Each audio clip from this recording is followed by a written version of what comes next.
Hello and welcome to Design Dorks, a show where we spend hours and hours discussing video game design, when in reality, if we scripted this, we could cover this in like 15 minutes. I am one of your co-hosts, the Duke of Dorks, and joining me today... I am Pyra Kong from the channel Designing 4. And today, we are continuing our Smash Brothers tier list. Something we've been doing for a while is we're taking all the characters in the Smash Brothers series and ranking them on a tier list, not based off of their competitive viability, but on their designs, how they've been translated into Smash Brothers as a fighting game character, how they're referencing and embodying their series, looking at how well they do this, how well they don't, and it has been quite a lot of fun. It has been a journey. We've discovered a lot about characters that we both thought we loved, that we both thought we hated, and overall have had a pretty good time compiling what we think is good, bad, and yeah, I see you tried something there, but I don't know about it in Smash Brothers. Some things to note, since this is a tier list based off of design, there's going to be a lot of cases of praising a character for something and then judging a character for doing the exact same thing. It often depends on the context of where the characters come from. Also, it is largely based on off of our personal preferences. Right, of course. And of course. Again, I am going to put a verbal spoiler warning here, just because we've had some interesting placements that I feel it would be fun to see the discussions leading up to them. So if you want to see like the full series, start with Smash 4. I know it's been a weird order. It was intentionally that way, just for the fun of it. And then rejoin us here. Yep, because today we are covering the final game in the Super Smash Bros. Series to date, Super Smash Bros. Ultimate. And I'm just going to start off straight up. Like, this is easily the most top-heavy roster, just out of all of them. I totally agree with that. The lowest character I have is only in D tier, and just like... Same here. Several S's, a lot of A's, a lot of B's, and not much beneath that. Like, Ultimate was really just, they went to town with just how far can we take some of these designs, and it's beautiful to behold. It really shows how much time they spent on each individual character. Like, a couple of them have, like, a couple of quirks, but with, I think, one exception, and I think it's the same exception for both of us. I feel like they really, really start getting at the heart of the character. You can really start seeing the Smash team's design philosophy really solidify in the 5th game in the series, which, you know, that's nice, guys. Only took you 20 years, but... There's so much love put into Super Smash Bros. Ultimate, and they do such a great job with it. And I'm thrilled to be discussing these characters. Indeed. It almost feels like... I don't want to get into a discussion of if this is the last Smash Brothers game, because obviously it's not going to be. It's too much of a cash cow. But it almost feels like Sakurai realized that this is, at least in terms of how big the roster is going to get, this is probably the peak of the series. So you really wanted to just go guns blazing, all-out fanfare, and it worked pretty well. Yeah. As insofar as like a swan song game, a last request from Iwata-san, as like the peak of Sakurai's vision for Smash, I think that it does an overall amazing job. One thing to note, we are recording this before the 6th character of the second Fighter's Pass has been announced or released. The latest release was Kazuya Mishima at the time of this recording. Yes, and we will cover that 6th character eventually, either after they come out or as part of the final comments episode that we do on this series. But for now, we have a lot more characters to talk about. There's quite the list. Yep. And today, we are starting with... Sukapan from Joy Mech Fight, finally entering the game after years of fan request. God, what do you think of Sukapan Joy Mech Fight's implementation in this game? I mean, he's a pretty great assist trophy. I love the effects on him. I love the sound design's amazing. I went into this recording thinking, okay, there aren't really any proper retro characters. Where is he going to slot that? I was not expecting right at the...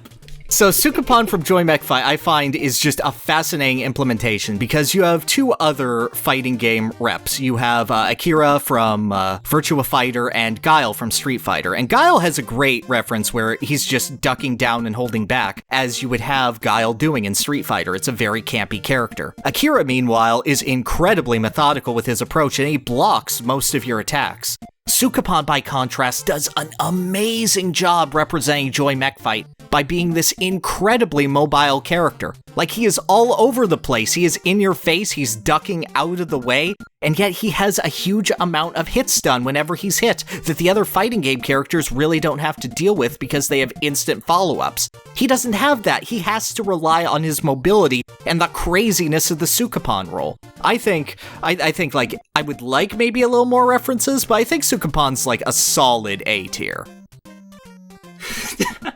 You know what? Just for you, I will edit in a Sukapon head over the top of A tier. Just... I don't know why you're doing that. Like, Sukapon deserves it. He's earned his knocks. He's gotten through the pain. He got over a giant legal kerfuffle of literally losing the contract to his game until someone pulled it out of their junk drawer. And you know what? He survived, and he's here, and he is so happy. Shoutouts to Sukapon Joy Mech Fight, the bravest of boys. Indeed. Okay, who's next? Give me like 5 more seconds to recover from that. All right. Next up is, I'd argue that this is the most obvious newcomer that has ever joined the Smash Brothers series, because the one character that like everybody agreed upon, like, oh, there's a Smash Brothers game on the Switch. The Switch. Whoosh. Obviously, we're gonna have Inkling. Yep. Like the massive success of Splatoon. Almost unprecedented levels of success on Splatoon on the Wii U, no less. Yeah, no, the only character that I think comes remotely close would be Bowser. This is true, but even then, that was at a time where Smash Brothers didn't really know what it was doing. Exactly. We didn't know if Smash Brothers would have a sequel, basically. Yeah, and it has nothing to do with their design, but can we really quick talk about just the amazing reveal trailer that Inkling's was? Yes. Just the unassuming, you kind of have that thought in the back of the head of like, oh, this is really good CGI. Is this Smash Brothers? Then the slow dimming, the loss of the music, the turnaround, the reflection of the symbol off the eye. It's just, oh, it's so good. Oh, God. Buzz look at Smash. Ha. Oh. That meme will live on forever in my heart. Yeah, I still get chills watching that trailer. But as a character in Smash Brothers, It's kind of weird to start with this character, because I kind of feel like I'm a bit ambivalent to it. I feel like Inkling is good, but kind of exactly what you'd expect. Does that make sense? I want to say the same. Inkling feels like a Smash 4 design, as opposed to a Smash Ultimate design. Yeah, that's a really good one. I kind of get Greninja vibes from it. It's just like, yeah, if I'm looking at Inkling, like, you did what I thought you'd set out to do. To praise them a little bit, I do like just the ink mechanic that they've brought into the game. It's an interesting dynamic of just like trying to manage your ink while using all your special moves. I like that mechanic. I like that they introduced a shield special to the game. I like the roller.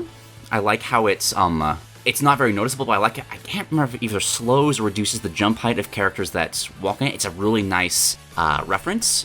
Agreed. But I feel like there was a little bit of missed potential here in not having their design more focused around trying to actually ink up the stage. Yeah, I can see that. Just because that's literally the point of Splatoon to, you don't even really fight in that game. You win by covering as much of the stage with ink as possible. Right. So, for me, there are 2 major facets to Splatoon, and that is turf control, and thus the mobility that you get during it. Because when you're playing Splatoon and you're in your own turf and you're swimming through the ink, it is such a beautiful burst of mobility. Like, what an elegant way to get you right back into the fight combined with the launching pad. It is so smart and it feels so good. It differentiates it from other third-person shooters just by how good that mobility feels. And obviously Smash went for a design where instead of inking up the stage, you ink up your opponent and do more damage. And, fair play to that. The other thing that Splatoon has going for it is its radical sense of style. How utterly flashy it is in characterization. Not so much in gameplay itself, but in fashion, in identity, in attitude, in just like the general vibe that you get from Splatfests and the Squid Sisters and Off the Hook. There's so much of just a punch of that sort of downtown Shibuya, Japanese counterculture sort of thing that really, really resonates and is displayed a little bit in the Inkling's costumes, but I don't feel flash from their moveset. I feel function from their moveset. And that would be fine, but I also feel that their moveset doesn't fully reflect the joy of movement in Splatoon. Now, I love their dash. Their dash is utterly fantastic. I love that they have the shield special in order to manage their resource. That is exactly how I would have a shield special be utilized. I'm not a big proponent for shield specials. I feel like having a safe option out of shield every time that can be universal amongst the cast isn't great. But I feel like having it be a trade-off of instead of holding your shield and being defensive, you're getting back a resource and thus putting yourself at risk. I feel like that's a smart implementation of the shield special. That's a fair trade and it has a reason to exist. But I feel like Inkling is sort of a compromise to get the idea of, okay, how do we make the mechanics of Splatoon work in a fighting game? And that is to overwhelm your opponent and then swoop in for the kill as sort of essentially an overkill sort of thing, because Splatoon matches can sway wildly. And I don't know, I feel Inkling is almost too safe of a character, both in how safe their moves are and how, honestly, outside of their gimmick, how straightforward their game plan is. This is true. I have a bit of a tinfoil hat theory for you. Okay, all right. Because looking at how the Inkling's animations for the neutral special and the down special, I feel like they may have tried to have some kind of gimmick of like actually having them use that turf control inking the stage, because based on how those attacks splash down, it looks like they're actually trying to ink up the stage, and it kind of looks weird when you really focus on it because they just kind of vanish. Right. I almost wonder if the design they settled on was a compromise, because between like having 8 Inklings on the field, how massive some of these stages could be, they just couldn't get that to work. So they kind of settled on this feel that next best thing, because obviously the Inklings had to be here. They couldn't just scrap the characters. Right.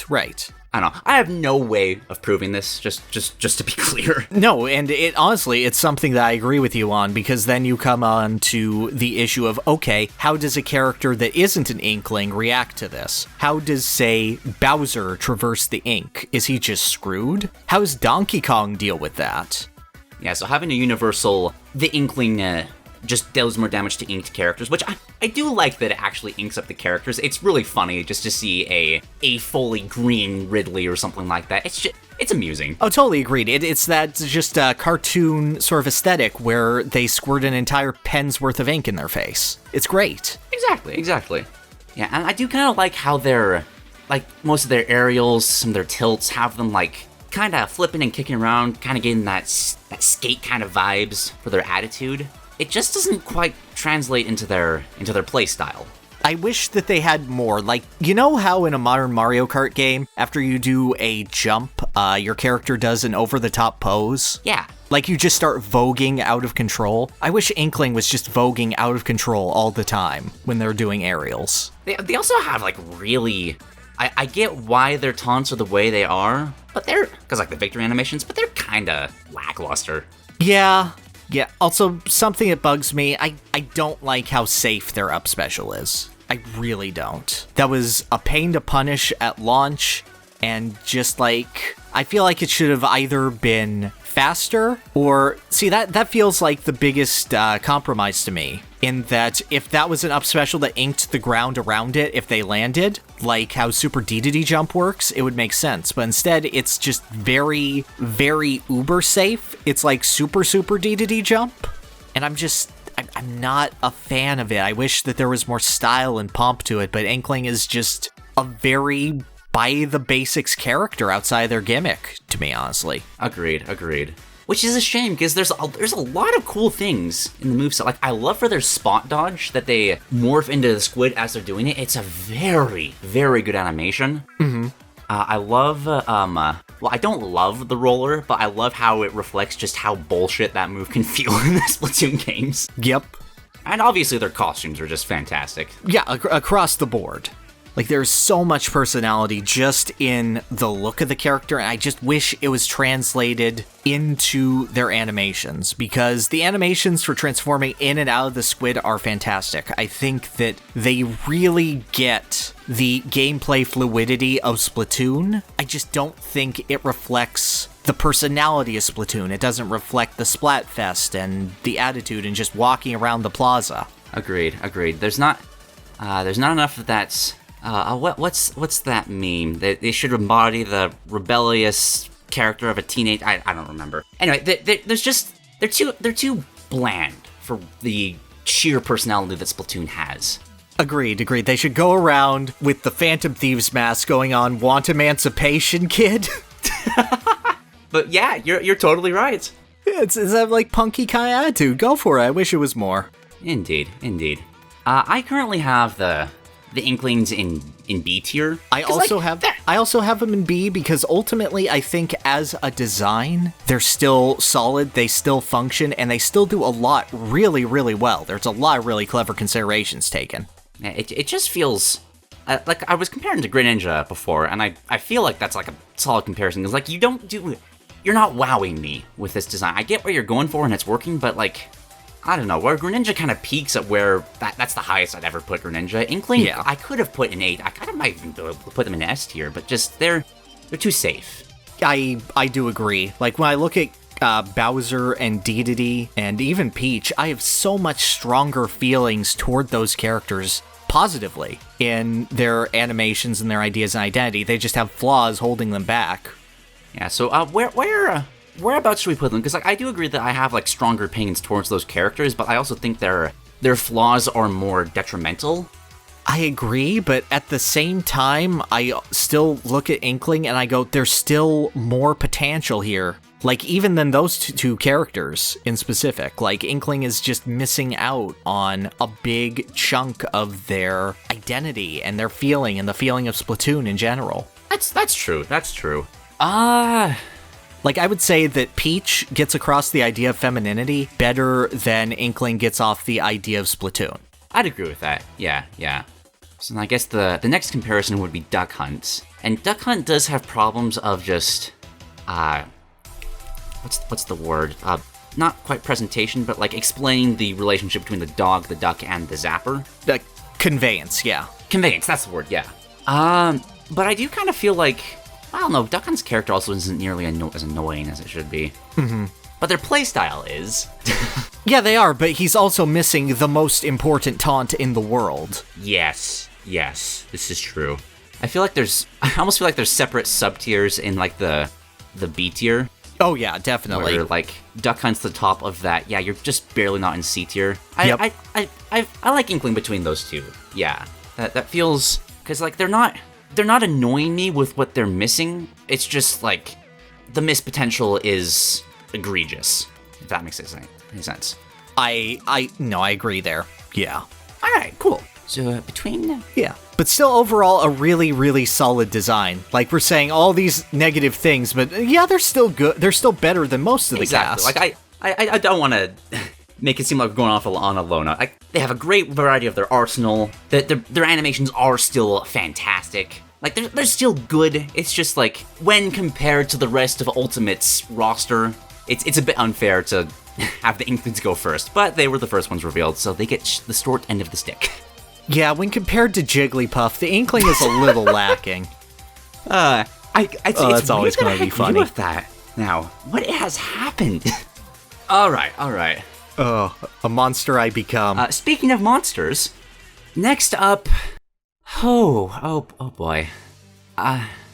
We hit the big time, boys! Ridley hits the big time. Now, I want to start this off by saying that there is no character that I am more happy to see in Smash Bros. Than Ridley. I'm one of those people that have wanted Ridley in since seeing him in the intro of Super Smash Bros. Melee. I thought he was an unlockable character. I was so excited to play as this giant dragon. It just didn't happen. I waited for it in Brawl. There was the music that was shown on the website. I got hyped again. Didn't happen. I was one of those people that deluded himself into believing that the Shadow and Pyrosphere meant something, which is kind of silly looking back. Didn't happen. To finally get him filled me with so much joy. I'm so happy he's here.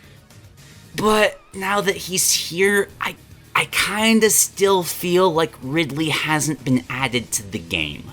But, positives first, I do like a lot about this character. I really like how he's been characterized in Super Smash Bros. Like, in toning down his size, they made him just flat out cruel. From the moment you see him in his trailer, he murders 2 beloved mascots, and then casually toys with Mario's hat. That is just, it's so nice to see. Ironically, given how Metroid has been treated in Smash Bros., Ridley gets characterized more than he has been in pretty much the entire Metroid series. No, totally. Like, the only way you could make him more cruel is if he killed Pikachu. Like, specifically as a call out to Brawl. I kind of would have loved that. And then he, like, chews a Thunderstone or something. Yeah, it has been nice just seeing this character, like, meet some of his potential that Metroid hasn't been exploring. I really love that. Yeah. But it's weird. Ridley is a very aerial-based boss fight in the Metroid series. And for some reason, in Smash Bros., they made it so hard for him to stay airborne.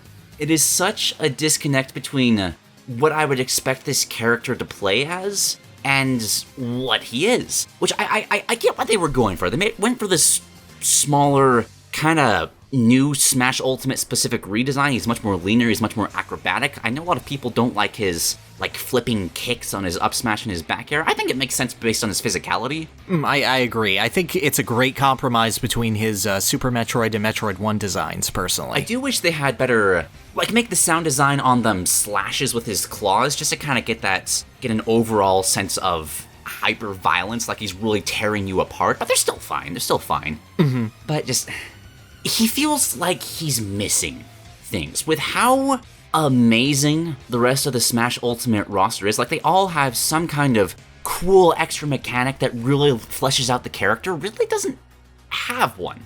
Well, yeah, he does. He has the mechanic where if he charges up his attack, you punch him in the face and he fizzles it out. Bad. It's great. It has no benefit to him whatsoever. It is, but it's his unique mechanic. He has nothing to compensate for it. There's no benefit from doing it. It's just a weakness for the sake of it. Yeah. And there was such an obvious thing to go for there. Because Metroid boss is one of the staples in the franchise is that the more that you hit a Metroid boss, it starts to change color. The boss fight gets more frantic as it goes on. They speed up, sometimes they use new attacks, and it becomes it's one of the reasons, like we talked about this a bit with Samus, where it kind of feels like a war of attrition. Metroid boss fights always amp up to that climax of just, they're at their most dangerous when they're about to die. And Ridley just doesn't have that. Yeah. It kind of, I can't believe I'm saying this, but it kind of feels like he should have a Lucario gimmick. And I know that shoots up alarm bells, but not make it so that he's just a bad character until he's damaged. Make it a trade-off of some sorts. Like, maybe when he's low percent, he puts a lot more wind up into his attacks because he's a villain. He's narcissistic. He's confident he's gonna win. He doesn't need to try. But the more he gets damaged, the more he starts to panic. He starts to throw out attacks more quickly, more viciously. Not doing as much damage, but becoming more of a combo monster. That could have been an interesting dynamic of a character that kills easier when they don't have access to rage. Yeah, I think so. Actually, I do kind of like that, just the fact of, he's able to rack up the damage later in a stock and then come back fresh and kill you. Yeah, it could have been interesting. That puts an interesting level of tension that not a lot of Smash Brothers characters have. I guess the closest are Robin and Banjo. Yeah, because they come back fully recharged. Yeah, but even then, that's a bit limited. Yeah, it's hard for me to commit to where I land on Ridley because, again, I'm so happy he's here. It's a weird case. Ridley's kind of had almost I don't know what I call this, a Captain Falcon history where his presence in Smash Brothers has boosted his popularity significantly, except it's not his presence, it's how badly people want him to be in the game. Yeah, and now that he's here, I've heard so much less about Ridley now that he's actually here. That's because his playstyle didn't quite meet expectations, which is kind of tragic when you think about it. Mm-hmm. Now, I will shout out the Smash Brothers series. They did a fantastic, fantastic job of representing the new breed of feathered dinosaur with hollow bones. because it feels so totally unsatisfying to hit Ridley in this game. He has such a weird mix of weight, yet he still feels oddly flighty. So it feels like you're smashing a bird with hollow bones when you hit him. And I want to praise them for their scientific accuracy there. Well done. Yeah, he has some of the strangest physics in the game because of that. I know people get on Ridley for being lighter than Samus. I feel like his weight is fine. I think that Samus is just too heavy, to be perfectly honest. I would still rather have Ridley about the weight of Dedede. I kind of get that, but I like the idea of him being more kind of a heavier puff in terms of playstyle, which is another weird thing. Like, why are his jumps so bad? Why is his up special so bad? See, what gets me about Ridley is that the big worry about him was too big, right? Just the whole idea of he is covering so much space, his hitboxes are going to be absolutely massive. And it feels like they took that to heart and gave him his sort of personality as the cunning god of death, which is the best boxing ring title. Yeah. Holy crap. Like, that one title does so much for his character that it's incredible. Like, good job, 4 words. But in order to compensate for that, they made a lot of his hitboxes very, very deliberate. They're very small. They're very focused. They're almost like the Belmont's Whip or Marth's Tipper in how specific they are. And it feels weird. It feels good on certain moves like Skewer and Skewer's sound design in general. Amazing. Oh my god. Oh my god. But for the most part, it feels like they compensated for the idea of Ridley rather than for any specific tools that Ridley would have. Like his weakness on his neutral B where you shoot him in the mouth and he hurts himself. That'd be great, but at the base level, it's already worse than Bowser's Fire Breath. Like, it does a slightly different thing, but like, it's probably going to be like a little bit of chip damage to you and some denial, whereas Bowser is just, oh, you want 41% for free? Okay. Exactly. It's going back to the idea of like having that Lucario gimmick. That would actually have that move have some use to like purposely take the damage, take more, and like get to where you want to be. But no, it's just a bad projectile that you only use when characters are off the stage and you try to edgeguard. Which, side note, I do love just how long you can keep a character trapped trying to recover. That amuses me so much. I know it's annoying for characters on the receiving end of it, but I love that. It sends it's such a good angle. I love it. Yeah. For a bit more praise, just because I do love what they did for this character, especially sound design wise. His dash attack jump. Damn, that's crunchy. It feels so good to land. Yeah. Weirdly, one of the best sound designs for the character is in his idle animation. He does this terrifyingly, really wet growl that if you like heard that behind you in the middle of the night, you would wet yourself for how terrifying that is. Like what I was going through is like his sound effects in the My Music kind of thing. Just when I found that, I couldn't find it, and it just shocked me by just how horrifying it was. I do wish that he had some analog to his Super Metroid roar. Yeah. Like, I know it doesn't fit his sound design in total, but I wish it were there in some capacity. Like, maybe in his final smash, which is amazing, but also it's outdone by a character that gets released soon after. I do like these villain final smashes that are just them winning.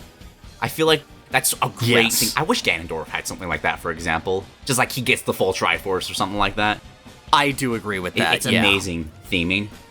Just because I do love what they did with the character so much, I want to keep praising. The side special might be my favorite command grab. Yes.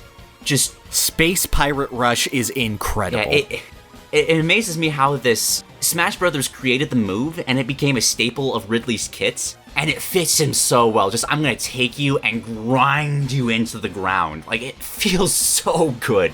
It's cinematically the most iconic thing Ridley's ever done other than steal a baby. Yeah, and though, speaking about staple things about Ridley, it's unavoidable talking about how he's one of those characters where his signature, admittedly bizarre signature move, it's not in his kit. There is no tail pogo whatsoever, and that's just weird. Well, of course they had to give it to Shovel Knight. Yeah, but like, there was room. And instead you have this there definitely really was awkward down air that just looks so wrong with just how he's awkwardly, like, Ridley doesn't look right when he's just completely standing, like, completely straight like that. You don't enjoy fully erect Ridley? I don't know what to say to you. I really don't. I feel like he should have had, like, a down special with the tail pogo, kind of like Zero Suits almost, where he, like, pushes himself off the ground to give him a better air game. It's a weird thing about Ridley. Like, he's portrayed as this hyper-violent, aggressive character, but he's also he's smart. He's tactical. I feel like Ridley should be a character that you can, like, stall with. Like, literally the only reason he lands in Metroid Prime is because Samus destroys his wings. He's a character that's not above, like, running away from a fight that he can't win or, like, playing unfair. Right, absolutely. I don't know. He's a weird character that I love what he's doing so much, but there's so much more he could be doing, and what is here isn't right.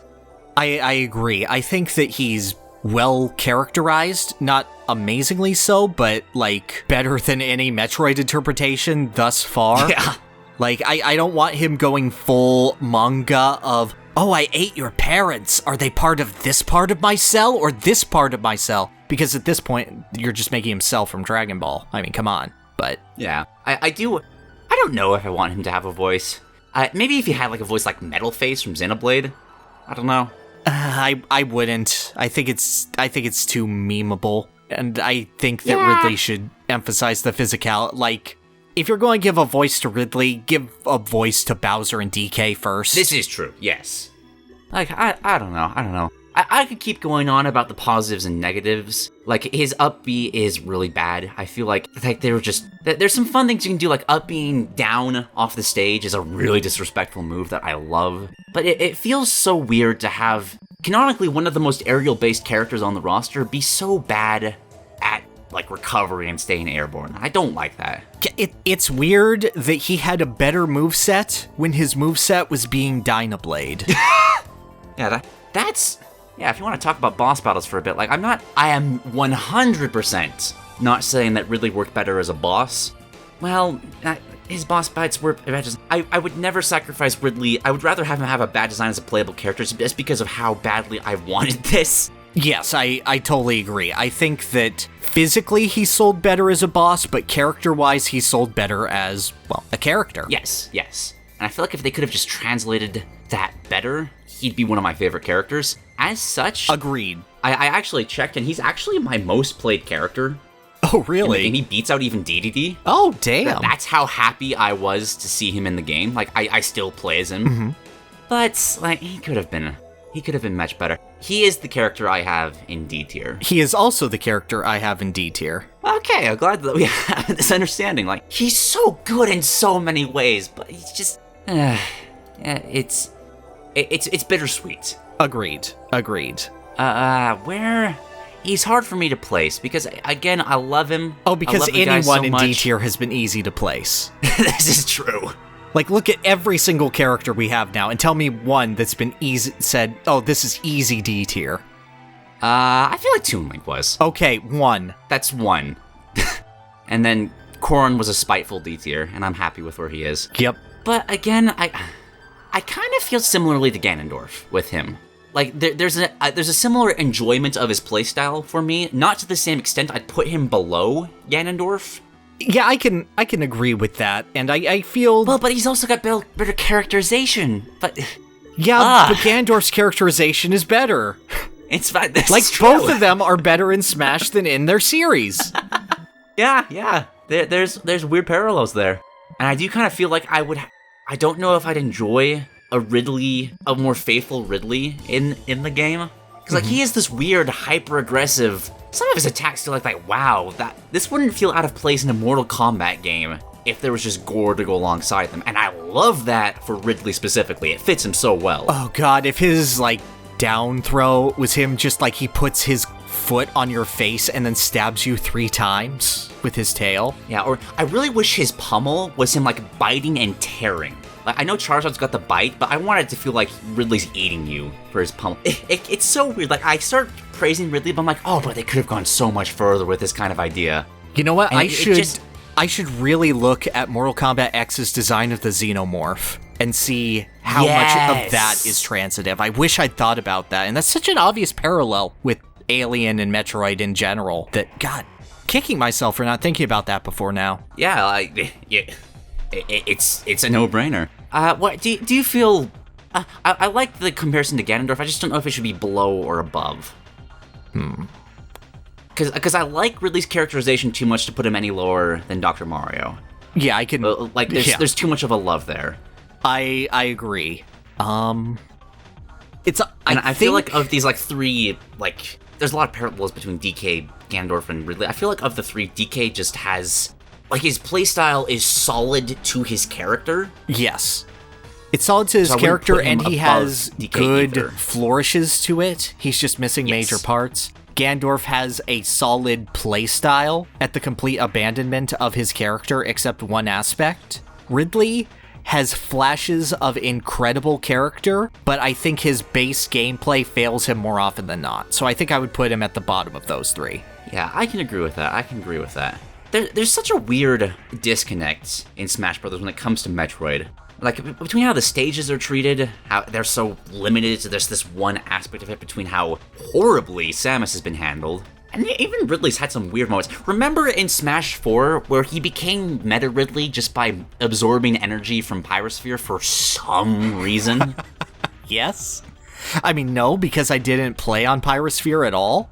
But yes. I don't know what's up with Metroid and Smash Brothers, but it's odd. That feels like a fucking Pokemon Snap moment. Where it's like you play the flute and he becomes Meta Ridley. I don't know. It's a sad tier placement. If it was going by just pure love of the characters, he'd be so much higher for me. But it's just I'm sorry. I want to see him. I can't stop myself from laughing. I'm just imagining a little birdie running around a little lava pit, and you throw an apple at it, and it falls in and becomes Ridley.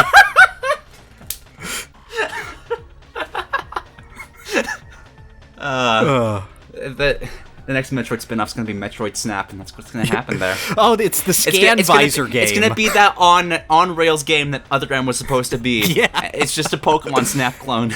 Oh, if you get it just right, Adam authorizes you the scan log.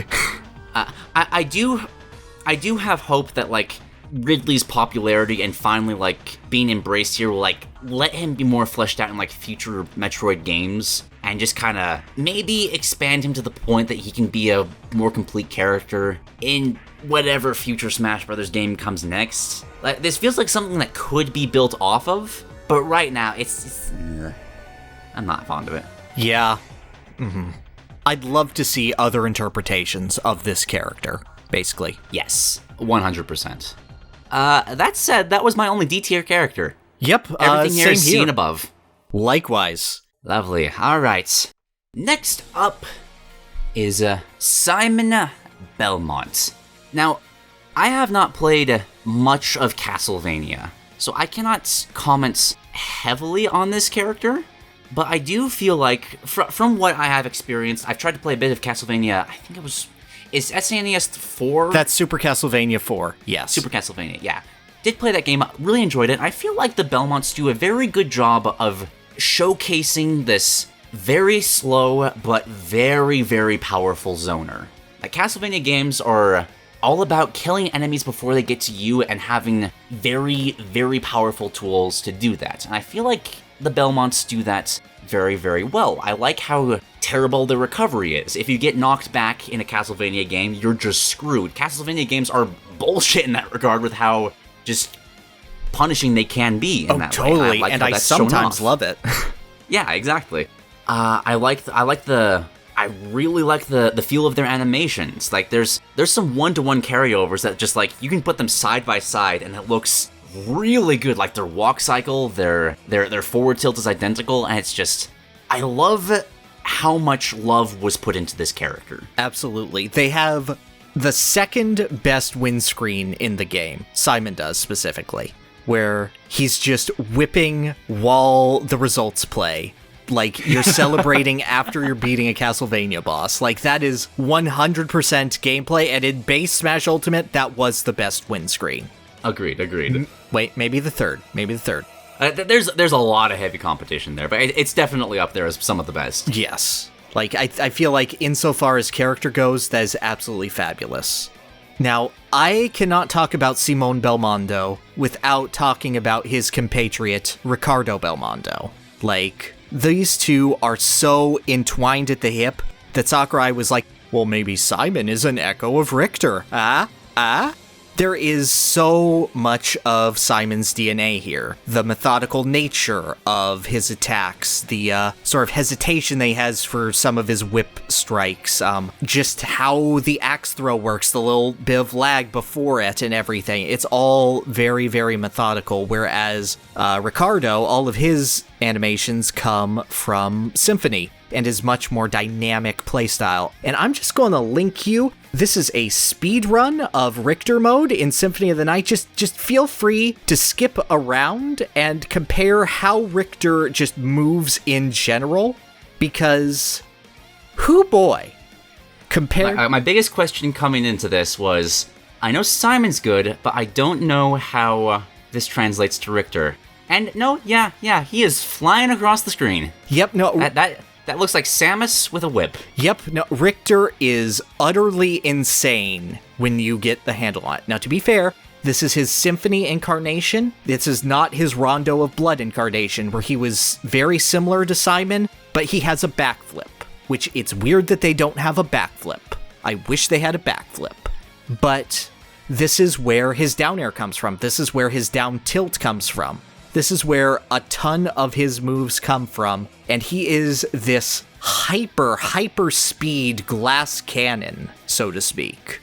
It's weird to me, because you have the methodical nature of Simon, but due to having the one-to-one interpretation of Ricardo, you still need to have this speed, and it's kind of this middle ground that is necessary, because I think if you solely focused on Simone's attributes, that you would not get a fulfilling moveset. Like, he just moves too slow.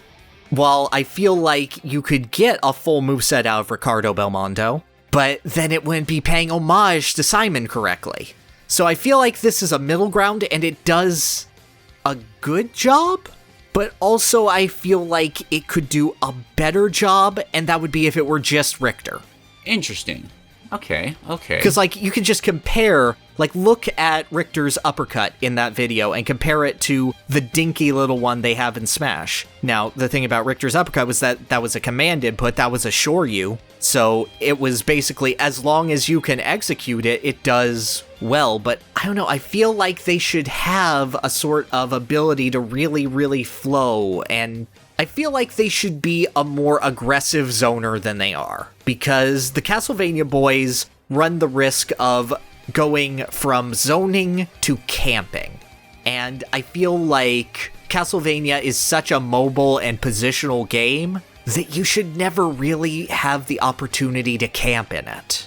Yeah, if you're staying still in Castlevania, you're kind of just letting the enemies respawn at you over and over and over again. Yeah. Like, it punishes you for that. Mm-hmm. And I don't know if they should have a resource mechanic like the hearts in order to give them their mobility options. It does feel weird that they don't have hearts. That's such a big element of Castlevania. But I get that people are like, oh, no more systems, please. And like, I get that. And what they do at a base level is good. And I love the interpretations of things, like the fact that they have the dangly chain from Super Castlevania 4 is one of the most fun, pointless additions, that they have the duck walk from Link Faces of Evil. That's incredible.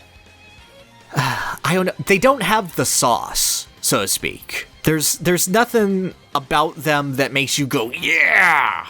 It's just, it's a flowchart. They're a flowchart character. And they work, and they homage their series really, really well, but they don't grip me, so to speak. I will say that I have seen a few, like, this is only at high level, I don't think this, like, saves the character, but right. I have seen a few like Simon characters like do some really cool things with his down air, like using it to like hit a projectile to launch themselves back upwards to recover, or like mixing it with like their up B for combos. Like I feel like there is potential for cool stuff there, but there's small silver linings in a mix of side B, neutral B, down B, forward tilts. Repeat over and over and over again. Yep, and I still feel like their slow airspeed belittles their ability to do some cool recovery mumbo-jumbo. It's just a very opportunist, your opponent screwed up, as opposed to a setup into Knee of Justice or something like that. And also, their down air's hitbox is weird, like part of their toesies are still exposed for some reason with no hit or hurt box. It's weird. Really? Yeah. Huh. Okay. That is bizarre. It's weird thinking about just having it Richter, because I can't see any Castlevania character apart from Simon getting into the game. Oh, I agree. He's just the face of the series. No, he's absolutely the face of the series. He is 100% the call. Let me see if I can say anything that I otherwise say. I said absolutely. I said 100%. Definitely. Yeah, no. Okay, there we go. I think I hit all of my trademarks. But Richter is such the more dynamic character. Like, God, I'm trying. It kind of feels like he should be the Pichu to Simon's Pikachu. Yeah, I can agree for that. I wish they were differentiated more, because this is a case where I think it would really, really help them. Yeah, I remember being confused when you mentioned during Daisy's segment last time that she was one of the Echoes that felt more most divergent. Mm-hmm. I thought you were talking about the Fire Emblem characters. When we got past that conversation, we didn't really cover that. I was like, oh, does he mean Richter? Are they that different? But yeah, looking at the speed run, well, I meant Dark Samus. He should be. But I do kind of feel that similar divergence looking at this. He should be a speedy boy, and he's just not. Mm-hmm. I don't know if that means he should be much lighter. You should do a lot less damage. Maybe use different items instead of like... Simon is very much the Conan the Barbarian. I went in, I kicked Dracula's ass. He tried to curse me. It didn't work. I am the big strong. And Richter is the cocky, I've gone in, I saved this girl, I saved my girlfriend, I kicked Dracula's ass. He tried to curse me. It worked. I screwed up my family for generations. Oh, God. And just, I know it's just a very one-dimensional Conan personification, but I love this Simon redesign. Oh, it's just the best art that he's ever had. Like, before then, when people did promo art of Simon, they would have to use action figures, because that was the only good look of Simon that wasn't his weird, skinny, Death Note red hair design. Yeah, right? It's, no. But like, this is good. Yeah, it does so much to codify the design of Simon, and just, It's a good compromise, it is, but it keeps both characters held back. I do definitely feel like the moveset fits Simon more, especially with this Conan design. Yes. Like the heavy weight of the axe, that's one of the... The axe feels so good. That's the crunchiest projectile in the entire game. Mm-hmm. Just the sound he makes when he's trying to throw it, and then just the sound it makes every bit of that sound design, from the sound it makes going through the air upon impact, it's so good. Yes. I'm gonna just leave this up to you. Where do you have Simon and Richter placed? Because I'm kind of questioning them with this newfound knowledge. I have them in B because I still think that there's so much love put into them and there's so much good about them. Like, no, this does feel like Castlevania at a base level. Like, this design is totally solid. If it were introduced in Melee or Brawl, it would have been great. It would have been fantastic, even. Okay. I had both of them in A tier, from just what I know about the Castlevania series. Mm-hmm. I can definitely agree with Richter being B tier, but I'm kinda hesitating for Simon, because I do feel like this moveset still fits him. What he takes from Richter makes up for what he otherwise... I don't feel like he could be a character without it. And I don't know how he would be able to be personified without it. And as such, I feel like it fits him well. I do feel like he does devolve into the campiness a little bit, but I feel like Simon, you still could have... Like, you still have sub-weapons that you're not using that you can use in, like, their item crash variations. Like, there's the giant Max version, and Simon could have had that. I know that's a lot of extra work to differentiate an Echo Fighter that was thrown in for no reason, but I feel like if you're going all the way with this Simon Conan design, you really have to hone in on that inspiration. Okay, I don't feel strongly about this. I could not put either of them over Mario in any sort of good faith. All right. I will definitely defer to you. Mario Cloud Jr., I don't think I could put them above those three. I'd be down to put Simon directly beneath Junior in that case. Because I do feel like the Castlevania design, I do feel like is still pretty good. Like, it impresses me just by what's there. So I would want to put Simon on the higher end of things. Would you agree with that, or? I could feel that. I had them next to each other because I felt like they're two halves of the same coin, but now that we're discussing it, and especially what Simon's design does for him as a character, I definitely would boost him above Ricardo at this point. Yeah, because looking at Richter's gameplay, like they play so differently. I'm feeling a Peach Daisy split, but where Daisy just doesn't fit the moveset at all. Richter's, it was deliberately made to be a composite of both of them, but it just fits one of them better than the other. Agreed. But yeah, I could definitely put Simon above Sheik. I'm fine with that. Where are you feeling? Because I'm, like, again, I don't have enough. I've never played Symphony of the Night, so I don't know where that feel. Richter is so much more the flashy one. Like, even in Rondo, where he plays similarly to Simon, he has item crashes, which are big, flashy supers, and all with big flourishes and the cool backflip he's got. Simon is like the old man, and Richter is like the kid with his skateboard and boombox coming in. Yeah, I see that. Let's see. Zero Suit, I love the movement of Metroid more than I think Richter does. Ninja Greg. It is so hard to place these characters now that there's so much context for them. Yes. Yeah, oh, this is hard, because now I go, okay, let's compare it to you. What do you have? A fully functional moveset as good as it can be. There's just no pizzazz. What are you? A character with pizzazz, but it's been toned down. Yeah, okay, listen to that. Bowser. Just go down the list. I think I'm gonna start from like the other side, because I don't feel like he's failing. I agree. In any real way. So I'd put him like, if B tier's divided in sub-levels, I'd want to put him at least above Inkling. Agreed. And yeah, I think he represents himself. Like, he doesn't have a glaring flaw like Peach. He isn't suffering like D. It's north or south of Bowser, basically. I think I'd put him north of Bowser, because Bowser and DDD are so close in failing where the other succeeds that it'd feel odd to just hey, it's Richter in the middle. I feel like he's either better than both or worse than both. Yeah, okay, I think I'd put him north of them then. Yeah. All right. Like, he's not much worse than Simon, but seeing this, I feel like you can get away with any of the Belmonts being echoes just by the sheer fact of how Castlevania plays. Yes. And based on how he was used to build part of the moveset, it prevents it from being an outright failure like Daisy is. Correct. It's just a matter of it fitting Simon, so much better.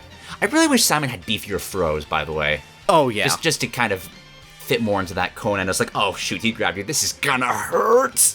Yep. No, that's correct. It feels weird to me having this big of a gulf between them when their only major change is the holy water. But after conversing about this and how much Smash has done for the idea of Simon, yeah, no, you're totally right there. All right. Still overall great designs. Like, it feels weird to be focusing on the bad things, but you just kind of have to, because if we just went like move for move, it's like, oh, up smash, I like that. Forward smash, I like that. Like, it'd get boring. Yeah, no, everything is good. It's just a matter of how good compared to how good it could be, and how well it fits. Like, these characters are all passing. Yes. Like, they're all graduating from Smash Brothers. Yes. It's just Ridley has to go to summer school, but he's still there. Yeah, it's just a matter of who's valedictorian or not. Speaking of the valedictorian, I know you have so much to say. I just want to say, please, real quick, I think K. Rool is the best ultimate newcomer, and I don't think it's a close competition. Like, what Smash Brothers has done to embody, to enhance, to allow this character to hopefully evolve in the future, God, is he perfect. I'm sorry, it's hard for me to speak until I know that you're done. Oh no, go for it, Okay, so... That's all I wanted to say. So, since we made the DK Crew video, you have fought King K. Rool. Yes, I have. You have fought him.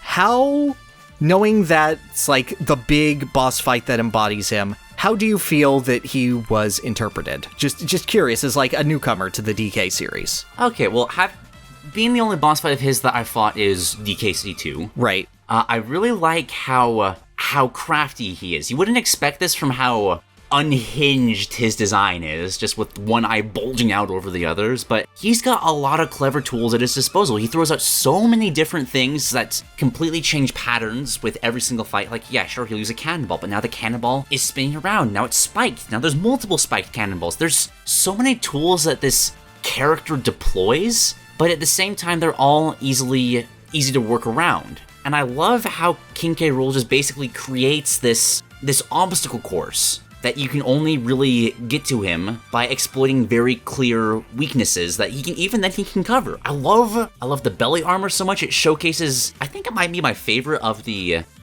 boss battle specific gimmicks, just being this, yes, it's a super powerful strength of his, but if you really focus it down, it becomes a weakness. That's a really great thing to embody from boss fights. I don't have much bad to say about the character. He's just, I love him. What bad do you have to say about the character? Just... I only have one. Okay. Literally just one. Hit me. I don't like how his down B is a counter, because I feel like that's just too much design overlap with his already existing belly armor. I wish that the reflector aspect of that was just baked into the belly armor itself, and that move was used for something else. Because K. Rool's got a lot of cool stuff he could do, and I just feel like it's a bit of a... Just like, there's potential that I wish was embraced, because I don't like counters, especially on super armor, because that's what super armor already is. Right. Okay, so with all that said... That's literally it. So with all that said, King K. Rool is the best character in the Super Smash Bros. Series. The number one character. 100%, no doubt in my mind. To go on about this, K. Rool has been a villain whose last appearance was Mario Super Sluggers in 2009.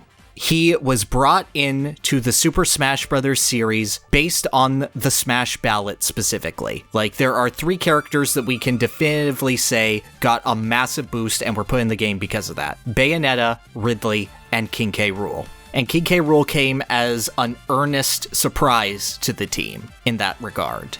K. Rool has been a villain who has been irrelevant for years. His last appearance as a major villain was, I believe, DK Jungle Climber. And if you're counting a game that Nintendo specifically had a hand in and wasn't just passed off to Payon, even though it was Rare developed, that's Donkey Kong 64 in 1999. So about 20 years since his last big appearance. In that time, they have characterized King K. Rool in an utterly brilliant fashion. He is more unhinged than he has ever been. He is celebrating his cartoony nature while still having that great level of power, that great level of malice. His design has changed. His eye is bulging even larger. His cape is tattered and worn from years of neglect that he'd never had before. It'd always been pristine before this, but now it's all beaten and feral, and this is to change with his contrast to Donkey Kong. I have an entire video on how good King K. Rool is as a contrast to Donkey Kong, how his moveset builds up their rivalry, how his back air is functionally DK's forward air, how he has a giant headbutt for his up air, which DK also has, but he goes extra, how he has a double foot stomp compared to DK's single foot stomp for his down air, how he has a rap verse in his Gangplank Galleon remix just because DK is famous for his rapping skills now, I guess.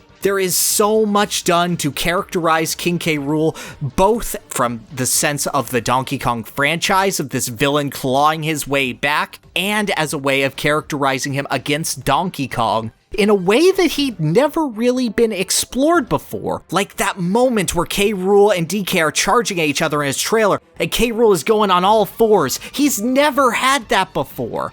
That's the first time he's gone on, and it's just there so he can beat up Donkey Kong and show him up when he knows that they're on an even playing ground. Insofar as references go, King K. Rool has some of the best in the series. He's got his iconic attacks from 1 and 2, but he also has little things, like when he expends all of his Up B helicopter pack. He flaps his little baby arms like he does in Donkey Kong Country 3 after he takes a hit. His final smash is the game over sequence from Donkey Kong 64, a hypothetical of K. Rool's incredible power. And not only that, but it stacks on top of that the slow development of K. Rool through the series. Donkey Kong Country and Donkey Kong Country 2 were developed by the same team. They portrayed K. Rool as at first an end boss and show him as like very confident with his power set.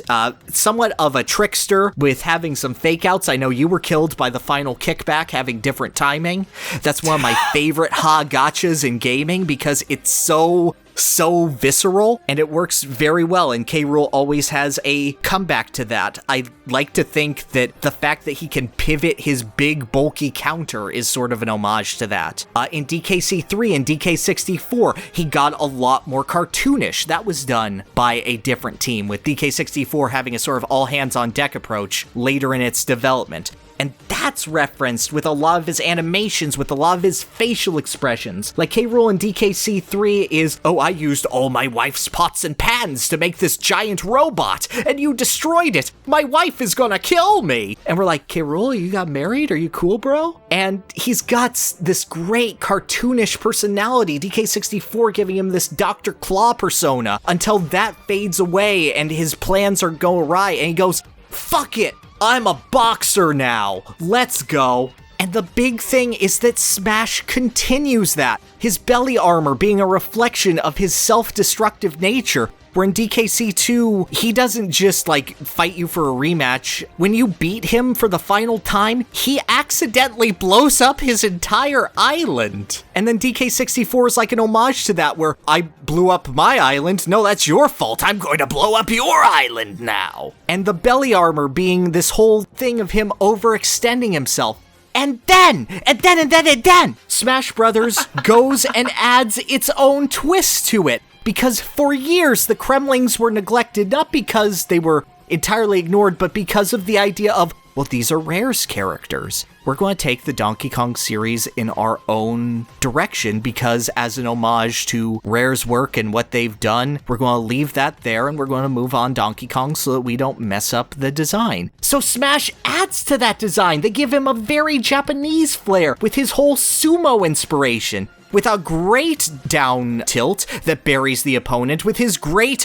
armored belly slap, with the sumo stomp that he has at his taunts. It's finally that Japanese hold and that Japanese inspiration finding itself into King K. Rool's moveset. So much of his good design has already been praised. The way that he uses armor, the way that he can be foiled and hoisted by his own petard with his belly armor breaking and being able to steal his crown and hit him with his own weakness like you would a boss fight. The way how he has an excellent recovery, but ultimately you can cheese it pretty easily. How hard he is to approach from the front, but how weak he is from behind, just like he has a video game boss weak spot. The way that he portrays his craftiness with his suckback, and with the cheesiest of KOs off the top with his propeller pack.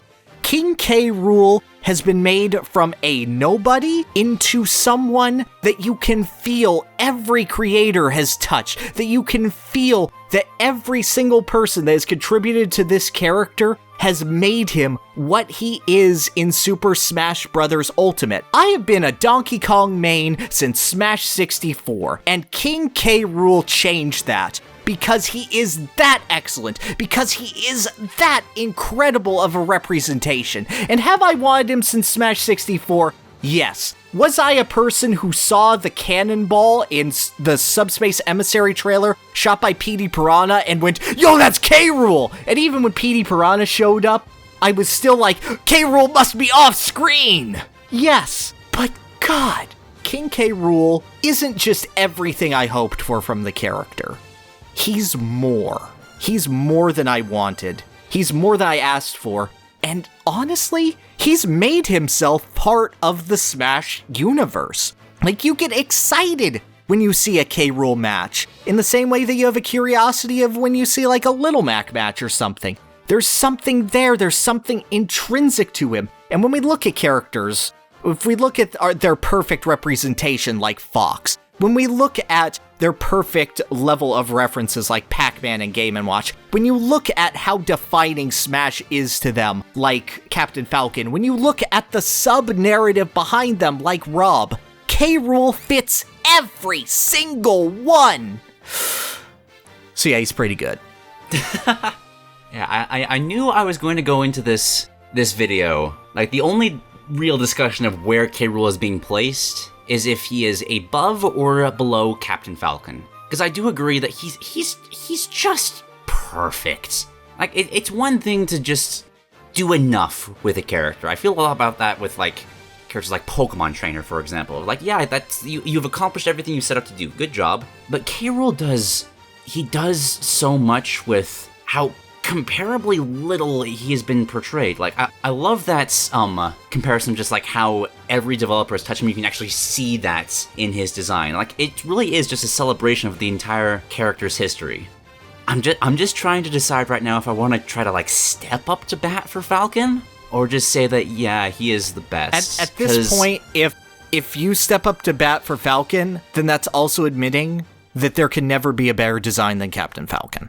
I mean, yes, I put him at the top of the tier list for that reason. I know, but I'm saying, like, even in the future, because Captain Falcon is so defining of Smash Brothers. I feel like that's what that's saying. Well, this is interesting, because that is a good point. Like, I will fight tooth and nail for K. Rool to be where he deserves to be, but... And I am prepared to concede on that fight, but I also just... There's kind of a feeling that I feel like I should just put up some kind of a fight for the dude. Like, I'm not saying that I'm going to keep him there. I just want to just... I mean, you can also praise me. You can praise me all you want. My throat hurts now. Like, you could say what you learned, and like, oh, that's interesting. I never thought about it that way.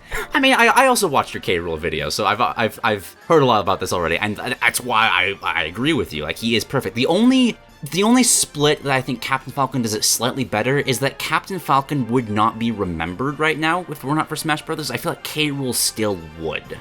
But even then, like, K. Rool just does so much more. I'm trying to think of, like... Now, he embodies his boss battles. He's a celebration of all of his appearances. As much as I do agree with you... He comes with amazing music. Oh, yeah, incredible. And not just Gangplank Galleon, the Crocodile Cacophony remix, which has a mix of K. Rool returns in there. They didn't have to do that. That's wonderful. And now Snaky Shanty has a Gangplank Galleon section in it. Yeah, you know what? Yeah. I think, yeah, I'll give it to K. Rool. Because I also feel like not just as that he has that similar just Smash Brothers has propped him up. I feel like significantly more than Falcon, K. Rool has a chance of actually like revitalizing Donkey Kong with his appearances if he does this well. Because this does so much to make up for so much of the failings of the rest of the Donkey Kong cast. Yes. Like, imagine if there were two just completely bland F-Zero characters and then Captain Falcon make it into the game.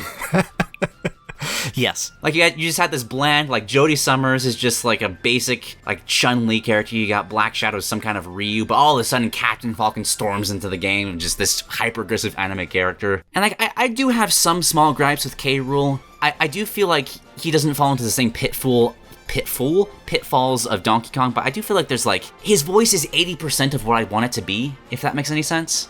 I think that it's as good as it can be with the sake of Donkey Kong as he is. Like... Yeah, like a perfect K. Rool would require better Donkey Kong and Diddy Kong. Yes. So, like, as reflections of those two designs, he's fine here. But as he is now, yeah. I won't even say I will give you that K. Rool is the best drags character. him down, because he's a reflection of the DK and Diddy that are in Smash Brothers right now. If he had a big cartoony voice, it would feel weird. Yeah, it would. And yet he still has so much personality just from... Alright, yeah. K. Rool is the best character design in the game. I will agree. Good. Whew. Okay. I didn't even have to go into the Payon games. Or the cartoon, damn. Yeah, no worries, no worries. I knew that was gonna happen. I knew that was an argument I was going to win. I just wanted to give some respect from Captain Falcon because he is the number 2. Oh yeah. I mean, he's held that position for a long time. Like, I have one character that can contest, and even then I still think that Falcon beats him out.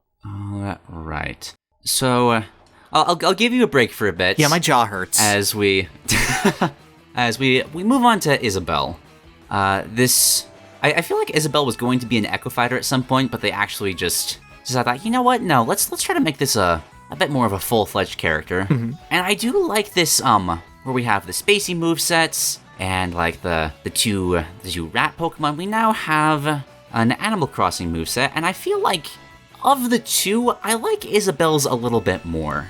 I agree. Because where Villager has this odd, I do love the axe-swinging, just kind of murderous meme persona that's built around him.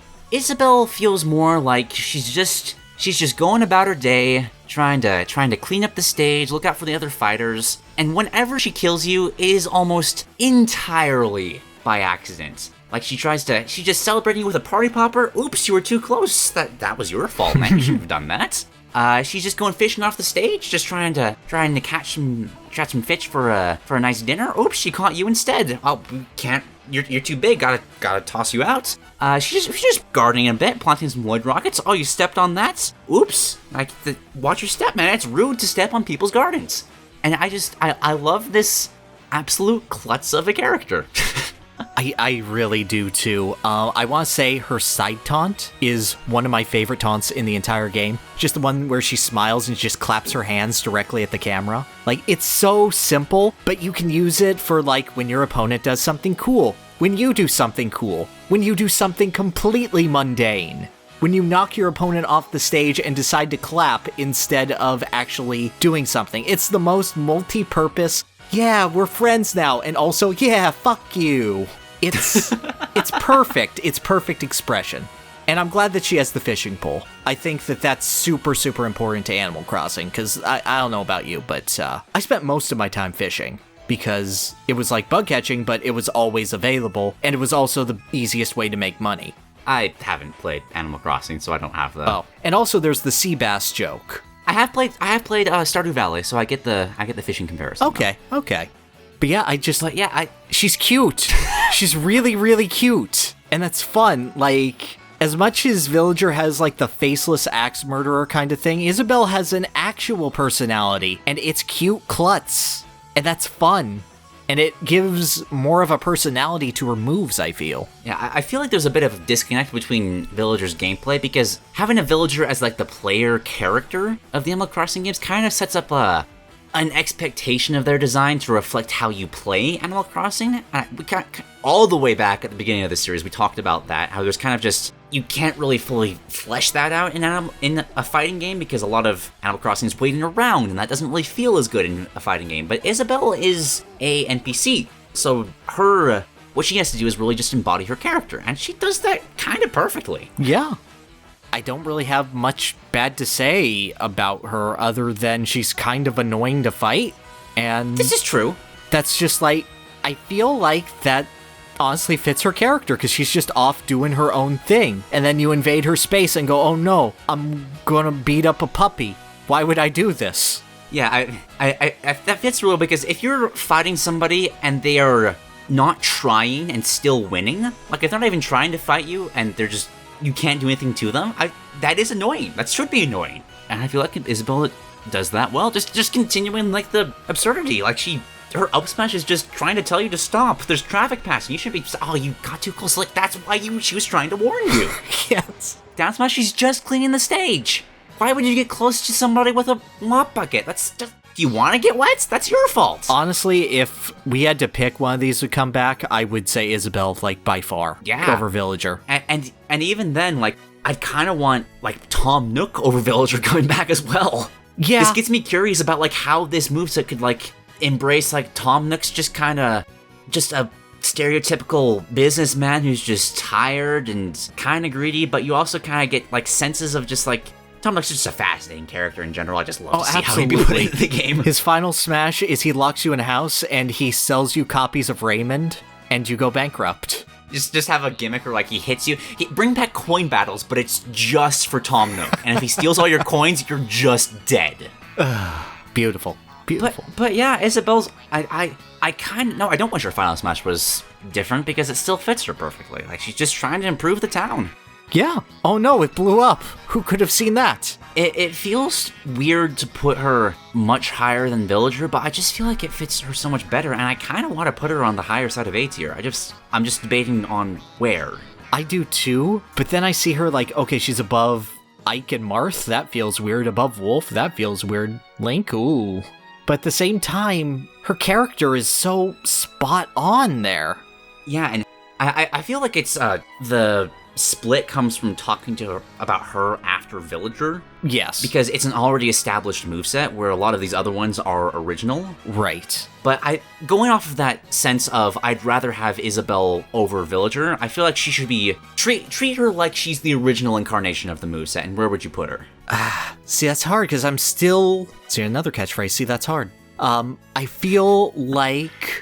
Even comparing her to Wolf, I want to compare her to Wolf, where it's this drastic departure from the moveset. The difference being Isabelle did it better, but also it had much more room to grow, whereas Fox is Fox. But as the original incarnation, I don't think I would put it above Pokemon Trainer. That's the character I've been looking at as well. Mm-hmm. Like, I might be able to make a case for above, just because there are some splits between, like there's a few problems with, like, the various Pokemon, but, like, the way they come together is so solid, and I feel like that's more impressive of how it embodies Pokemon than how Isabelle...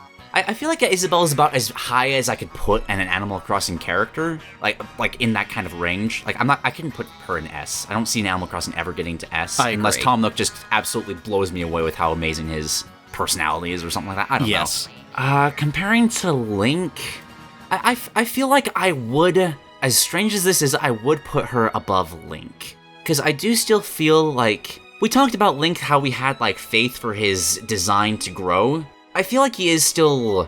He's been allowed to evolve, but there's still that Smash Brothers traditionalism that's still holding him back from being, like, the... If Link was a newcomer in the game, he'd look completely differently. Yes. Like, there's so much crazy stuff he could be pulling off, whereas Isabelle is just...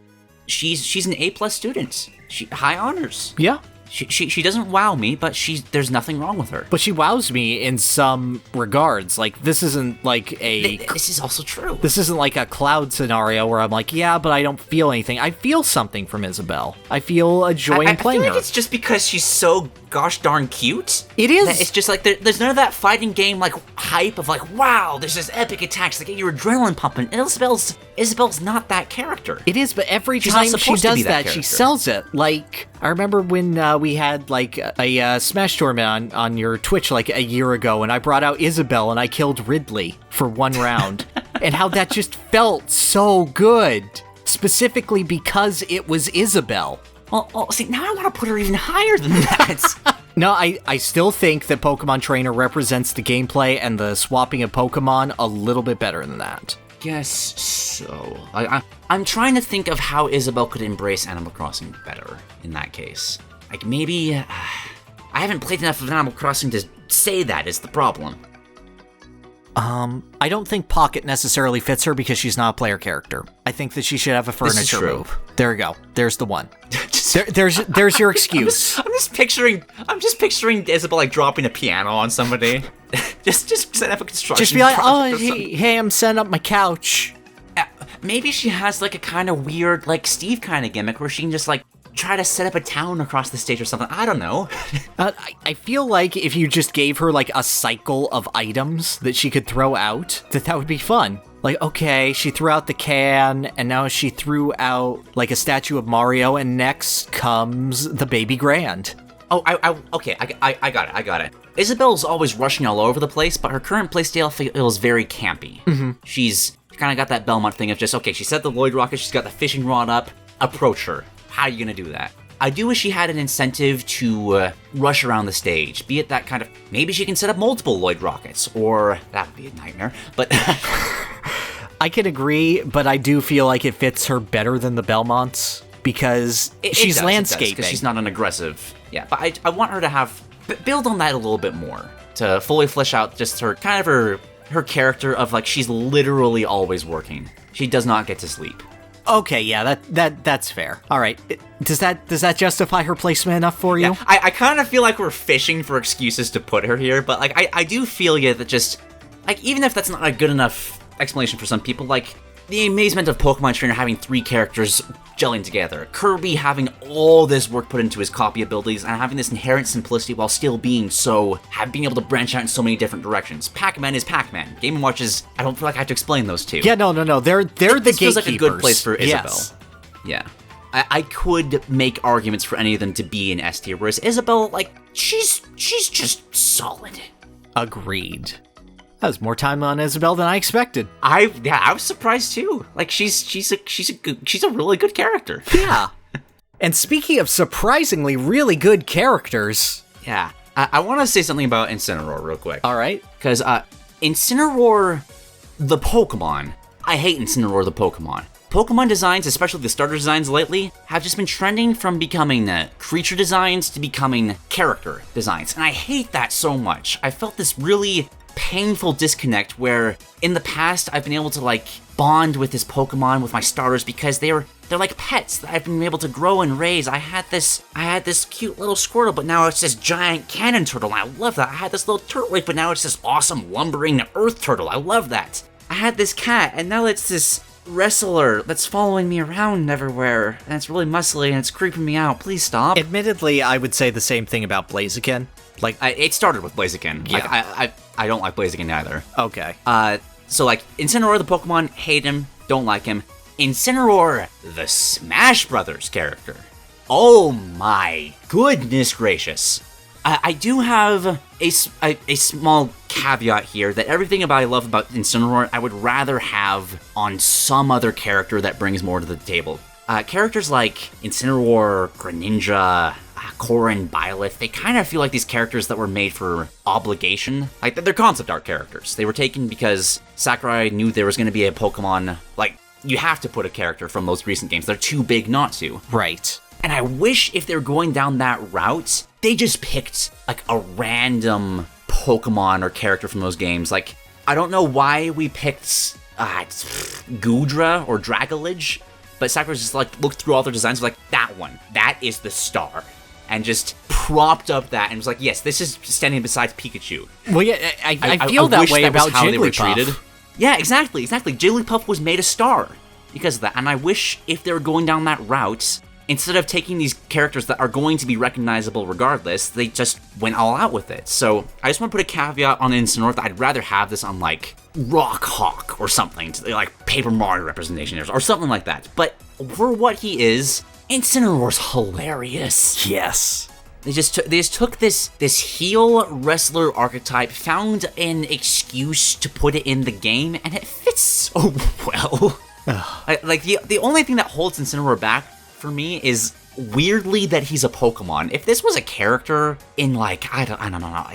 If this was an F-Zero racer. Yes. If this was you just get this bit, like, actually, if this was just an F-Zero character, like, that would be, I just put him in S tier and end the conversation. But like, Incineroar and F-Zero, though. I would be so down for that. Oh my god, he would fit it so and perfectly, then he just, like, too. cusses at Black Shadow, and then he realizes kids are around, and he goes, oh shit, I mean, dang.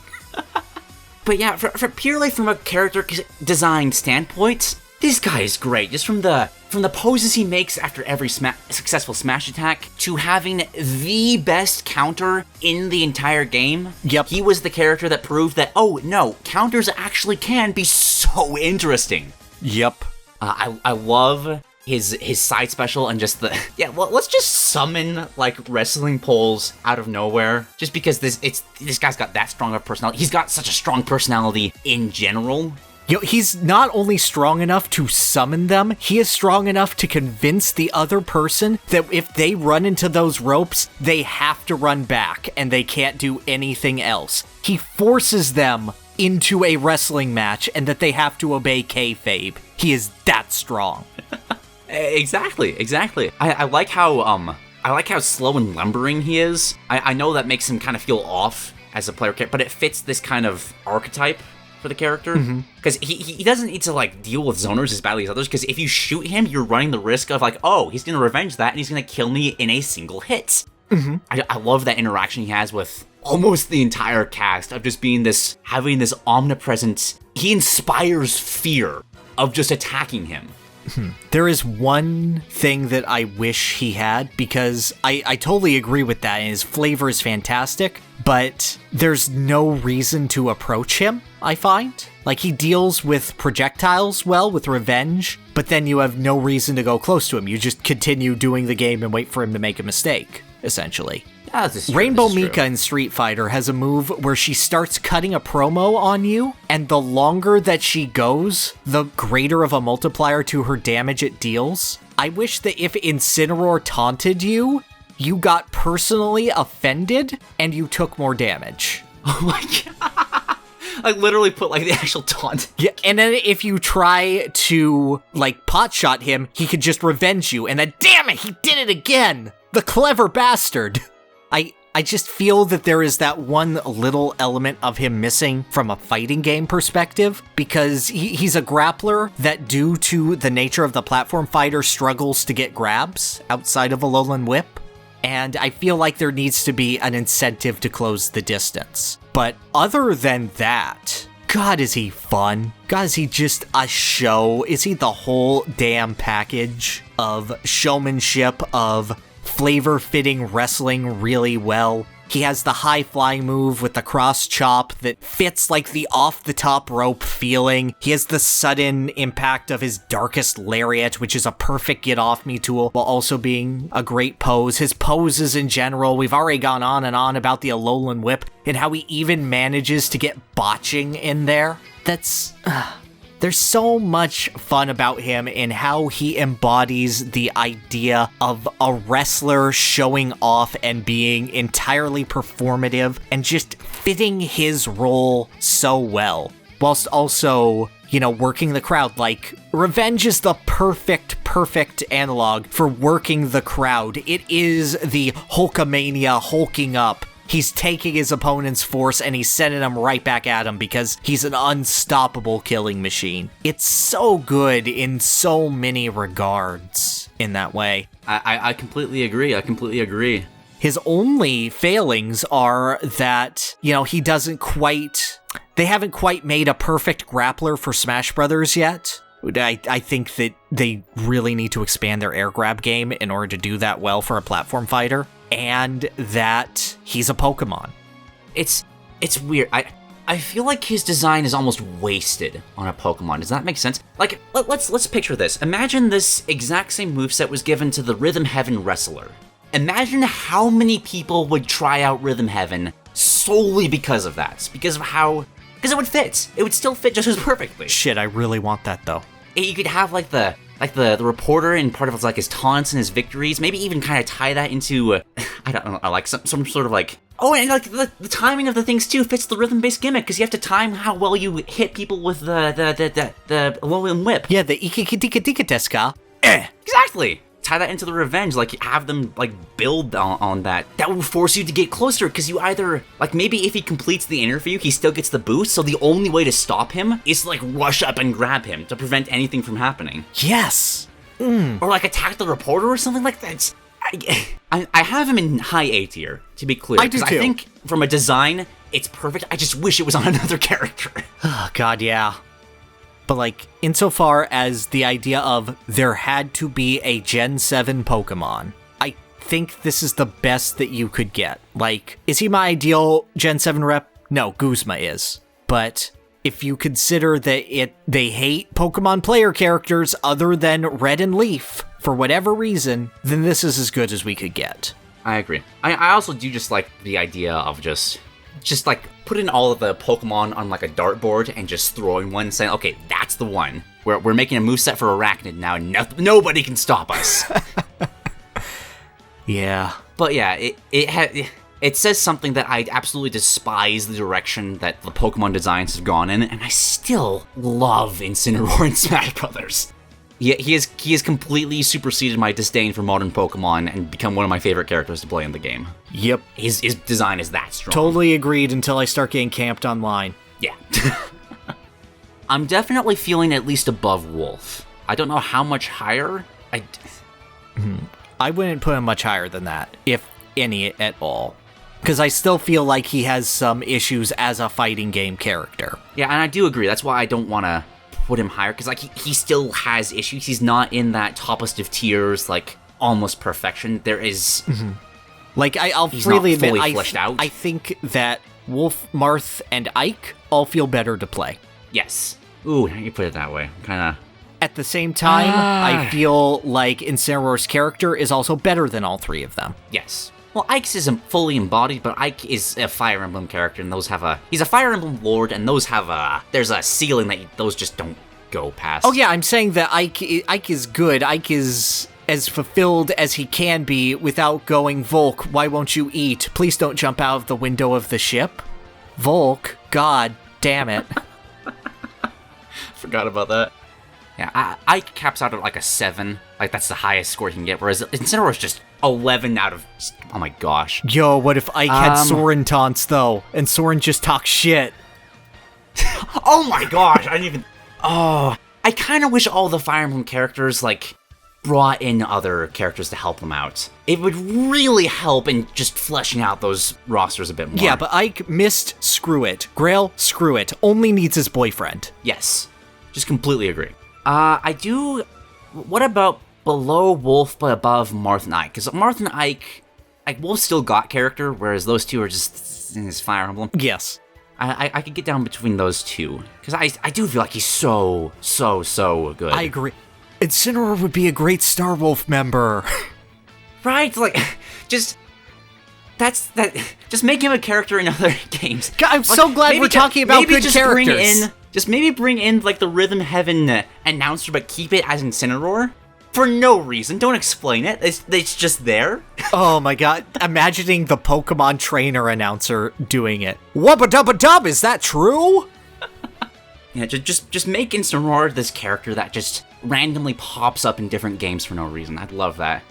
You just want... You remember the Twilight Princess thing with the sumo wrestlers in... yes. The Gorons? Yes. You just move that forward, and it's just... Randomly, there's like this... I don't know, I guess it's still the Gorons that are just really into wrestling now, and there's just an Incineroar there for no reason. No explanation, it's just there. God, the masked muscle from Punch-Out shows up, and he rips off the mask, and it's Incineroar, and his entire body changes. It's just a full body costume. But, like, yeah! That's how strong his character is. It really is. I want to see more of this Incineroar, and not the crap in Pokemon. Exactly. Oh, something I want to bring up real quick, just because, I know a lot of people have been talking about Pokken tournaments and how that shows off the characters compared to Smash Brothers. Yes. Which is, like, true, yes. But here's the thing. Both of these games are going so far and beyond for what Pokemon actually does for its Pokemon. Like, yeah, sure, you can compare Pokken and be like, yeah, they're lacking, but if you put any character in Pokken, they'd all look lackluster in comparison. It's funny to think about, but Smash Brothers is actually really tame and vanilla compared to just how insane fighting games can get with, like, their style and animations. I feel like for what it is, the Pokemon in this game, they're fine.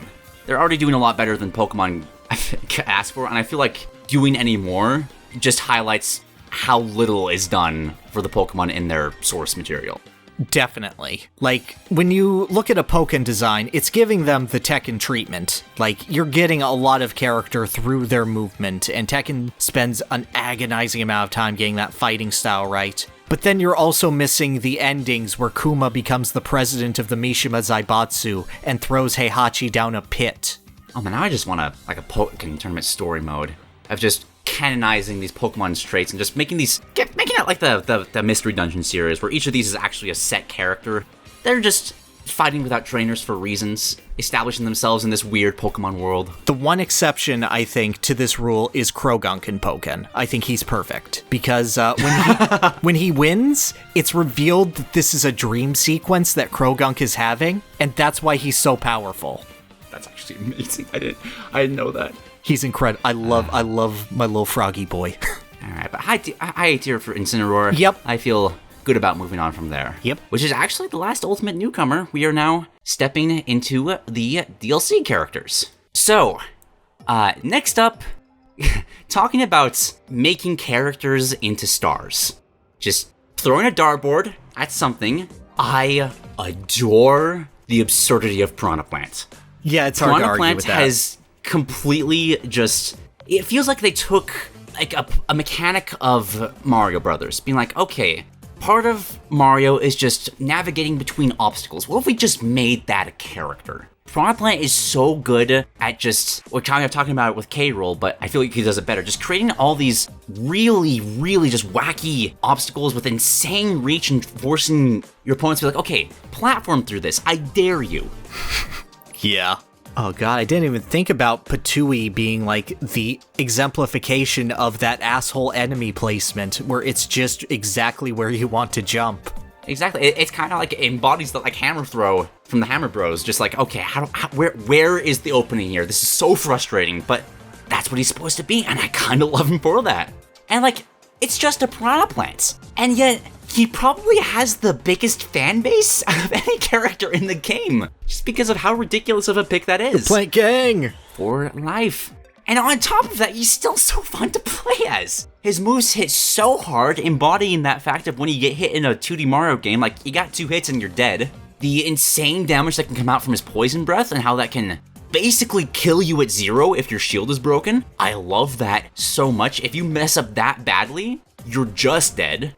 But yeah, I also love that he has, like, really wacky weaknesses, because again, it's still Mario. You can circumvent these things. I love that when he extends his hitbox, you can still hit him out of it. Mm-hmm. It's hilarious to spike a Piranha Plant from halfway across the stage. Yes. Because he uses down B poorly. He's a character that I feel like, okay, this is actually okay to be a campy character, because that's what Piranha Plants are. They're stationary. Why would a Piranha Plant be moving around? They're plants. I find it funny that the best represented Mario character is fucking Piranha Plant. I agree with that wholeheartedly. Just like, he represents everything about the Piranha Plant species, their unique little interactions, even little bits of like Paper Mario with the poison breath and the putrid piranhas. The idea of Petey Piranha being the boss of them, as well as referencing their big moment in Smash Brothers with his giant cages. It was a sucky boss fight, but yeah. Oh, it's an awful boss fight, but like, there was a big spotlight for the Piranha Plant species, like in Veridi's little rant where she goes on and is like, there's Piranha Plant, Fiery Piranha Plant, Patui, Mega Patui, Smilax, Mega Smilax. It's like, there's so much of this that was considered for no reason other than just, yeah, let's make a really, really fun moveset out of this. And it is a really fun moveset. It shouldn't be, but it is. Piranha Plant's that, like, the big reason why I want those, like, trade a Greninja for, like, Helio, not Helio, that's too easy. For a Klefki. Just make a moveset out of that. Because when they just take these random things and make movesets out of them, it's Jigglypuff. I almost want to put Piranha Plant next to Jigglypuff. That's how much I love this moveset. That's a tough sell for me. Like, it's good, but god, that's a tough sell. I know. I'm not dead set on this, but, like, that's just how impressed I am by this joke. Because it is another kind of joke. It is a joke, and, like, it's weird, because it's a multifaceted joke, whereas Jigglypuff is just one punchline that it keeps telling, and everything is built around that. Like, Jigglypuff is a punchline with all sorts of setups, and Piranha Plant is an overall weaker, but ultimately more varied comedy set. Yes. Piranha Plant is stand-up, and Jigglypuff is the entire horse in a hospital bit. Oh god, can someone do a mod where all of Jigglypuff's sounds are replaced with quotes from John Mulaney? I would really appreciate that. Just anytime she sings, it's just a random joke. Mm-hmm. Now, we don't have time to unpack all of that. Do you feel like Piranha Plant fails in any ways as a fighting game character? That's been interesting, because I had him in A tier because I felt like, yeah, it's Piranha Plant. He's doing good. He's doing the joke good. There's another character I think does a joke better, but now I'm looking at him, I'm like, why did I put you this low? And I'm saying that about A tier. I'm like, what was my thought process a couple months ago that led you to this point? I know he's kind of considered a low tier, but, like... He is, but I don't think that matters compared... I don't either. Like, his skill set is still fun enough to work on a casual level. I know that he has some moves that are considered useless, like... I don't know. I don't know what his tilts do to really sell him as anything, but that's getting into a slight bit of nitpicking, because they're still animated really well. Like, do I feel like he has moves that just don't work? Yes. His up tilt's a little weird. Yeah. Do I think that he has moves that overall subtract from his characterization or his game plan? No, I just think he has bad moves. And that's not an inherent issue to design. Like, Ganondorf's up tilt is an awful move. I love it. Yeah. Like, sure, the up tilt may be weird and just miss people for no reason, but it's also just a little bobblehead that I love so much. Yeah. It's fascinating how so much love was put into a plant when compared to the rest of the Mario cast, who are arguably the most recognizable video game characters on the face of the planet. Right. Like, the fact that if you footstool him while he's crouching, they specifically programmed that interaction to make him bite you, which never happens, but it's... But, like, yeah, just a random attack for no reason, just because, yeah, that's Piranha Plant. I love that half of his ults have a pipe as opposed to the plant that references both eras of Mario.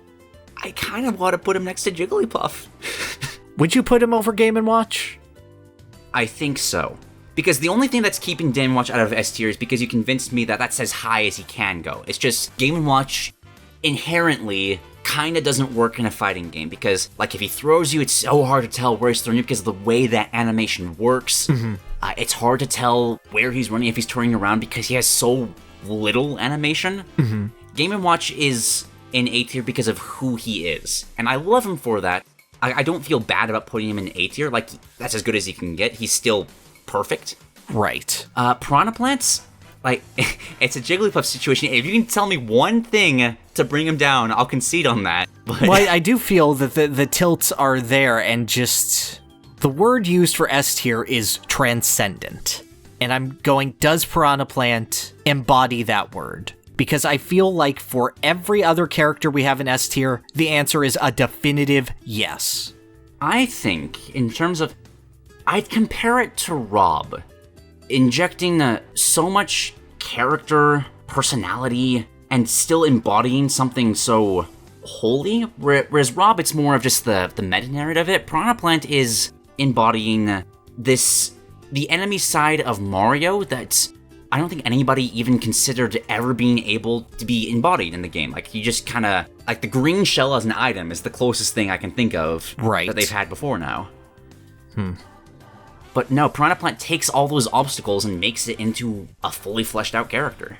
All right, let me pose one more question. Should this be Goomba? Or is Piranha Plant the best option we got? I feel like Goomba is too inherently limited based off of... Well, you know what? No, because Piranha Plants have so much variation in how they appear. Goombas have some, like sometimes you get like the Tower of Goombas, sometimes they have hats, but the amount of species of Piranha Plants, like going back to that Viridity list, there was just dozens and dozens and dozens of things to pull from that really make this, ironically, a celebration of a history of something you don't really think about. And I think that's fascinating. It kind of makes me want, like, other characters like this. Like, take... I don't know, like a... I'm trying to think of a Zelda enemy that this would work. Like, take an Octorok. And just all the weird ways that's... Take the shopkeeper from Star Fox Adventures. But, like, seriously. Like, what would happen if a space... I would love a space pirate. Okay, yeah. To just take all the weird things they're doing, kind of with that same mentality. All right. So Goomba was a trap question to see if you would go like the iconography bit, and no, you're really doubling down on that, so I can agree on that. The philosophy's in the right place. Alright, I don't... It's either above or below Jigglypuff, not any higher.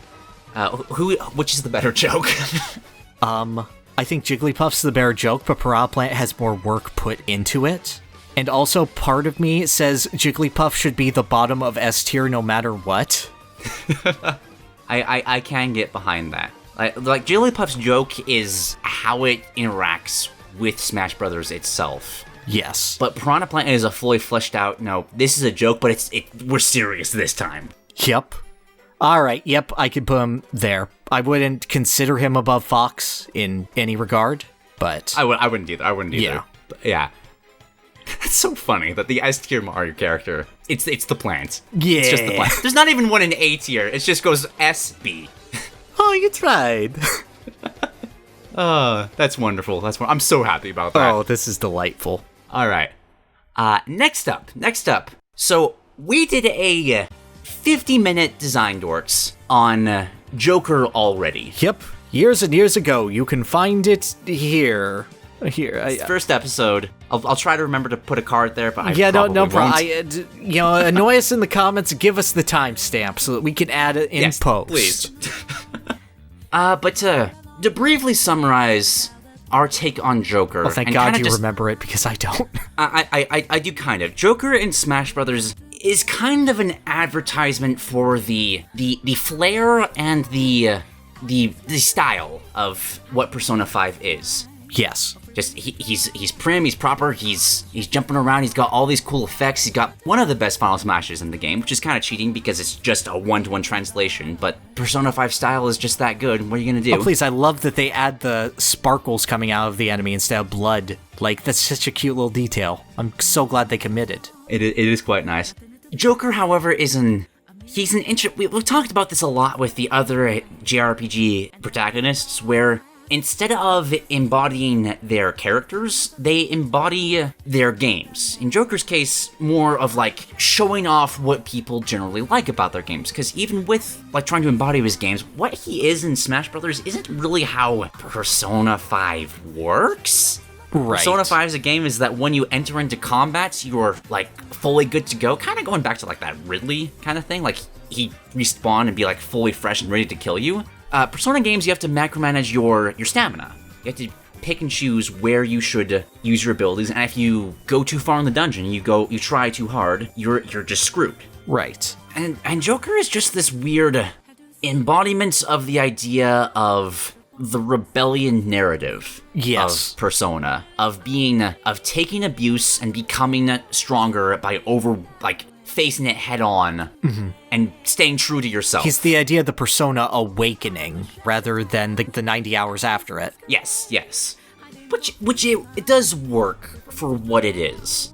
But I feel like Joker is almost a Bayonetta level case of just pure missed potential. I made a quick concept years ago that I'm trying to remake fairly recently, just to kind of tie it to showing off the Persona 5 dancing video we did. Just kind of leave it as a spiel at the end. Alrighty. Which, if you haven't watched that, please do. It was fun to make. But I feel like there was such a missed opportunity by Joker giving him a pseudo-pocket ability of if he's hit by a move, he absorbs it, and then can summon a persona of that move to hit the other character with it. I feel like that would have been such a perfect way of showcasing the wild card ability that every Persona character uses.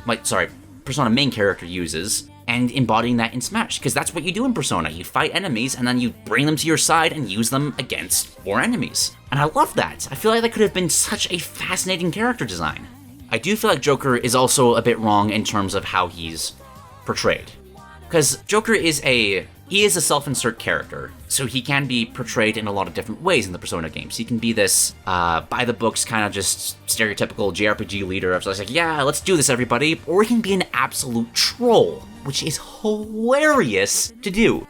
He's also got this, kind of a darker, more violent... Persona's an M-rated game for good reason. Yeah. Like, a lot of terrible things happen in that game. Yeah. But Joker is a lot more violent than what he's portrayed in Smash Bros. He's got this very gentleman thief anime protagonist that it doesn't quite get the grit of Persona across. It's odd because it gets across the idea of his mask, the idea of Arsène Lupin. It works very well in that sense, but it doesn't quite hit the effing adults sort of pain and rebellion that Persona casts get put through. Exactly. Like, I feel like this is a nitpick, I will admit, but Joker does not use a dagger like a dagger. The whole point of having a knife is to stab people over and over again before they have, like, the chance to react. Mm-hmm. And you just don't get that. He feels like another just Marth with how he kind of spaces with his back air, with his forward tilt. I can't call him that. All of his tilts are fantastic. His knife twirl especially is so much fun. His knife twirl is correct. That's what it should be. But, like, I don't like his aerials. I don't like his... Like, he literally has that triple stab that you want Marth to have with the épée or the rapier. Yeah, but like, that's why Marth should have it, because he's all about that flair. Joker's not... See, I think... It's... I feel like stylistically, Joker is that. Joker is, like, if you look at a cutscene in Persona 5, the opening cutscene specifically where Joker is doing the casino heist, you very much get the sense of what Smash Brothers is taking out of it. It's taking that sequence, it's taking that cutscene, it's taking that over-the-top nature of it and that theatricality of it all. The issue is... that sequence is, like, very, very, very specifically portrayed in that way for spoiler reasons. Yeah. To be an act. Yeah. So, it's odd, because then, yeah, it fits in with the UI of Persona, it almost fits in with the romanticization of the Phantom Thieves. Like, if you asked... yeah. If you asked... This is Joker designed by Ryuji. This is Joker designed by Mishima. Oh, it's even better! Like, if you had an in-universe fanboy of the Phantom Thieves design the leader of the Phantom Thieves, and you said, yeah, they have, like, the super form, they'll be like, oh, and they use their repressed emotions to fight, and when their backs are against the wall, they come out with even more strengths. I'm just laughing because you basically just said that Sakurai is just Mishima, but grown up. Am I wrong? Futaba would call Sakurai an NPC. Oh my god. She totally would. But yeah, Joker isn't... I do have him in mixed. He's the only ultimate character I have in mixed right now. Like he's the only one in C. I could probably put some more below that, but I feel so similar to Bayonetta because I look at him and I'm fine with it, but like, there's so much more potential. Like, imagine if his smash attacks involved his gun. Because that's what the gun was for in Persona. You trip people up and it allows you to do the all-out attacks. Mm-hmm. So imagine if his smash attacks were just like, he shoots down in both directions, and if he hits somebody, it trips them, and it immediately transitions into that, like a really quick heavy slash where he just instantly darts behind them using that, when you're stealth in Persona games, using that animation of just darting from cover to cover. Just being like, oh, I got you, you're dead! Or something like that. I see that. I really don't like how he doesn't, like, rip masks off in any way. Like, I understand, like, he can't rip off, like, Yoshi's face. That would look wrong. But that animation isn't anywhere in his moveset. Just, like, pulling energy for some of them or something. He should have Snake's, not grab, but his holding animation, where he has them behind. Yes. And, like, he should have his dagger to their throat. And, like, you could hit them with the butt of the dagger to be Smash Brothers. That's okay. But... like, I wish he shanked them. Yeah, I do too. I understand why he can't. You can't have Joker shank Peach. I understand that. Oh no, Pichu, you're going to pay for your sins. Oh god, Isabelle. Just... It's okay, just have her have like a smile, like she applauds when he stabs her. It'll be okay. Oh god. You're like, good job! You got it! I'm just picturing Pac-Man's unchanging expression. But yeah, maybe part of it... I kind of do actually want to put him next to Bayonetta now, because maybe part of it is just like, yeah, ratings, but like, come on! There's so much that... Joker, I get why they did it, fits how he's portrayed, but Joker is a much more, frankly, violent character. I don't feel like it's fair to Persona games. Like, the only thing that's, like, preventing me from giving spoiler, like telling outright is that it would be spoilers, but, like, the most fucked up things happen in Persona games. I can't stress that enough. Admittedly, I have Joker in B, because, like, even in spite of his outrageous potential, I think that as a fighting game base, he still does incredible work. Like, I don't have the feeling that I have with Bayo that Joker is entirely predictable. Like, yes, he has up air loops, but I feel like that even fits the Persona games, because you hit at a weak point, and then it's a once more situation. This is true. Bayonetta has that gameplay lacking really hard. Yeah, Joker has this wonderful, wonderful flow to him where, like, if you're playing Persona well, your opponent should not get a turn.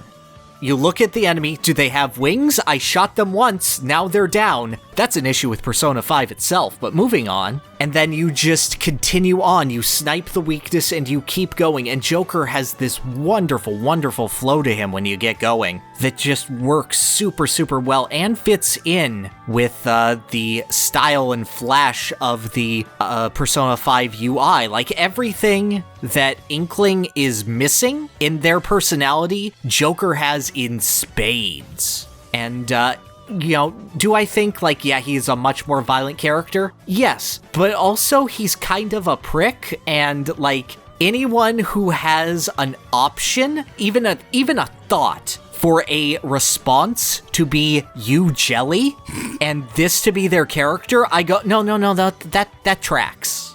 My question on that side is, can you imagine this incarnation Joker saying pillage, just, you know what I'm talking about, pillage him?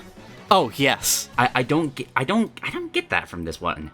He's too clean.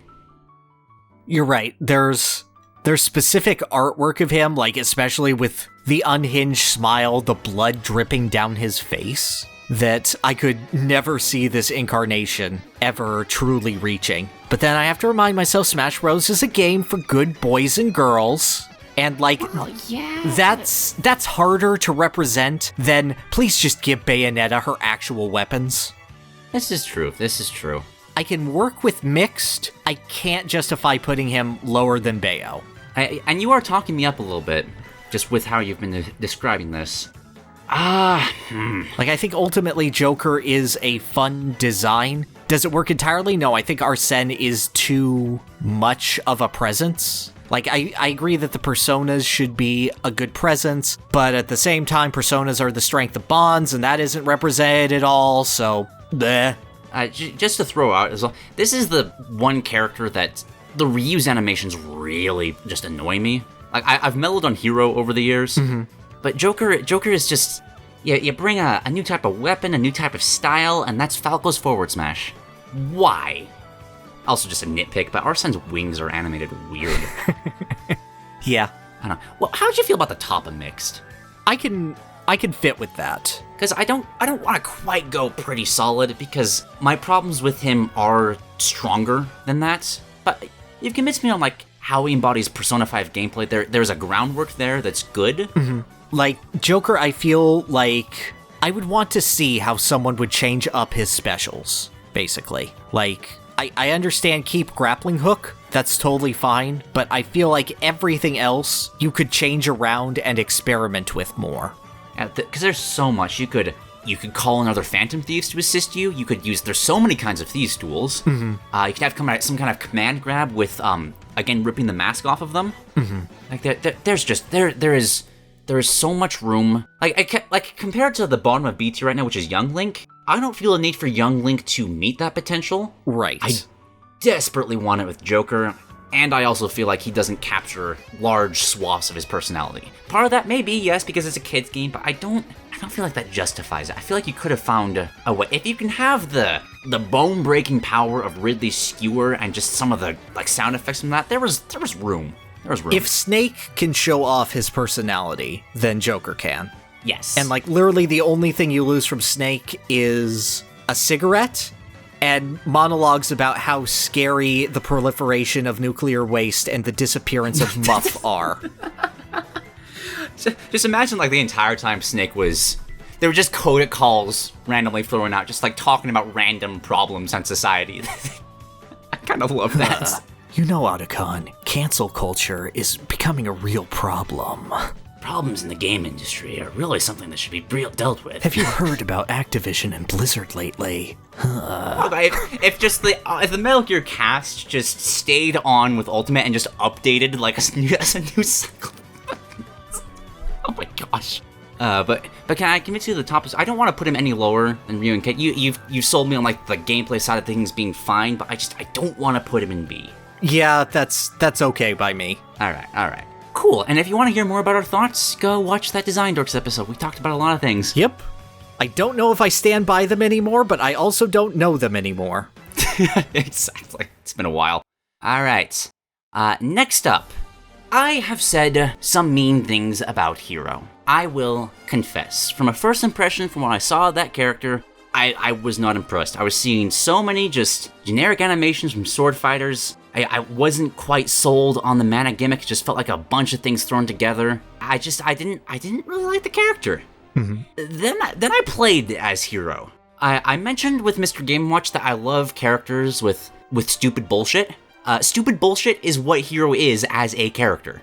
Yeah. And I love him for that. He's one of my favorite characters to play. Anytime I'm playing Smash Brothers, there's always a question in my mind. Just half the time I'm going between like characters I enjoy, like, okay, there's Bowser, there's DDD, there's Ridley, but then the other half of my brain is like, okay, but what if I just played Hero instead? Yeah. Because he plays not necessarily so differently, but the vibe of his playstyle is so different because it's a gamble with so many of his things. Like, oh, here's his smash attacks. Yes, maybe you die from this, maybe you don't. Whack and thwack are some of my favorite moves in this game. If I made a top 10 list of my favorite moves in Smash Brothers, I feel like 6 of them would be Hero. That's fair. Just because of how the stupid stuff that he can do is so much fun. The fact that Metal Slash exists pretty much for the sole purpose of punishing other heroes for no reason is like one of the dumbest but most fun little details. The fact that Kekling exists, like, you're never gonna find that like directly above a character. That's solely because you were mashing the button too fast, you used it, and now how good is your opponent at counting to 4? Just, let's see. I love that so much. And the rare times you actually do kill with Kekling, it feels like the dirtiest move you've ever done. Oh, please, and Kamikaze in general, on that same note. Like, it's so avoidable, it's so disrespectful. God, is it fun? Exactly. And yeah, he does have generic animations, but the more I've learned about Dragon Quest, that's kinda... Dragon Quest characters, protagonists in general, are... I'm not saying this as a bad thing, a knock against them. They establish this character of the blank self-inserts, and that's just what they are. So the more I've learned about them, the more that just hasn't bothered me. Like, obviously, there's room to be different, but I don't feel a need for them to be different anymore. Yeah, they're literally an empty D&D character sheet with a couple fill-in backgrounds. Yeah, exactly. And so the way they're characterized doesn't look like, yeah, sure they have Buster Throw, but I don't mind. Sure, they're the guy who designed and made Goku. I don't mind that physicality. Yeah.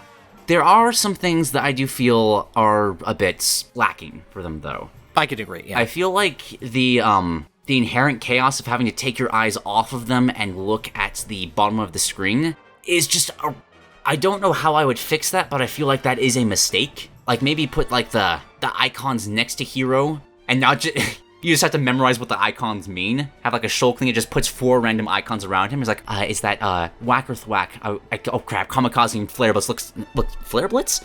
Yes, Kaboom. yes, Flare Blitz. I don't know why that happened. Hero has Flare Blitz now. Why not? Just do something like that. Having to, like... Oh, no, here comes Hero with this... Look down. He's randomly selected gun. Oh, man, if Hocus Pocus just used a random move... Yes. That'd also be pretty great. Oh, it literally just metronome? I'd love it. But yeah, these are... I have Hero in A tier right now. And that's because I do feel like those inherent parts of his... There's just fighting game problems with him that need to have a once-over. They need to have a UI overhaul with just... Oh, totally. Like the fact that... How Shulk got his Madonna Select. They need to have like that kind of redo with Hero, but... Oh, I just love him so much. The fact that Hero has the issue of the region that you're playing the game in and your ability to learn languages will inhibit your ability to play is admittedly debilitating. Like, from a fighting game standpoint, you're not going to overcome that. I have poor eyesight, I need glasses, I cannot play as Hero. Well, no, playing as Hero is a very different experience, depending on if I wear my glasses or not. Right. Because, like, there is a fun thing of just picking a language you don't understand and just trying to play like that. Oh, absolutely. My issue is that you can't... I find that if you can't physically play a fighting game character, that's okay. Someone can. If you can't physically play against a fighting game character, that's a problem. Yes, absolutely. And I feel that Game & Watch has this to a lesser extent, but Hero has it to the most pronounced extent. I would agree.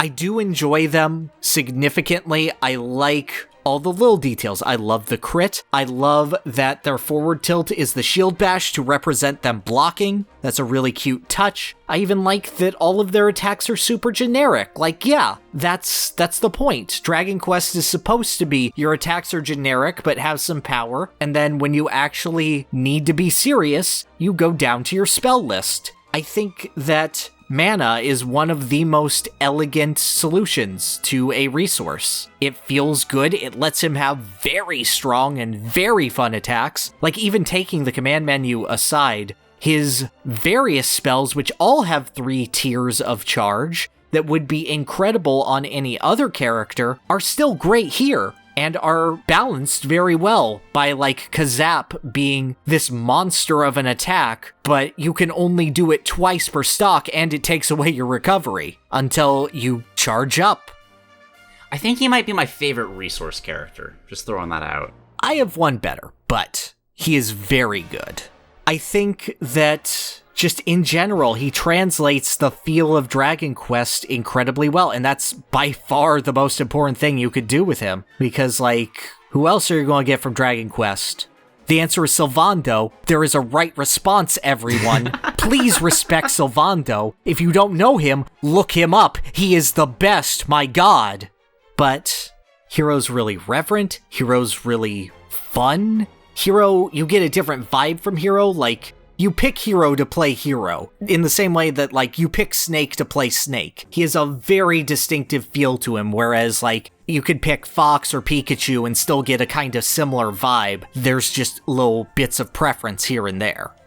Hero is wholly unique and wholly special, and I do really, really respect him for that. Agreed. Where does he land for you? I have him at the bottom of A tier. I think that as a celebration of Dragon Quest, he does an exceptional job. Like, he's basically able to sell the series despite having 0 character, despite being 4 different characters. All of them have a personality of, well, this one has a rat at least. And yet he's still able to convey that. Like, that's good design to me. And the things that weigh him down are, admittedly, huge debilitating problems. But from a casual perspective, that doesn't hit him at all. Like, casual Hero is about as perfect of a representation as you can get. Yeah, I would definitely agree with that. So I would either put him at the bottom of A or start debating him with the group of Mario Cloud Jr. I think Hero has that fatal flaw, but I feel like that's the only flaw. Like, I like how his damage recharges his mana. It's a good way of having a resource management while still making it manageable. And just as an aside, God, the music selection sucks. I get why. It's Dragon Quest music. It's a copyright nightmare. But yeah, it is terrible. Yeah. Totally agreed. Yeah.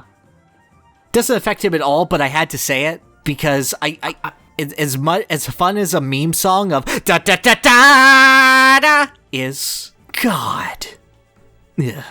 I think I would argue for the bottom of A, because once you get into the B tier, you get into people that are missing things, or things are wrong. Hero's got a fundamental UI issue, but that if that were changed, I might argue for S tier. Because I feel like his design is still fantastic. I do agree with that. I'm trying to think of how I would move things around and if that would be a level of personal preference. But no, I think in illustrating the Dragon Quest hero, he does, a great job. I think, like, I could put him into B tier, but, like, thinking on it, like, somewhere after midnight in my wildest fantasy, somewhere just beyond the reach, there's someone reaching back for me. Racing on the thunder and rising with the heat. It's gonna take a Superman to sweep me off my feet. I need a hero. I'm holding out for a hero till the end of the night. He's gotta be strong, and he's gotta be fast, and he's gotta be fresh from the fight. And I think more would get this video taken down. But do you want him at the very bottom, or...? It's such a fundamental issue. It is, but at the same time, It's such a weird side problem. Yeah, I can get to Even then, I still feel like, Hero is a very solid base design around his attributes, but I still feel boxing with Hero isn't fun. Like, using his neutrals is not fun.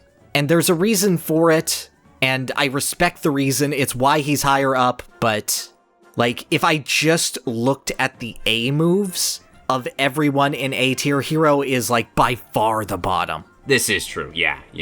Hell, if you look at most of the A moves just in repurposed B stuff from tier, other characters. like, it works, I understand. It's not even that it's just repurposed, it's that they're boring. It's that crits, when they happen, feel good, but nothing else in Hero's standard moveset feels good to hit. It's just the big red button. But that's for a reason, and God, do they do the most they can with the big red button. Agreed. Okay, yeah, bottom of A tier, I can get down for. Yeah. Okay. Next up is Banjo and Kazooie. Now, this is another game that I haven't played much of, so I'm just gonna turn this over to you. How do you feel about Banjo? Cool. So, Banjo-Kazooie is my second favorite game of all time. And it would take an act of not one, but multiple gods to probably change that. God, from a perspective of impact, which I feel like has to be the first thing said about this character, I'm so happy they're here. Like, this was the impossibility of impossibilities. And the fact that it not only happened, but happened as a continuation of the celebration of King K. Rool and the idea of Rare and this added acceptance and joy and celebration of everything that made the Rare and Donkey Kong universe special? Yeah, that feels pretty good, man. It's pretty amazing. I missed the initial reveal. I just heard the little clink clank. Like, I didn't see that was a Jiggy, so I thought, is that Dixie Kong's hairpin? So then was the Banjo silhouette, it was like, But, yeah, ultimately that is fun. How do I feel about Banjo-Kazooie in this game? Now, I know a lot of people go on this character and say that they're boring, that they're pretty standard, that of the DLC characters, they are the ones with the least sauce. That, they work, but, they're not for me. And, like, they should be more fun and dynamic and aggressive, and look at their explosive personalities. Why isn't that more represented? And to which I say, bro, you played a Banjo game ever? Like, I think that their interpretation, while not perfect, is sublime. Banjo is the most laid back of all these sort of 3D platforming protagonists. He sort of meanders around his levels, going at his own pace, with his little burst movement options, going around, collecting things, picking up stuff. Like, he's a cozy, laid back, lazy bear. And he's just doing fun cartoon shenanigans. I think that Wonder Wing is one of the best moves in the game from a representation standpoint. And when we said that they're the best resource management character, I think that Wonder Wing surpasses that. Because I can see that. Wonder Wing not only works from a resource management standpoint of you have this incredibly, incredibly powerful move, but limited uses for it, it works so perfectly for Banjo-Kazooie and represents that collectathon element of them. Because Banjo-Kazooie is a resource management game. You go around and you use your eggs and your feathers and your golden feathers, and when you run out of them, you gotta walk around the level and find more. And golden feathers are exceptionally rare in Banjo. You'll only find them in groups of 1 or maybe 2, and you go through them like that, and you have a maximum of 10 in the game. This is a really elegant way of using your ability to basically cheat the mechanics of the game that's built into Banjo, but you can only do that a limited number of times. And then when you die and your lives reset, you collected more. And that's really cool to me. I think that it's a perfect risk-reward move that your opponent is constantly baiting you to try to use, and you're looking for the exact right opportunity to use. I think as long as Banjo has Wonder Wing, he's an incredibly engaging character to fight. And I think from a playstyle perspective, Banjo straddles the line between camping and zoning really, really well, because Banjo's too slow to camp. He can't avoid you. His airspeed is awful. He's too casual and laid back, but he can zone you out and come on at just the right time. Banjo is trying to let you dictate the game at his own kind of lazy pace. And it's fun. Banjo feels like a character who was introduced in Brawl and then brought to the forefront and modernized through Ultimate. Like, he feels like he's been a Smash Brothers character that's been here forever. And honestly, I just really love him. He just works on every level for me. From his sound design, which is perfect, absolutely perfect. You had to do one thing and you did it. From his animations, where the Breagle Bash is still one of the most fun moves in the game. I think that he is one of the most dynamic swordies in the game with his poking tools, because he can still box. He has all of the advantages of Marth with all of the things that Chrom and Ike are asking for. And just, yeah, I think he's great. I think he's the best animated character in the game. Just every single one of his animations shows off so much personality and heart through both of the characters. From his ledge cheater to how Kazuya looks terrified at the blast zone as Banjo rockets towards it. Yes. The ledge grab animation is phenomenal. Yes. The strongman pose that he makes when he perfect shields. Like, there's just so much. Oh, I love my little cartoon boys. And one's a girl. I will admit that I also don't enjoy playing as or against them, but I don't think that's really a nuke against their design. That's the issue, because I like them. I like playing as them. Do you have them in A or S tier? It sounds like it's one of those two for you. I have them in A. Okay. I do as well. Even having not played the Banjo games, it's easy to look at these characters and just immediately understand who they are, immediately understand their games, and fall in love with them if you don't pay too much attention to how many projectiles are getting thrown in your face.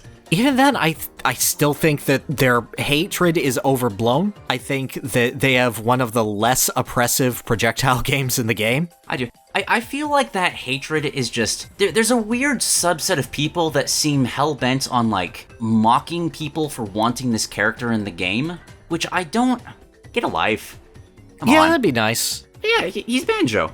Do I think that maybe they could have something where, like, they gather resources, or, like, if you didn't use egg for a while, it could change into fire egg, or ice egg, or grenade egg? Yeah, I think so. I think that I would have preferred to have all the eggs centralized into B, and then let the current egg lay be something else entirely. I don't know, maybe the Bill Drill, maybe Dragon Kazooie, maybe the Snooze Pack or the Shack Pack. But ultimately, I think that they're still really, really good and really, really fun, and they're just having fun with the tools that they have while having a very solid, almost kind of throwback to a Smash 64 character in how their normals function. I do want to double down to just, like, I love how he feels like he's always been here. It's just... It feels right. Yes. I never even considered the fact that he's kind of continuing on that rare legacy from K. Rool, but it just makes me love that trailer that much more. As long as, like, the grand finale of just, like, everybody's here celebrating he's here. It's wholesome. Oh, dude. I love it. When K. Rool fell into the pit and his outline was shaped like Gruntilda from Banjo-Kazooie when she falls off of her lair, I screamed. Like, that's actual perfection. Where exactly in A tier? I'm kind of feeling, I'm looking at Isabelle and Link right now and feeling somewhere in that range. I am too. I mean, I can go higher because I love Banjo, but I feel like your assessment will be more accurate from someone who's not obsessed with the continued legacy of this character. Well, just from what you had described with, like, the different eggs and stuff, it sounds like Banjo is a character that has more potential that could be reached, and I do feel like that is something to be measured with these characters. And I look at the characters above that, like Pokemon Trainer, that's 3 characters in one, all of whom fulfill different roles. That's amazing. Kirby is inherent simplicity that can be changed in so many different directions based on who he copies. I think that's also amazing. Pac-Man and Game & Watch goes to that question, so I feel like right between Pokemon Trainer and Isabelle is where I would slot them. I think I can agree with that. Like, my only debate is with Pokemon Trainer because some of the moves on the Pokemon I would change. And, you know, I could agree with that as well. Mm-hmm. And just, there's so much to Banjo's animations that I absolutely love, but, like... You know what? No, those animations are the best in the game. I'll put him above Pokemon Trainer. All right, good. I wouldn't feel comfortable putting him above Kirby, so... I wouldn't either. Like, there's what? 80 characters in this game? He can copy all of them? Oh my god, Kirby's copy of Banjo, where he has a plush of Kazuya. Yes! Oh my gosh. Oh, it's the best thing ever. Okay. Alright, but definitely one of the best characters in the game. I would, from a design perspective. I would agree with that, and I would fight people in the parking lot over it, so. Building off of that, next we have Terry. Terry was a character I did not know existed until that little leak that there was a character from... I can't SNK. remember the name of it. SNK, thank you. That's how literal exposure I have to that company. Just completely off my radar based on the games I played in my childhood. Mm-hmm. But I didn't know who he was. I was not hyped for him. But Terry is one of those...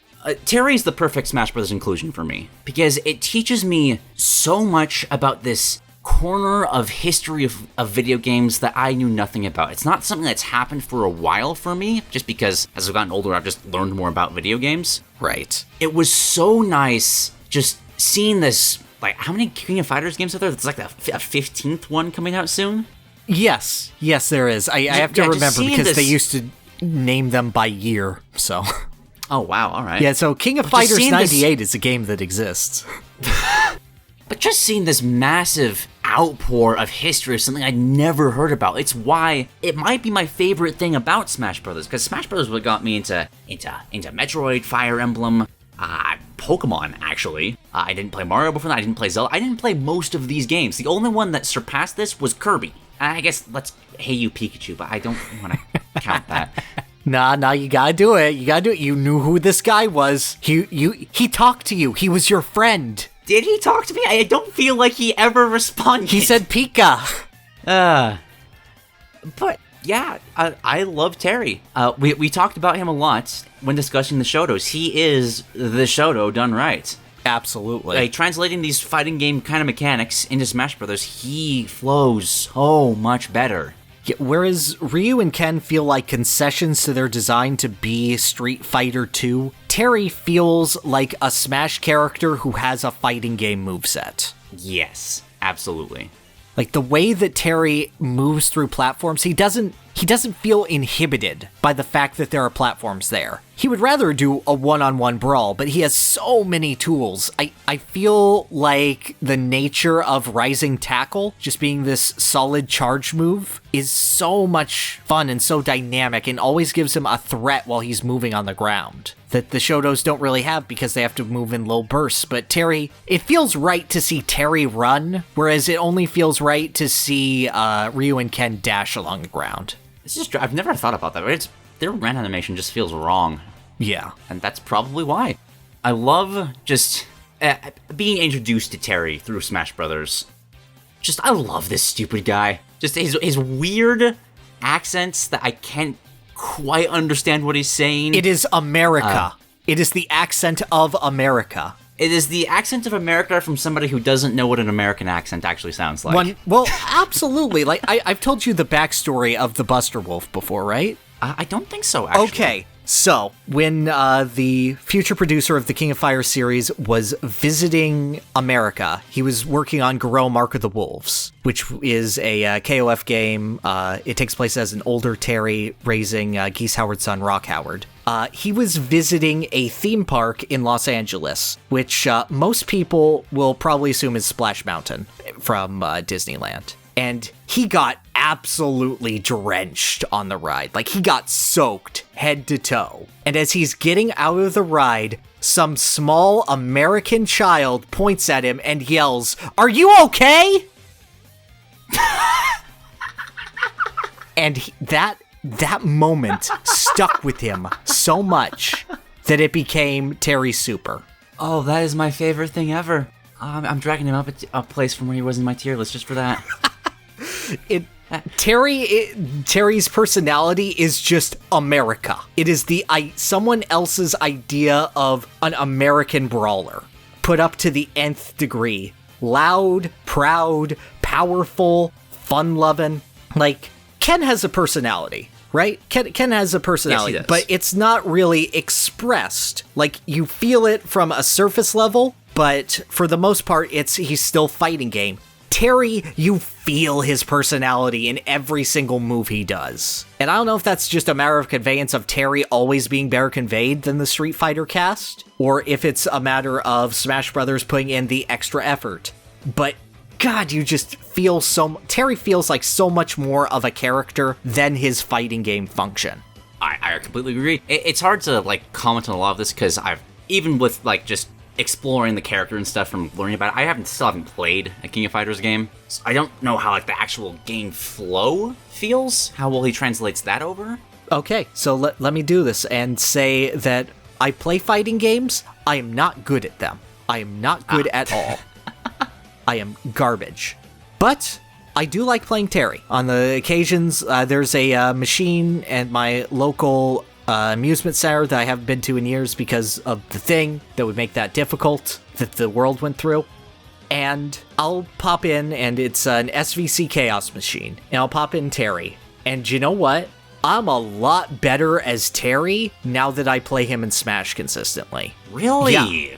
When I see moves in an SNK game, I am able to identify that, okay, they're at this distance, this is where I throw out an anti-air. This is where I start charging Rising Tackle. This is where I can convert with Power Dunk. And it's not one-to-one because the changes of every game, the game changes every time. The system changes. Some moves will become better, some moves will become worse. That's just the nature of fighting games. Mm-hmm. But I'm able to look at Terry's moves, and I'm able to go, in this situation, I should use this move. And that's not something I get with Ryu and Ken. That's not something I get with Judgment Kazi later on. It's something that is exclusive to Terry because of how good his feel in Smash is. And I think that is what makes him the most exceptional. The fact that you can play Terry in Smash and get past that initial level of discomfort that you would feel from a traditional fighting game based on his Smash appearance. So, would you say that his design transcends Smash Brothers? Oh, more than that. I can even go on. I think that Go Sauce is one of the best implemented mechanics in Smash Brothers. Because is it busted that you have these horribly, horribly powerful moves and you could use them all you want? Yeah, it is. But the fact of the matter is, he's only getting that if he's at 100%. If he's at 100% and is in a position where he can use them, then you, the player fighting the Terry, have put him in a position where this character, who is not very good at recovering, is playing neutral on the stage at a high percentage. You have ultimately failed to defeat him early, and this is your punishment. I never thought about it like that, but that's absolutely right. It's like if you gave Little Mac weaker but ultimately infinite KO punches, it would be the same thing, because often you could kill Mac before he ever gets one. Also true. I know a lot of people don't like those, 100% comeback mechanics a lot of the DLC characters have. I don't agree. It allows that extra special something that, really allows them to dig deep into a character's history and show, yeah, this is why this character is really cool. I wish more characters had it. I think it's such a beautiful way to introduce super special moves and supers from fighting games in general, because you get that same feeling of when you know that they have it, you know that they're always looking for it. And you, the other character, are always pressured into looking for the proper way to bait it. And I'm so glad that Terry's super special moves are so easy to bait. They have so much of an opportunity to punish them. And yeah, you do have safe conversions, but it's like a mental chess game of, okay, they're looking for this, so they're looking for the conversion of this. So do I look for them looking for the raw super, or do I look for them looking for the conversion? And that mental chess match is so engaging and so good. Agreed on all counts. It goes without saying, I have Terry in S tier. I do as well. That was the transcending comment. Yeah. He is transcendent. He is absolutely. And I believe that he's a top 3 character. Oh, whoa! I had him above Rob, but you have him, like, is he above Snake for you? I adore Snake. I think he's above Snake. All right. Snake appeals to... I would say that Terry is easier to understand than Snake, and I think that Terry is more in your face about it. Like, as much as Snake sells all the fun you can have in the encounter phases and avoiding guards and gameplay of Metal Gear, Terry just is his gameplay, and it's translated super, super well. I don't think that you could have a more loving handling of a third-party character. That is, I would have to see it to believe it, because in that case, how do you feel he compares to Captain Falcon? They're kind of similar in a lot of ways. Oh, yeah. Like, when he came out, I think I told you when I was trying to sell you, he's a lot like Captain Falcon. I think, like, those were my exact words when you were like, so who is Terry? I remember. I don't want to put him above Captain Falcon, but he does kind of just juiced up Captain Falcon at the same time. I think that Captain Falcon works with Smash Brothers a little better. I do. I think that Captain Falcon's offstage presence and the way he handles platforms is better than Terry. Okay. I was about to have an existential crisis. Something like, oh no, do I have to sacrifice my son for like the new one that comes around?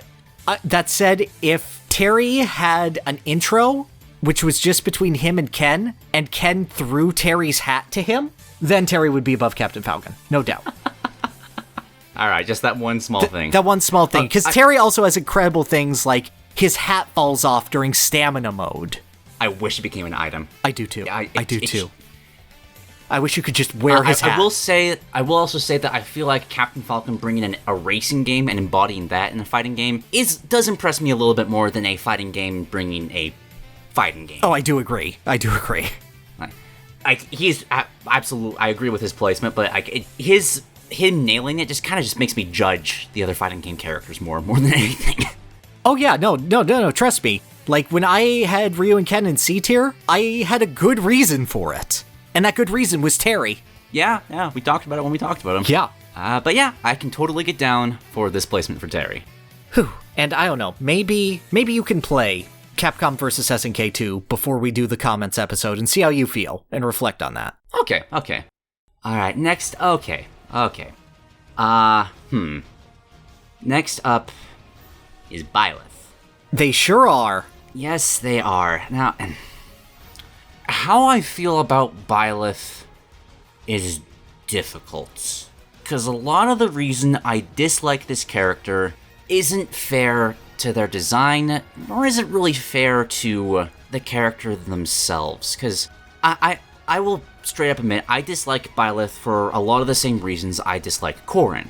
I feel like the marketing scheme of Fire Emblem in Smash Brothers is kind of pointless, and I really wish that this was used to, like, boost up other series that actually needed it. I feel like the Fire Emblem characters are kind of grossly misrepresented. Like, the characters that get into the game are not the characters that Fire Emblem fans want, and that annoys me. If Byleth was Edelgard, Claude, or Dimitri, I'd like him a lot more. I was just going to say, the same way that was just like speculation for this.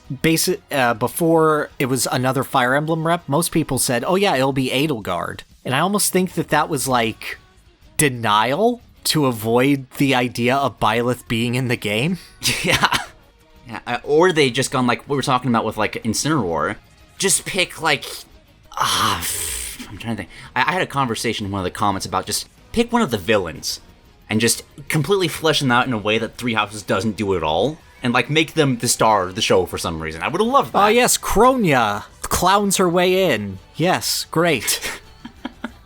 And then Byleth themselves is just, I don't dislike them nearly as much as Corrin, because Corrin has a character and Byleth does not. I do kind of like that the game recognizes that they're a boring blank slate. It is funny. Like, I like the fact that people are like, wow, you're so boring, but you're the coolest guy, but God, talking to you. Or rather not. Yeah, and I will admit there is a bit of saltiness because I have nothing to prove this. I feel like at some point in development, Byleth was Monster Hunter.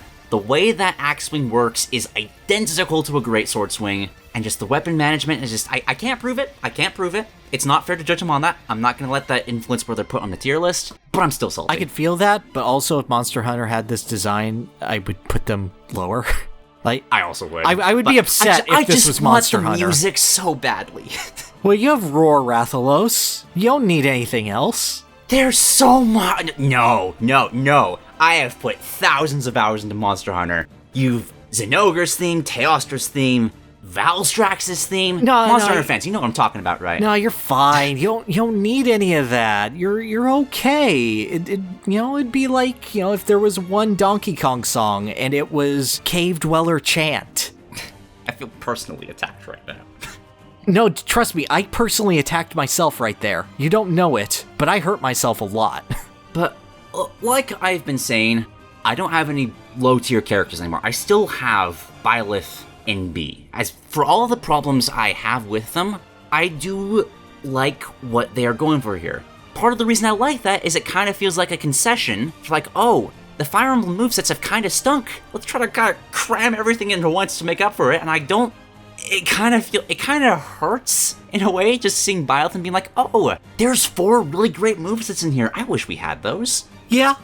But I do still like the moveset. I share this like with Robin as well. I like how they're slower, more methodical. You have to you can't rush on. You have to really plot out and plan okay, I need to attack here at this moment with this weapon. And that I feel like that's good. You're choosing the right weapon for the right situation. That's Fire Emblem. Ironically, not Fire Emblem Three Houses, because the weapon triangle doesn't really mean anything in that game. Yeah, no, you're right. You could tell Sakurai saw them as a concept art character and just assumed, oh, gameplay will be fine. No. Yeah. I do like a lot of their moves. They're, between a mirror, the fully charged fail knots, and just the silliness of up B spiking someone that's trying to spike you. Yes. Just the no you reverse Uno card, I love that a lot. Byleth is ironically they're not my least favorite DLC character, but I still have so much fun playing as them. So I don't know, it's hard to look past my general ire with how Fire Emblem is treated and look at Byleth as a solid. How do you feel about them? I think that Byleth is a character that is hurt by something completely out of their control, and that's because they're the character hurt most by the idea of everyone is here. If everyone was not that's here, so true. And there were only 3 other Fire Emblem characters, if say it was only Marth Ike Robin, or Marth Crom Robin, or Marth Ike Crom, Byleth would be a totally okay inclusion. I think the only one who suffers even close to as much is Toon Link, because he has Young Link to directly compare him to. Yeah. Because I feel like Byleth does a really good job at representing Fire Emblem. It hits all 3 major facets of the weapon triangle plus bows. It has a lot of high committal moves, but also a couple transition moves, like how the Lance has super specific sweet spots, again playing into that keeping your opponent at the right distance, just as Marth did, but also has the Side B, which is a very good transition move. I just generally like the feel of it. They have some of the weightiest, most brutal attacks in the game. Admittedly, it would be nice to see those on Ike instead, but, I'll take what I can get. The axe is crunchy as hell, and it feels good. I like the idea of having a different weapon for each direction. That's really, really clever. Ultimately, I think that they serve Fire Emblem better than any other Fire Emblem character aside from maybe Marth. The issue being that they're Byleth, both in terms of release, given the history of the Smash Bros. Series and what Ultimate is, and their lack of character. I think that a lot could be done with that. I think that the implementation of Sothis drags them down a lot, because... Oh yeah, that final Smash sucks. What, you don't love the Gachapon JPEG? Just think of how many orbs were spent to get that final Smash. That was, oh crap, this character releases, we need to show off this character in a week. What can we throw together? It should have been a randomized call of one, either Claude, Edelgard, or Dimitri. Maybe you can even choose which one. That would have been so much better. I agree. And that could change up what the final smash does. Like, you hit them, and then you do an up, down, or neutral input. But even that considered, they're really dull as a character, and I feel that Sothis could alleviate that a lot. Like, Sothis could be to Byleth what Doc Lewis is to Little Mac. Yeah, I can see it. Yeah, and, like, I feel like a lot more of Byleth could be forgiven if Sothis was just constantly shitting on her. I'm just picturing like, why are you standing in the corner? Go and fight them, coward. Can you win already? We gotta go back to sleep. I do have a few other problems with just, like, Byleth as actually representing Byleth. Mm-hmm. I feel like the fact that they shout out the names of their weapons, like this is Xenoblade, is just weird. I don't like that at all. For such a mute character, to be suddenly like, oh, I'm a Pokemon now. Fail not. You're like, oh, if I yell the name of the dead god bones in my weapon, it'll be stronger. I also know that, I don't care, to be clear, but Byleth is more of a brawler in, like, Fire Emblem Three Houses. Mm-hmm. Like, their signature class has them brawling. Yep. Like, Fisticuffs is part of them, and they just don't have that in their moveset. Yeah, I get that it's impossible based on them being an early build character, but, like, this moveset would be different if they were released last year. Yes, it would. Overall, I think they're fine. Like, I'm glad that there's a proper Fire Emblem character. Mm-hmm. Which it only took you 7 or 8 tries. Robin was a good try, but it needs work.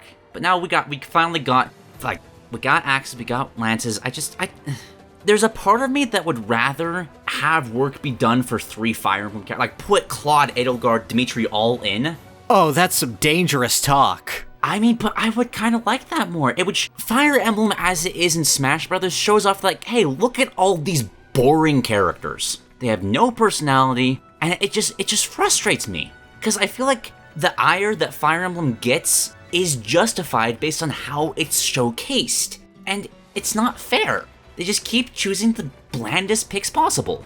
I agree, but even then, when you consider, like, if I asked you, who are the 3 best Smash Brothers Fire Emblem characters in field? They're the blandest. Well, I would say Marth, Ike, Byleth. And then I would say, okay, who are the best at representing Fire Emblem or the most important? And I would say Marth, Robin, Byleth. Like, Byleth is always the bronze medal of Fire Emblem to me. I'd agree with that, yeah.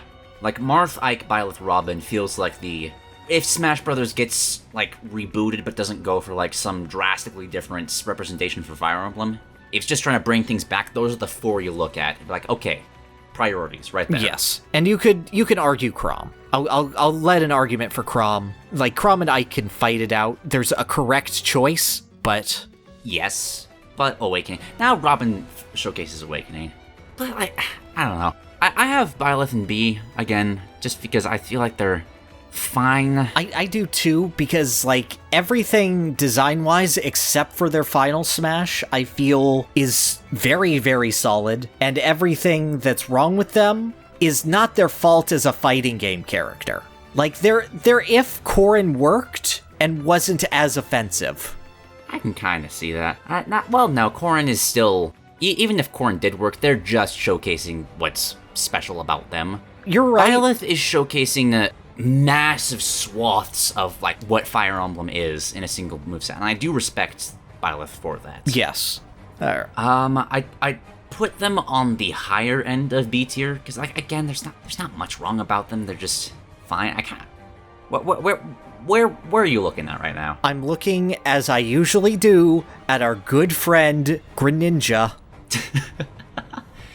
Our good boy who lets us make wise and practical decisions on his identity of he's done really well, but it's just a ninja frog. I do feel like Byleth is definitely better. Yeah, okay. But Byleth serves a purpose far, far better than Greninja does.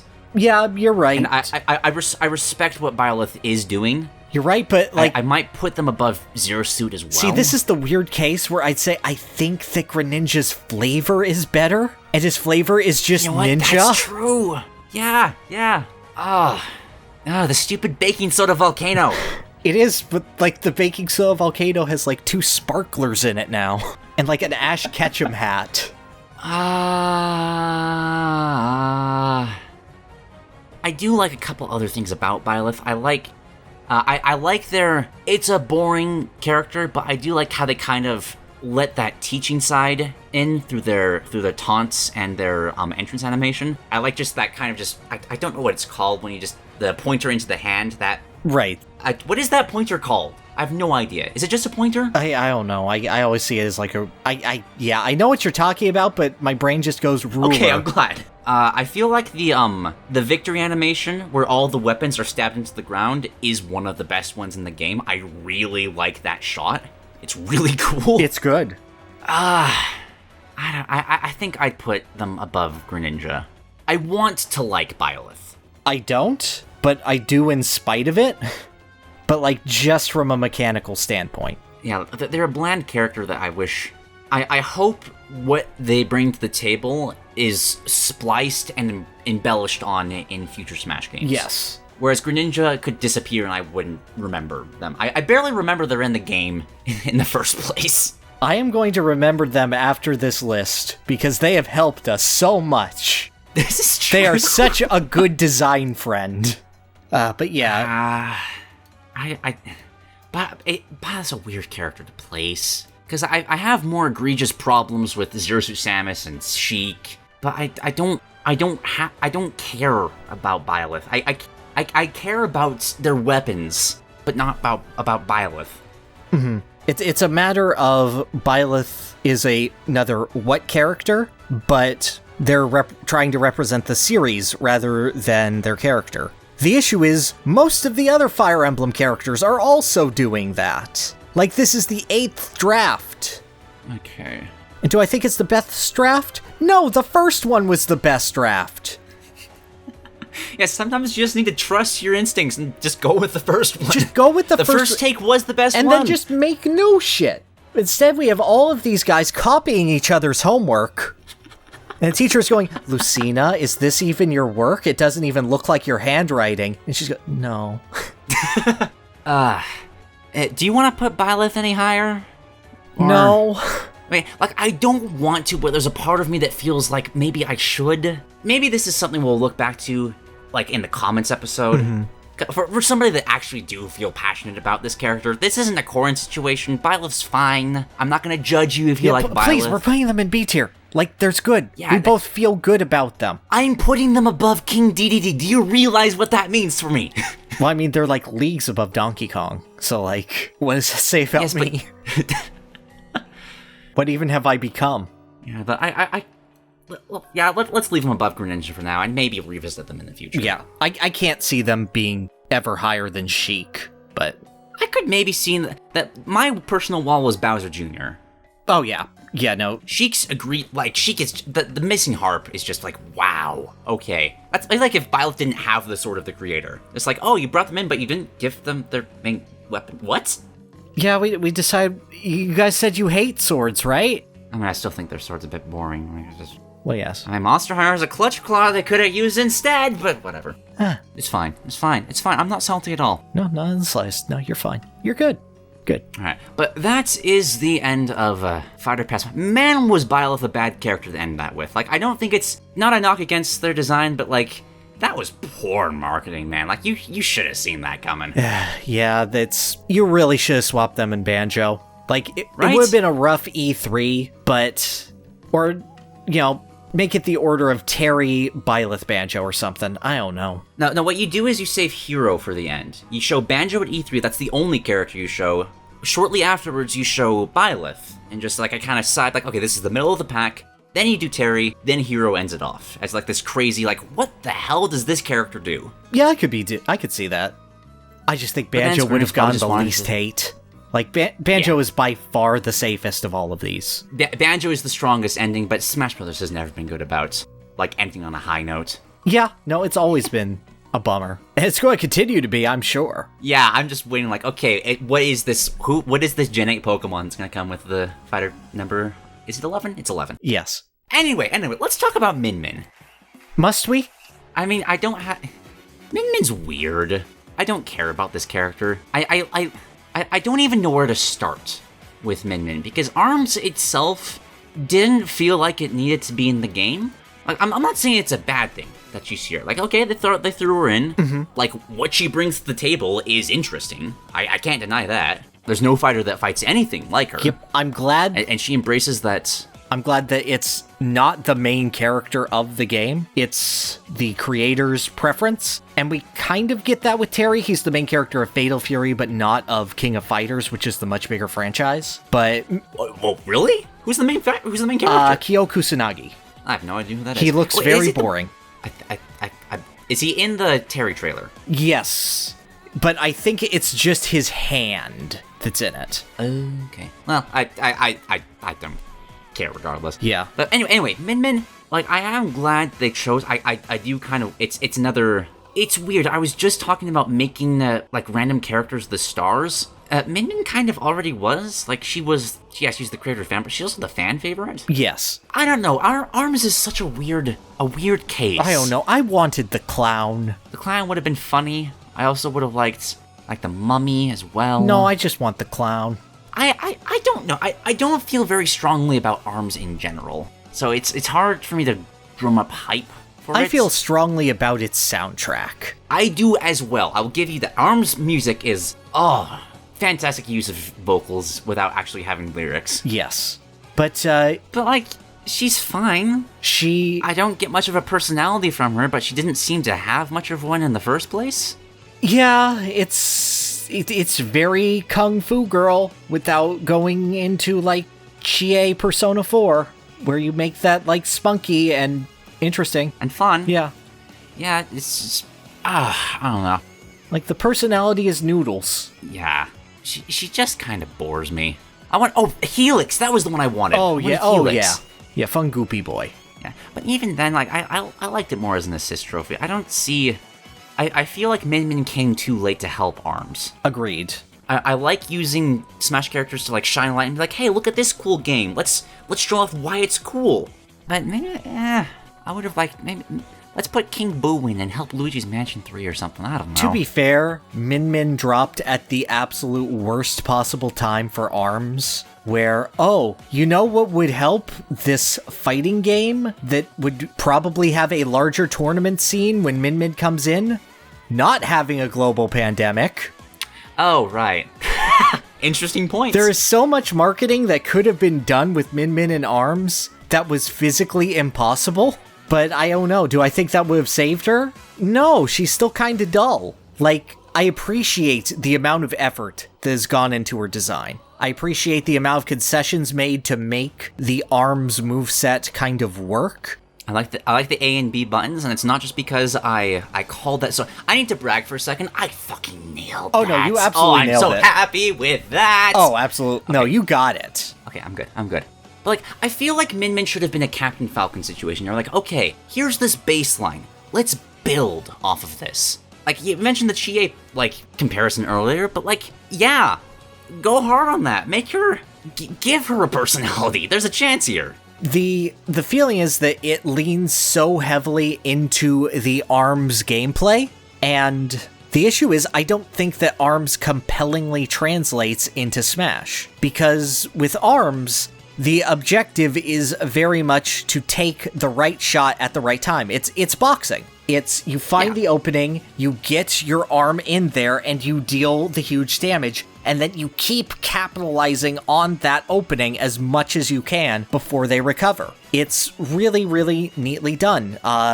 Smash Brothers, I feel, is too dynamic for that, and with Smash Brothers, you want to end stocks in a flashy way. It's not like a traditional fighting game, where if you do a quick jab when the opponent is unguarded, you can end a round. It's very much, you have to hit them with the cool finisher in order to end the stock. And Min Min doesn't really get that because she has to keep her arms at arm's reach. It has to be further away. It has to be a distance. And that doesn't feel good to get hit with. And I don't mean that in the sense of, like a zoner, like a charge shot with Samus still feels inherently good to hit. You don't feel that with Min Min because that's her entire game. If Samus was nothing but charge shots, then it wouldn't feel as good to hit. Min Min is just continued diminishing returns with her design. And it's like, yeah, chakrams are a great oppressive edgeguard tool, but you keep doing them, and then, oh no, most of the cast can't survive that. I guess they're just dead now. Let's play this out 5 times to see if you make a mistake. And ultimately, I think that that's what damns Min Min, is that her game plan is inherently not fun unless you're facing another Min Min. That's fascinating. I had her in B tier before, but I kind of want to drop her down to C. I have because her that in sounds C. exactly like the problem with Ryu and Ken. Yeah. They are great when they're facing each other because it feels like a Street Fighter game. But as soon as you try to actually like, no, this is Smash Brothers, it kind of falls flat. Yeah.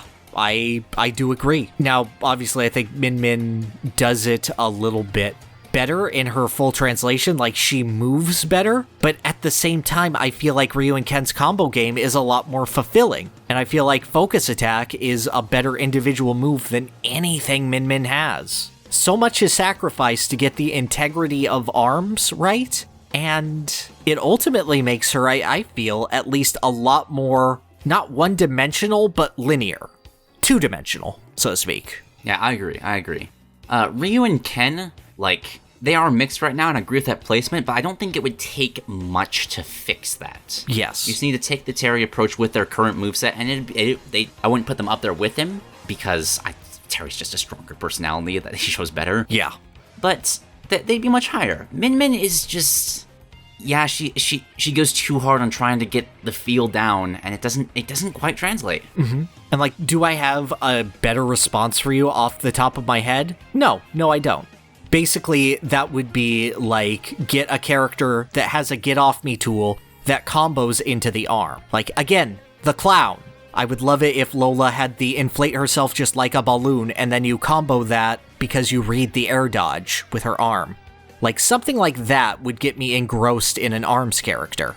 Min Min is just a wall of hit you, and it's not engaging or fun to me. With that said, I don't want to downplay the amount of work that went into her. I love the fact that her grab strengthens her dragon. That's a really cute touch. I love the fact that she has 2 different up Bs that play into using the arms at their fullest at all times. I love that her up smash is a projectile counter in order to give more agency to the arms, but also it's just fun, the idea of literally being so skilled that you kick the projectile out of the air. That's a fun mix of her kung fu background, and it feels good. It's the only one that I feel that's in there, but I like it. Now she has a few taunts, I think, maybe? I don't know, I don't play Min Min.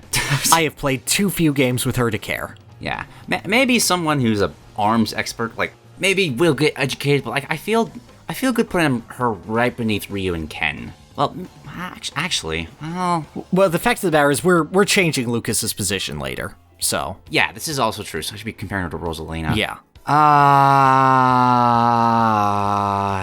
Rosalina's got... We never mentioned this with Rosalina's discussion, but Rosalina has a really huge fatal flaw in that multiplayer Rosalinas, you can't tell the Lumas apart. Oh, yeah. Yeah, that's a big mechanical issue. Ooh, no, I would have easily said below Rosa before that, but now you bring that up, yeah. Yeah, like, right? I didn't think about it until later. It's like, wow, how did we not cover that? Like, it's not that big of a deal in a 1v1, but... Yeesh. I think between Ken and Rosalina. I think so. Yeah, like...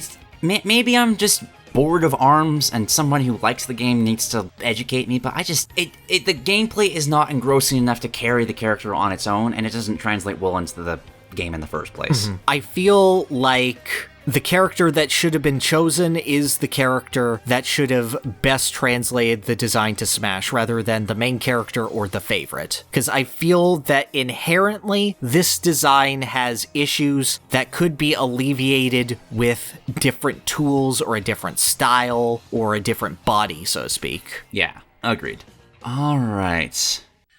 Next up, Steve is a fascinating character. Which, props to us, by the way, we almost nailed how Steve was going to play. Oh, yeah. In the design dorks we made on newcomers. Like, holy shit, I can't believe how close we were.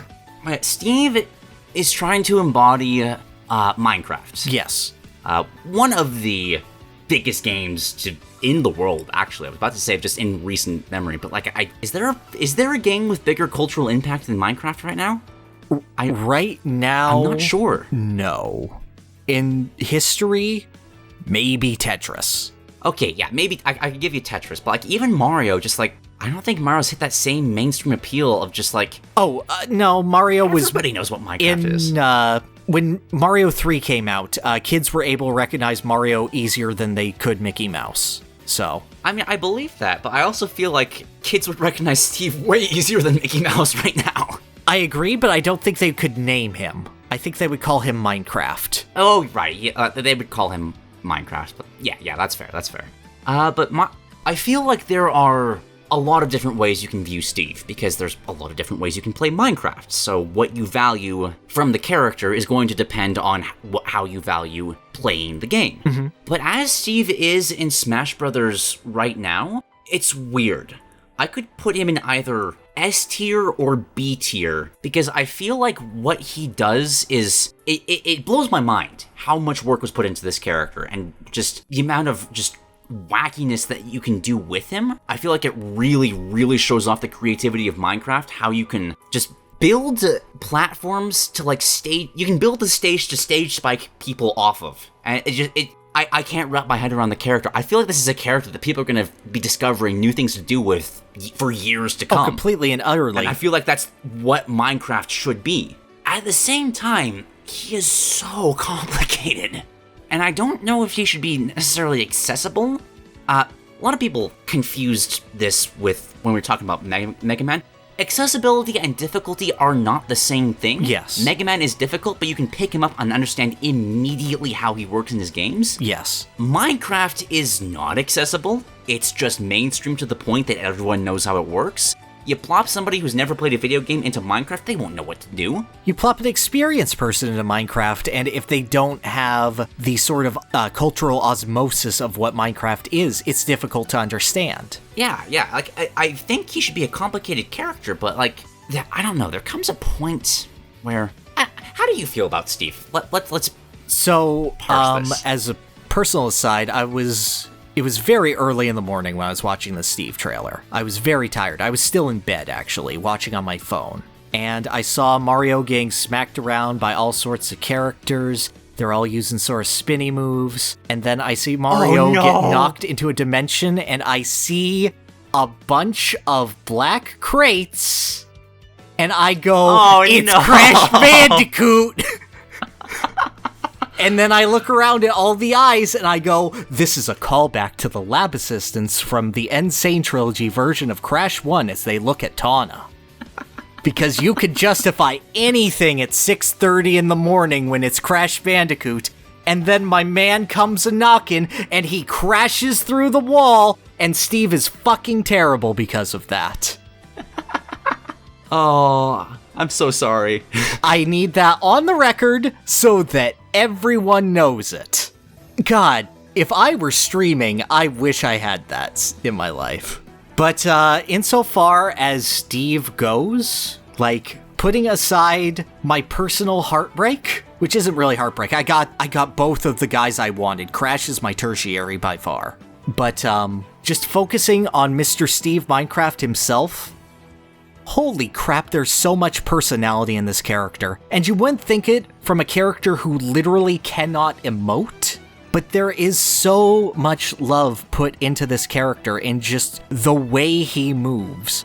Because Minecraft is a weird game because it's not really a game so much as it is a social experience. And Smash translates so much of that weird social experience into it. Like, Steve's motions are all just taunts that you would do while you're trolling your friends in Minecraft. His walk animation is so weird. His weird flailing and how he barely looks like his animations are working. His sleep animation, where he turns into a bed. Steve is the closest Smash Brothers will ever have to a shitpost as a character. And it works incredibly well for that. The fact that most of his attacks are just the weakest, dinkiest little swipes that represent Minecraft combat so well of just going, no, you hit me. Oh, no, I hit, It's so weak. It shouldn't translate into a fighting game. It feels like a joke that barely works. And yet, it's all there, and it's all beautiful. And then he has his neutral special, which has the complexity of 2 Kirby inhales in both the mining and the building aspect of it, and then they add crafting on top of it. The amount of detail and love and attention that this character has gotten is utterly insane.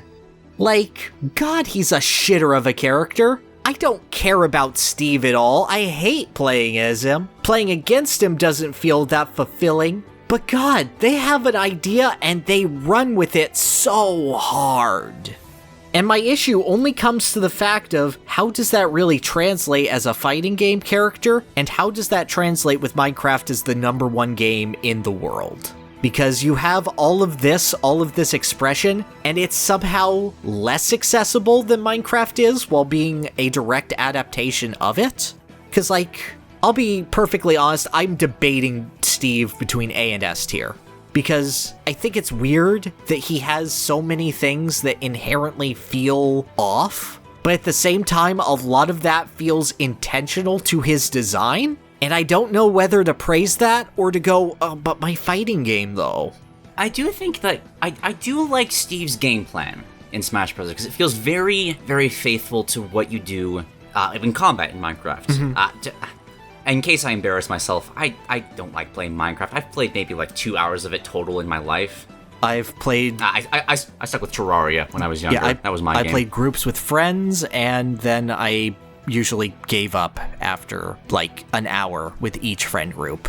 Like, my creative outlet was Warcraft 3 as a kid. And that aged well. Yeah, map editors. Oh, I'm sorry. I'm right there with you. But what you do in Minecraft is, you're initially helpless, right? Right.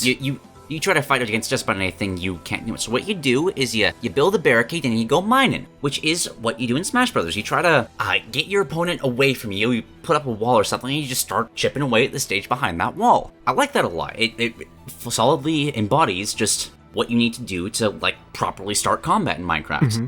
And then once you got something going there, his game plan also kind of shows off the learning process of how to use different tools in Minecraft. Because at the start, you're just like, okay, here's a sword and a shield. Okay, I got this. Just start basically swinging away at enemies. But once you learn more, you can start being like, oh, okay, I can, like, put barriers to keep enemies from getting to me. I can use those to, like, duck behind cover and shoot from there. And that's when you start, like, tying in the different block settings. So once you start learning, like, redstone setups, that's the TNT. I really like how there's just how good you are at Steve kind of mimics a player getting better and understanding Minecraft more. I really like that about him. Where's the but? Because I feel like there's a but here. I feel like there's a but as well, but I don't... He's just weird. He's weird, and, like, it's surreal to me that Zombie and Enderman are characters, and Waluigi is not. I feel like there's a bit of a missed potential there, not using, like, just skins of other characters. Just like, oh, here's a Mario skin, but it's Steve. To be fair, if Smash Bros had, but it's Steve. Like, Smash Bros is like the easiest game where I would buy costume DLC for it. Right, how are they not doing it? They could make Smash Brothers a game as a service easily. Yes. If they just monetize costumes. Absolutely. Like, it is ridiculous to me that has not happened. Yeah, I can't believe I'm advocating for that, but if it was a game as a service, we get a lot more content a lot more frequently. I would rather have it than me costumes, I can tell you that much. For sure. Anyway, like, yeah, Steve is a character that you can literally build a giant F on the stage to mock your opponents. There is no... Speaking as a DDD main, I will submit, there is no character better at taunting your opponent than Steve. Just because of the versatility of that crafting. He is a troll. He is a troll character in Smash Brothers. And it's so weird and it's so at odds with every single other design in Smash, other than maybe Isabelle side taunt and DDD crouch. And then Steve has like 80 different ways to insult you.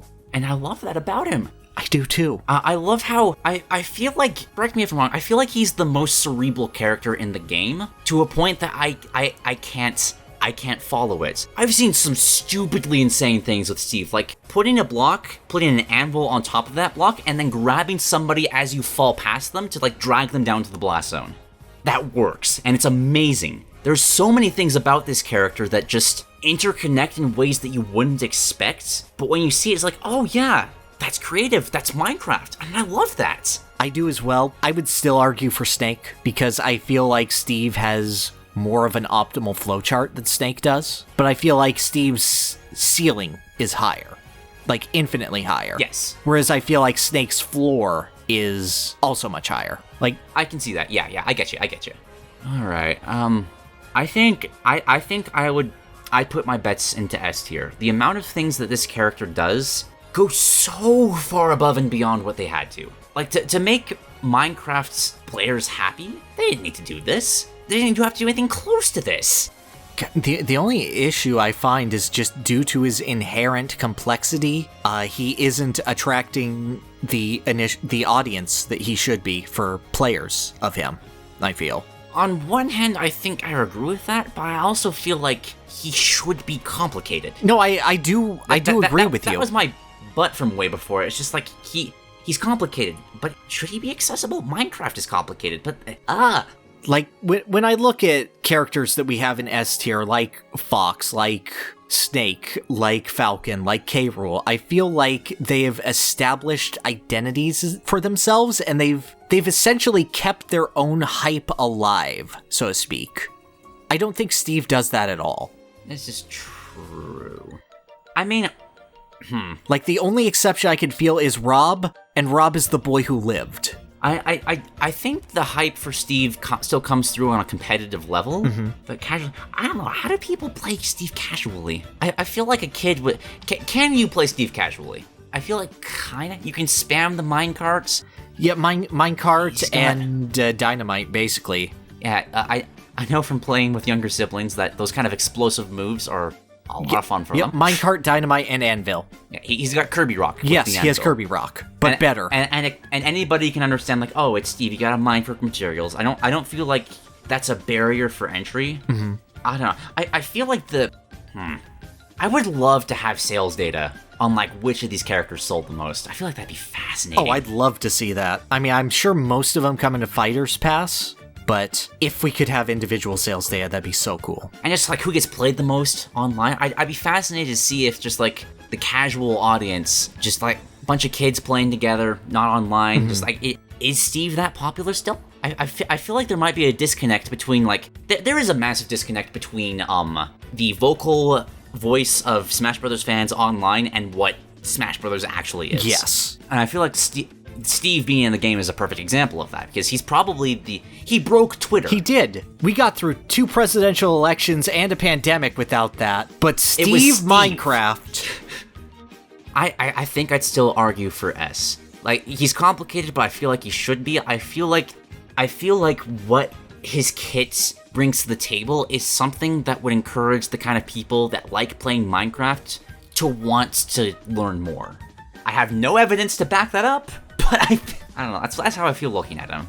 I can agree with it, and I'm going to be honest, I had him in S before. This was like a debate to see if I could justify lowering him, because you know what?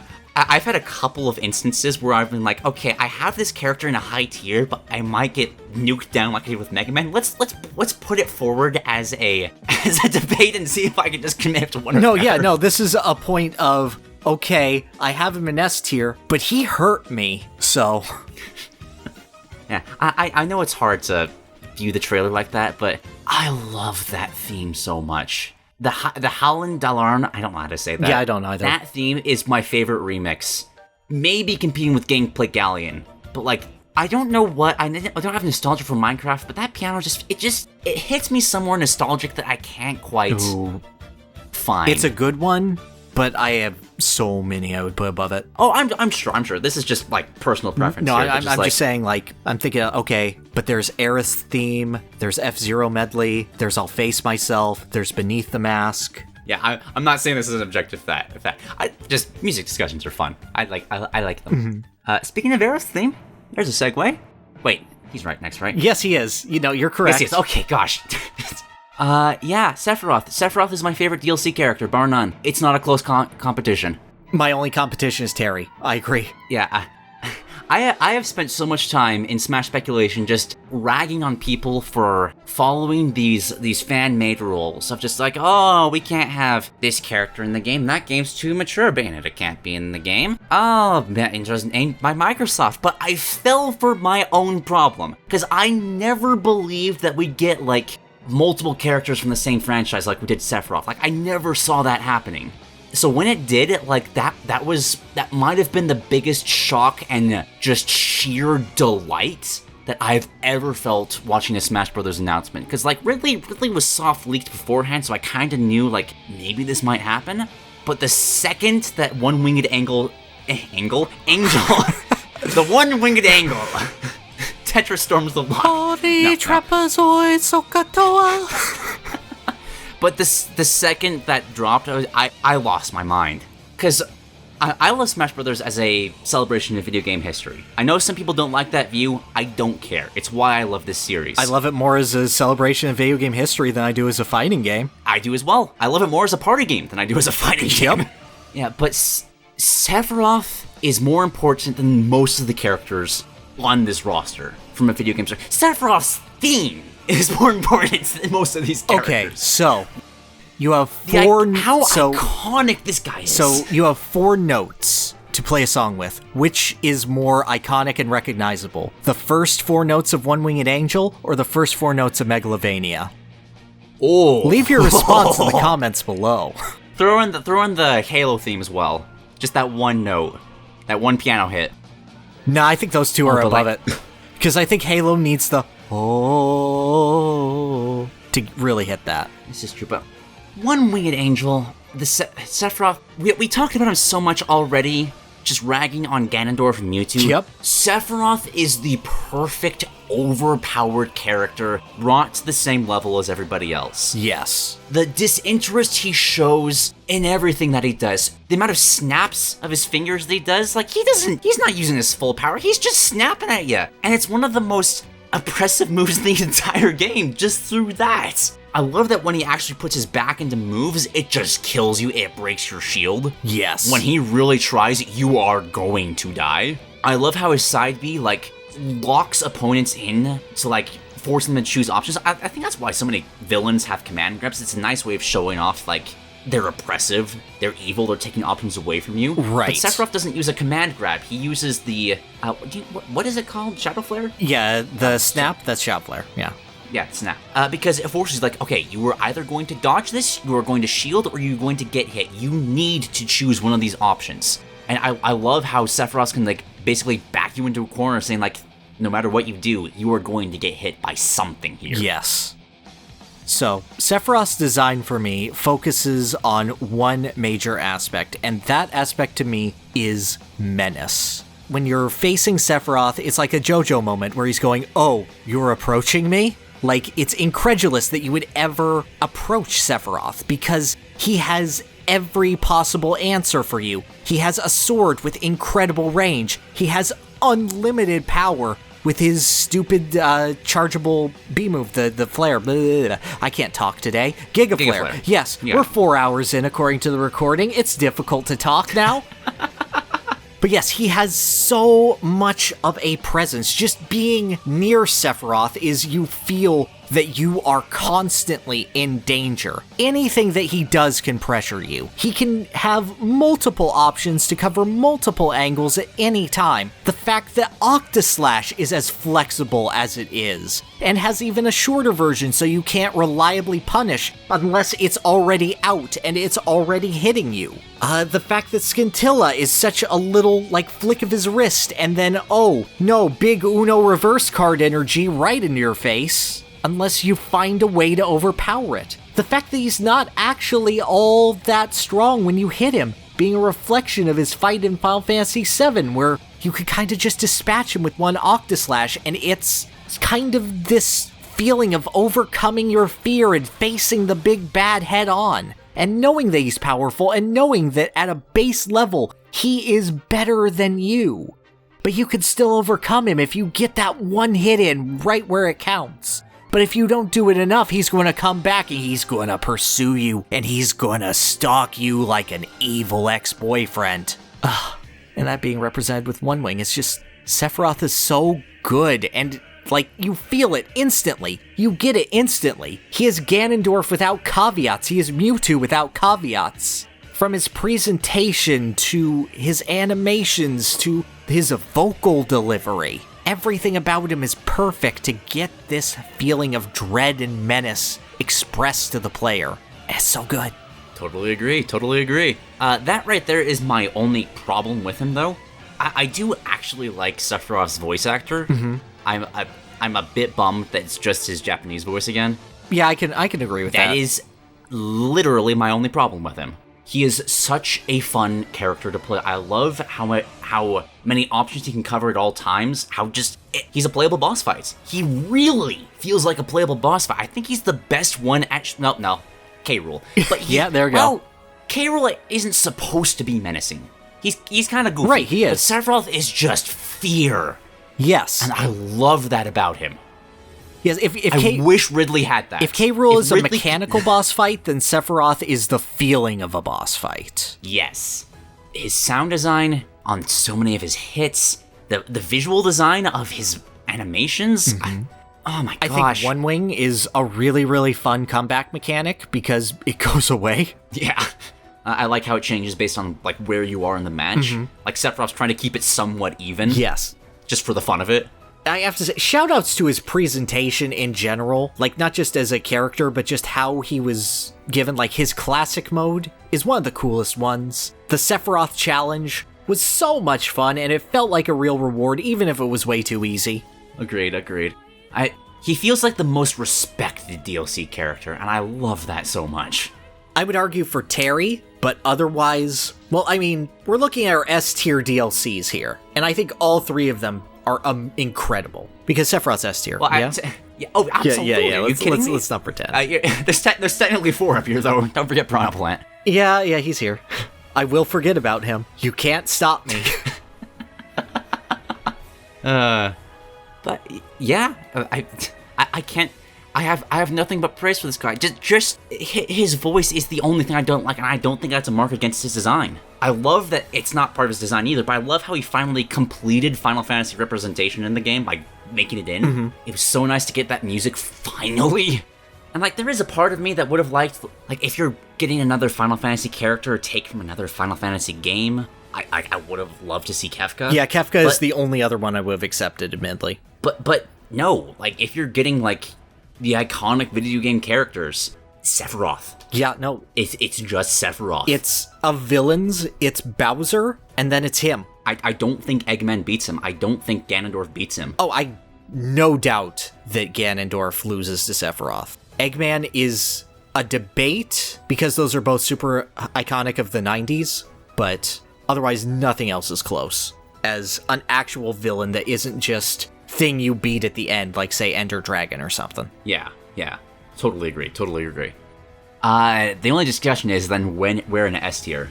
So, I think we can solidly say the top 5 is K-Rool, Falcon, Terry, Snake, Sephiroth. Yeah, that's the 5. Yeah, like, that's the Power 5, and I feel like the first 2, I would say, are in stone, and then the next 3 we can adjust. I feel like I definitely want to put him above Snake.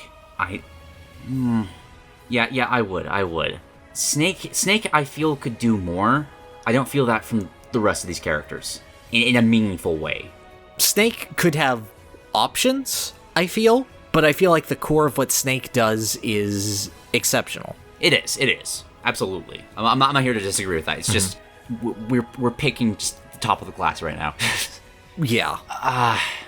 It's difficult because, like, from a personal preference-wise, I would just put Sephiroth over Terry and be done with it. Right. Because I love playing as him so much. I have Sephiroth as number 5. I really love what Snake does. Really, really does. And it impresses me on a level even beyond what Sephiroth does. This is true because he plays his own game, and that is really impressive. Like, now I'm Like, he is a mixture of what Steve does well with what a character like Terry does well. Yeah, and it's not like Sephiroth's really, like, embodying any of Final Fantasy bosses in his moveset. I do feel like he embodies himself incredibly well. Like, that feeling of... He himself, like, he is Sephiroth. Like, there's no question it's this character. Yeah, but I feel like he even embodies the player experience of going against Sephiroth in Final Fantasy VII with his low weight and yet his comeback mechanic. Like... Oh, true.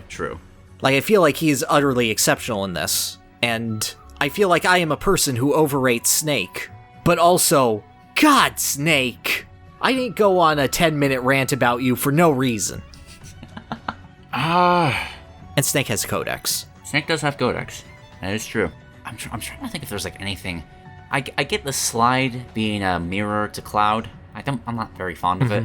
Feels weird. Yeah, I'm going through his moveset because it has to be one move. Yeah. Because Snake, I love except for his taunts. Like, just give him 2 new taunts. I do love the idea of the camo index on him. Just kind of...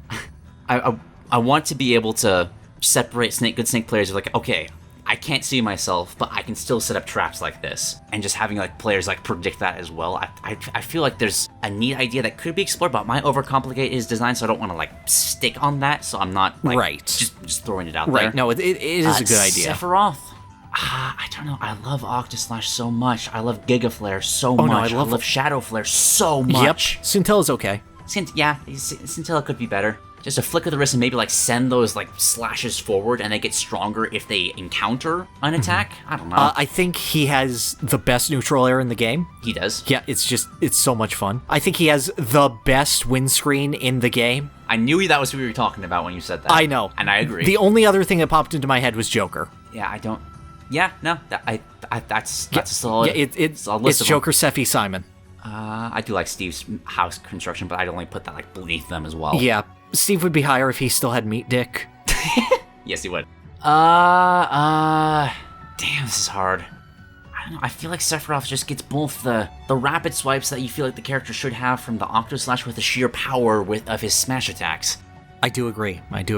Like, I'm not denying anything. I'm just like, this is my boy. I gotta fight for him. This is literally just... What do we like more? I'm not saying, like, any of this is bad. This is just like, oh, these are all my favorite meals. Which one do I want to eat? I know, but one of them made me cry as a teenager. So, like, I gotta defend that meal. One of them made me scream as an adult. Well, yeah, he made me scream as an adult, too, because everyone was here. Man, when Sephiroth... But I want to tell this story somewhere. When Sephiroth came out, I ran into my brother's room and was like, you're not going to believe this. Because his computer was on, like, he was watching the same thing, but his was, like, 5 seconds behind. And just, I feel like he has the best trailer from just, like, a cinematic. I think Banjo's means more, but as just, like, okay, here's the character. Sephiroth is just... Oh, dude, Mario is dead? Like, that's the best way Mario has died. The fact that he parries Cloud while Mario is still stuck on his sword. Yes. That little frame of animation where he flings Mario off. He doesn't care about any of the other characters. It's perfect. He's just here for Cloud. I love that it continues this idea of Cloud can never be happy in a spin-off ever. I think the more I think about it, I want to put Sephiroth over Snake. Like, I have to reach really low to, like, punch at Snake, but, like, he doesn't have a cigarette. I know why. Yeah. That's an iconic part of the character, though. Blow, Colonel. But that shows, like, just how narrow this margin is. Yes. But Snake is still voiced by David Hayter. Ooh. They didn't hire Kiefer Sutherland to replace his lines. And I do want Sephiroth just, like, I want to hear him say pathetic in English. I want to hear him say suffer for, like, non-weird reasons. So he was my favorite character to play in Dissidia because of just his character. And that's got a lot of good villains in that game to play as. I played as Jecht because Unga Bunga, and I didn't like Dissidia's gameplay, so... It scratched a niche for me. Okay. I did enjoy it. Golbez was fun as well. Oh, yeah, okay, that's fair. Go off on a whole tangent about that, but anyway. Want to do the Dissidia tier list now? No, we have to do the Nickelodeon All-Stars one first. Oh, yeah, that game's really gotta come out. Yes, it is. You know what? I'm fine putting him beneath Snake. Like, it's top 5 regardless, and I feel like I could swap them around just depending on mood. Maybe some comment will have some grand revelation of just like, oh, this small little gimmick here is just like, wow, I never even thought about that, but like, they're all amazing. These are the best designs. Bro, you really need to play Metal Gear Solid. I'm trying! You said you were playing Mega Man! I did, just because I gave up on Metal Gear, because I tried to like get it to work with its mouse and keyboard, but it's weird, and I spent 10 minutes trying to, and I couldn't figure it out. I'll go back to it later. Regardless, I didn't consider that. I wonder if it has controller support. That'd be nice. I'm trying to get it to work. It's being finicky. Okay. But anyway, I'm okay with putting him beneath Snake. If this changes, that's fine. I get it. I'm basically predicating this on afterward. I'm going, no, trust me, just play MGS and King of Fighters. And if this changes afterward, I accept it. All right. Okay, that's my last S tier. That is also my last S tier. Yeah, I feel like if Smash Brothers wanted to end on a high note, Sephiroth should have been the last character. Yes. I should be seeing Sephiroth at the Game Awards. I don't see how they're going to top that. I don't think anything could for him. Unless it's Rayman, and that's just because it's me. Yeah, my thing is, like, I wanted to ask at the end of, like, who's your last character that you would like? But I think if we could say it now, yeah, it's Rayman and Crash, right? Yeah, like that goes without saying. Like, if somehow Diablo actually makes it into the game, I will die. If that actually happens, that would surpass me, just for the shock value of that alone. It's not going to happen, but that would surpass it. But yeah, it's Rayman. That's the only character I want. I have one, and I've already been hurt. But at this point, I got K. Rool, I got Banjo. I am just happy for other people at this point. All right. Next up, okay. I want to talk a bit about Game of Thrones. Okay. Because Game of Thrones used to be my favorite television series. Wasn't even close. I loved the characters, writing, music, world building. It was perfect for so long. And then later seasons came out. They weren't as good, but I could still go back to those earlier seasons. I'm like, yeah, I love this. I'm going to stick with these characters because I want to see where things end off. Then season 8 happened, and nothing has just completely tainted my love of something so astoundingly as season 8 of Game of Thrones. Star Wars, the sequel trilogy came close, but even then, just how much it just botched those characters, just it blew my mind. It blew my mind. Best season ever! The reason I'm bringing this up is because I've had this happen a couple of times, just where a finale will just completely ruin, or a sequel will just tarnish what came before, and then I can't enjoy that thing anymore. It's never happened with a video game. Then I played Xenoblade Chronicles 2.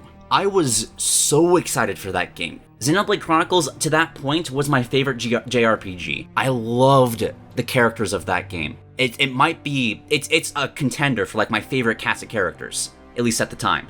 The voice direction is arguably some of the best I've ever heard, which is impressive for a Nintendo game. Oh yeah. Then I got to 2 and I was shocked by how much I hated it. I hated every character's designs. The voice direction was terrible. I couldn't stand the main character. Pyra was fine, but and then I hit that. If anybody's seen Donkey's video on Xenoblade Chronicles 2, I had very similar moments of just like dismay at how that game was handled, and the Furby with this robot that was like joked is like, oh, he's got like maid outfits, that's a sex slave, but it also looks like a kid, and it was just like, I knew I wasn't finishing that game after that. I played a little bit longer, but that was just like, oh, this game's dead to me. Oh, you didn't even get to the big tinny bunny. That's the reason I didn't play the game. No, I didn't. I'm glad. But here's what happened.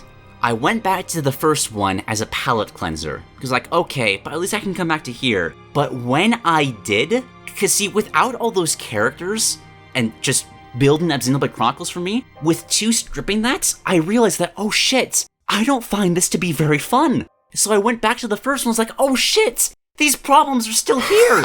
Oh no! There are still some stupid character designs here. There are still some stupid moments. Xenoblade Chronicles 2, it didn't ruin the first one for me, but like, it was one of my top 10 games of all time, and it's like, maybe top 50 now. Oh no. So, obviously, I don't like Pyra. There is a similar corn-level disdain of just as soon as I saw Xenoblade Chronicles 2 pop up in that direct, I was begging the screen, like, please don't be Pyra, please don't be Pyra, please. God damn it. That's Final Destination. This is Smash Brothers. Yep. But see, I enjoy disliking Corrin. It is fun to pick on that character. I don't get that from Pyra. I just feel sad. Because, like, I know there are people who are fans of this character, and I can see there are mounds of reasons to enjoy that character. She's one of the best characters in that game. But Thaisi. But I don't like Pyra. Sorry. I understand that people don't agree with this. That's fine. You do you with your preferences. But the fact that she shares her pain with Rex based on where they get injured, and they both wear such just easy to injure clothing. What is wrong with you two? There's literally a scene in Chronicles. It was actually the moment I stopped playing the game where a character just compares the injuries between the two, and you're just looking at bare skin on both of them where they've been fighting so much. And it's just, you two are so stupid. It just, like, world building snapped, and I was no longer invested.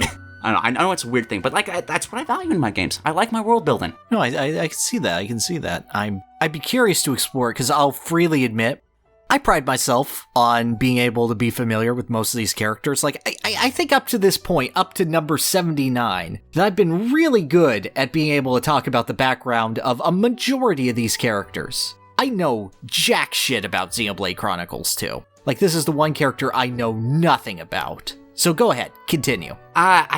From what I remember, it's not much, but I know that the game functioned pretty similarly to the first Xenoblade Chronicles. So I would want a similar now I'm second guessing myself. Maybe it wasn't as, maybe I'm just overlapping things. I don't know. This might need to be just a comments explaining where we should put these characters. Cool, you tell me how good this represents. I know the blade switch thing is a cool mechanic, just swapping between whatever character. It's the Chic Zelda thing, but done well. Yes. And I think it is done well. From like a purely gameplay standpoint, I think these are good characters. Yes. I don't have a problem with them. Yes. Mechanically, they are sound. Character-wise, their boobs are big.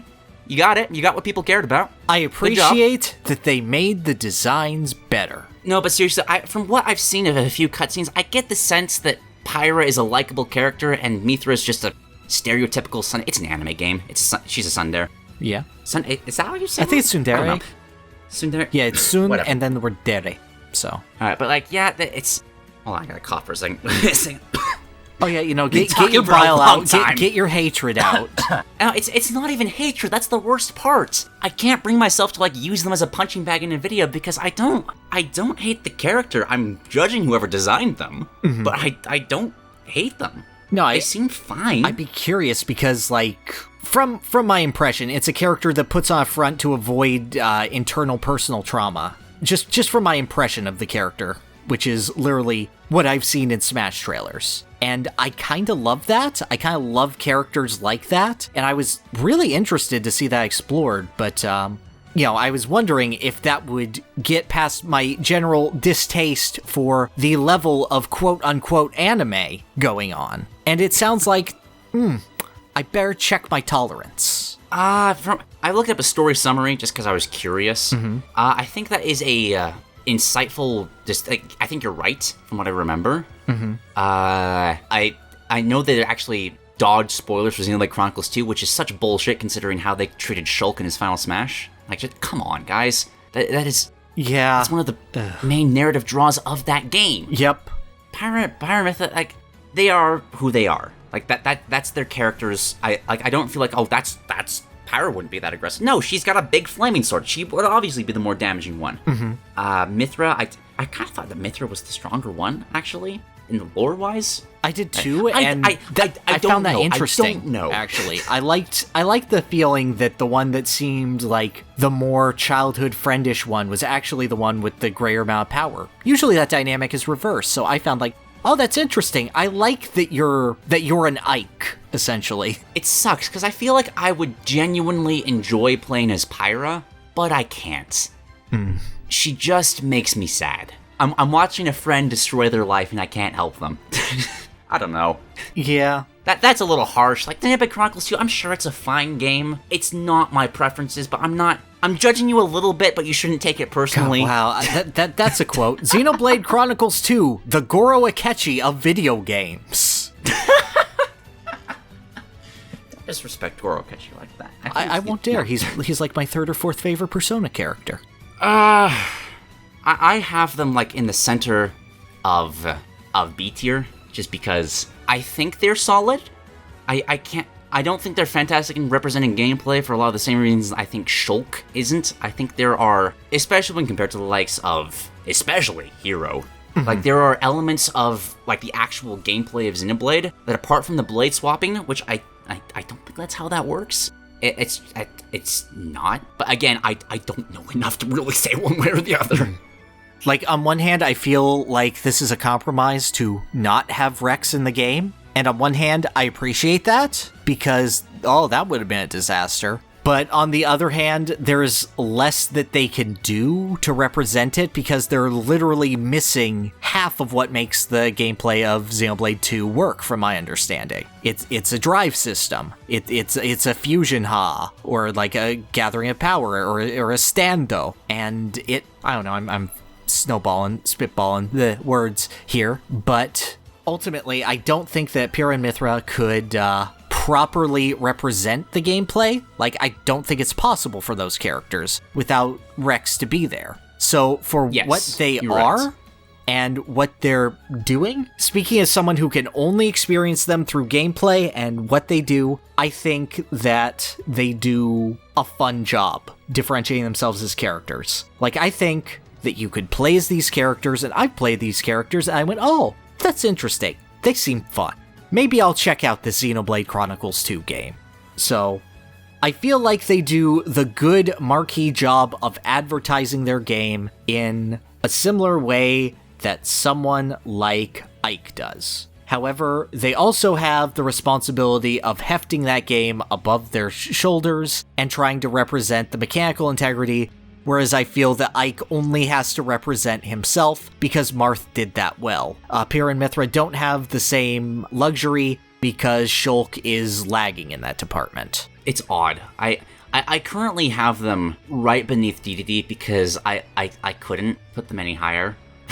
That's my only reasoning. I can't place these characters. I don't know enough about them. I just don't. Yeah, I don't either, is the issue.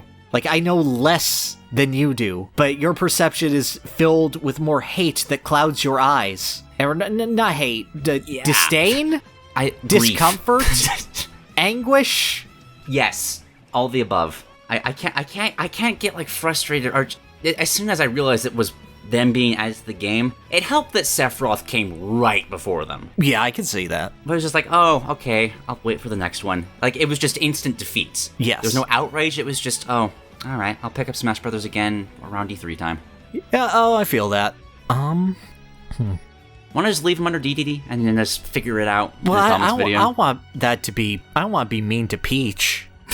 Well, if you're going to go down that route, we're going to have to start... Well, let me be clear. I think that mechanically they're above Duck Hunt. Like, let me make a ceiling there. I think that as fighting game characters, they're fun. From what I've seen, they seem to represent the combat of the game well in their actual animations. I go, yeah, those are either good one-to-one translations or very clever repurposing of moves. I think that Prominence Revolt being this ridiculously powerful option is just stupid and fun, and I like that one of them just appeals to the Unga Bunga, whereas the other is cerebral and whatnot. I don't like Foresight just as a concept. I just don't enjoy it very much. I feel like it just being a dodge but better is not all that fun and intuitive. I think that it should be a call out or some sort of buff to it rather than this passive, oh, you did the thing well, what if you did it extra well?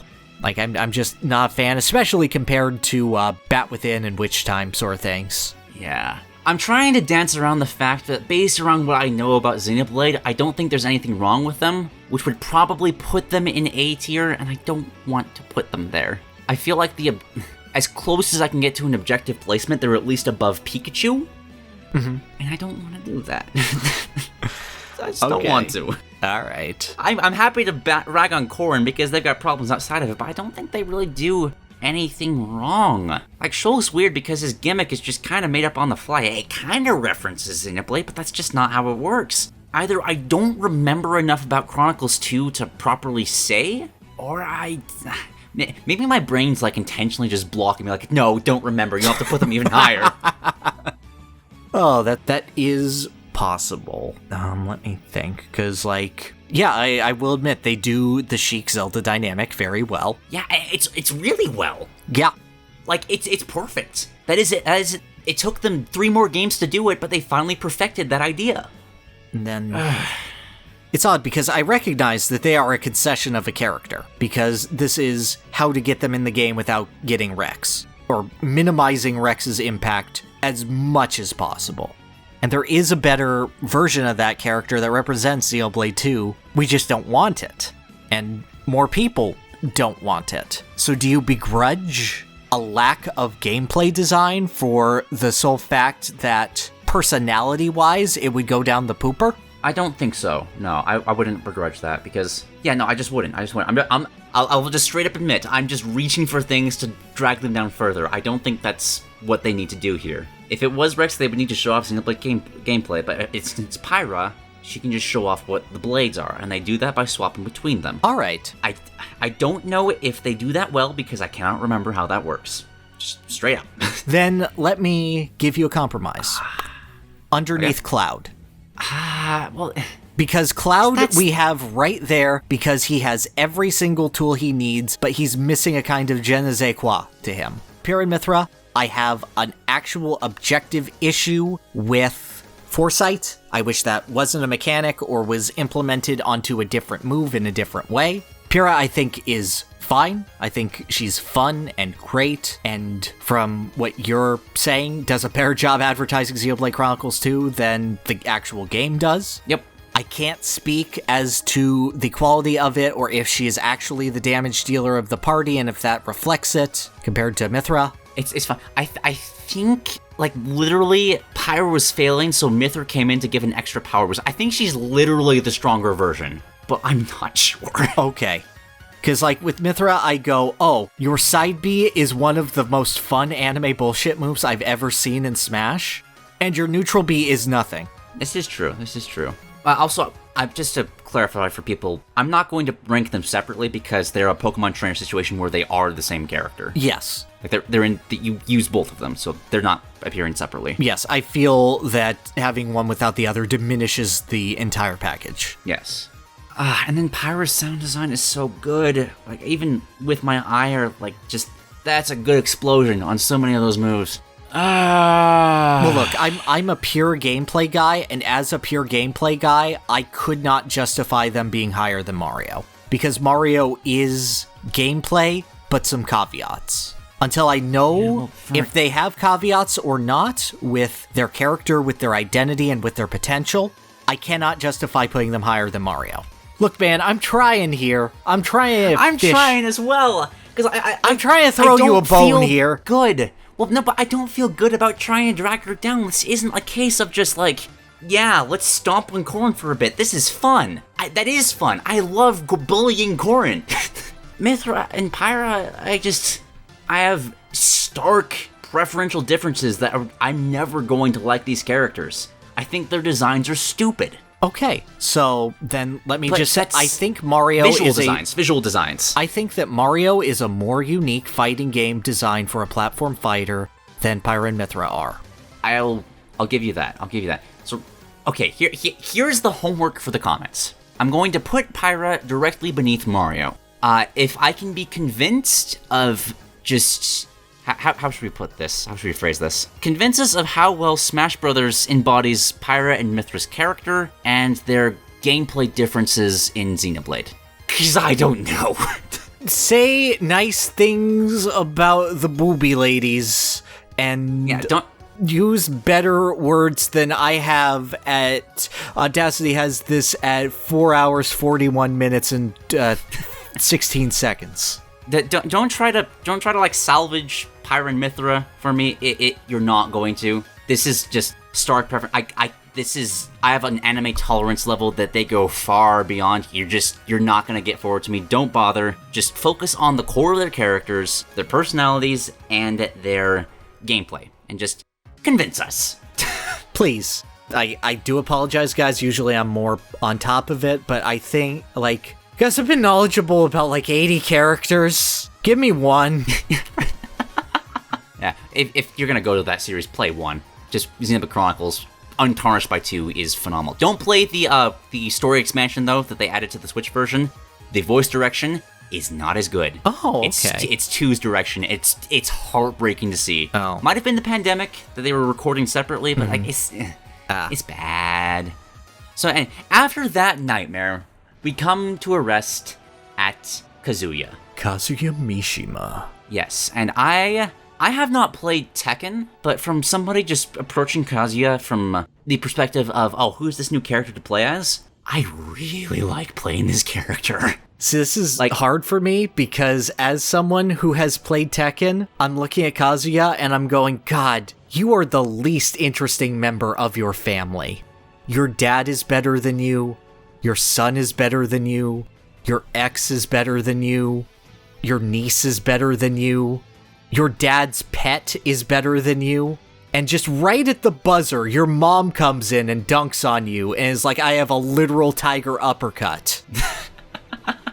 Yeah, I definitely believe that he's a bland character. Just like he doesn't really emote at all. No, he very revenge. But just from, we were talking about like Ganondorf's Ungabunganness. Mm-hmm.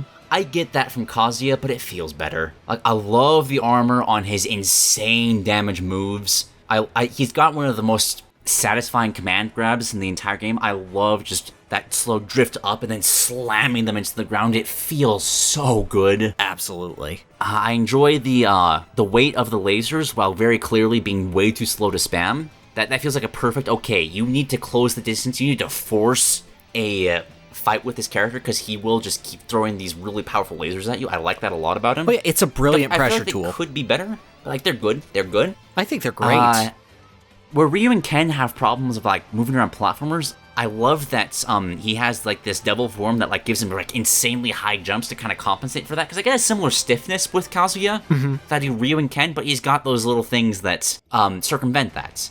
I love that his up B just kills you if you're next to it for no reason whatsoever. Yes. And when I can get the inputs right, I love using them. It's weird. Like, Kazuya makes me want a real Nintendo fighting game. I know people are going to get mad at me for saying that, but like the amount of love and attention to detail in so many of these moves, I want to see a Mario in a real fighting game. Have you forgotten our first character discussed today, Mr. Sukapon Joy Mech Fight? Okay, aside from Sukapon... Killer Instinct before it was sold. We need a crossover. Pokken. I want the Guilty Gear developers to make a Nintendo crossover fighting game. I do agree, but then you could say I want Arc System Works to make blank franchise. And the answer is yes, that's good. Like, yes, if Arc System Works true. made a Breaking Bad fighting game, it would be incredible. Indeed. But that just goes to show, like, Kazuya he's got so much in his kits. It's just like, okay, this game has a lot of moves. How many can we cram in here? And they did a really good job of just like, okay, let's actually get like I don't know what it's called, but like when you're rising from a crouch, let's make that a mechanic, because why not? All 8 directions of the circle pad, and they changed based on if you're crouching or not. Wow, you did not need to do that, but you did anyway. Timing different hits for different moves. It's just, I can't believe they put this much heavy lifting into this character. Like, it's genuinely impressive. Oh, I can after they did Steve. I'll believe anything after they did Steve. That's true. I like the sound design. It like straight from Tekken. Nailed it. Good job. Tekken sound design is immaculate. It's one of the best. I don't like his character, but I love Kazuya's voice. Just his grunt when he uses his inputs command grab when he's got his own go sauce. Yes, when he's got the rage powder. That feels really good. I don't know. I heavily enjoyed this character, but I have no idea how he represents Tekken. And I know you have a few problems with him, so I'm curious to hear what those are. It's difficult because I do agree with you. At an inherent level, Kazuya is fun. There is so much attention to detail put into him. I like just how much love went into every individual move, and do I think that every single one that they gave him has a practical use? No, not really, but a lot of them are fun, and it's fun to essentially pick a combo.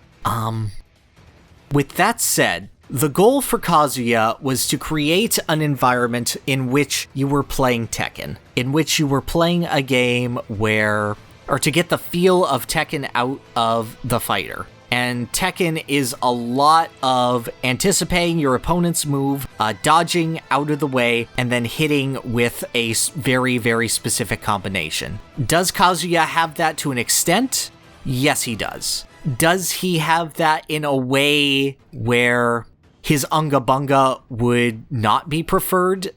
I don't think so, outside of Wind God Fist inputs. Like, I feel like as a necessity of his design so he doesn't feel bad as a Smash Brothers character, Kazuya is a lot dumber than he should be, in a sense, because Sakurai does make an excellent point of how Smash is a game of positional distancing and Tekken is one of moving with a steady environment and basically reading your opponent. And I feel like that read-centric moveset would have been to Kazuya's benefit a lot more than the pick-a-combo options that we have. I feel like it's good, but I think something more like his 7A, I think it is, where he takes a backstep and then kick. I would have liked more moves like that. Like Terry has a move where if you do the spot dodge and hit A, he'll attack, and that's to represent the multiple planes in the Fatal Fury series where you can jump into the background and dodge. And I feel like Kazuya needs something like that. He needs some sort of flow that goes from dodge to attack that he doesn't really have. He has ways of closing that distance with crouch dashing. He does that really, really well. But, I don't know, I feel like they have the offensive nature of Tekken right. They have the sudden explosive damage where you hit them with one combo and, oh, you're dead. But they don't have his defensive play quite right, and I feel like they try to compensate for that with his devil moves. But I feel like those don't quite work out all that well in the same sense. Am I making sense of this? Because I've been trying to parse my feelings on this character. You are. Like about a month now. And I still don't know quite how I feel, because I do like him. I love the amount of work that's put into him. He's boring, but he's cool. I just don't... I feel like there's something missing that's in Tekken that I don't get from him. And articulating that has been the damnedest thing.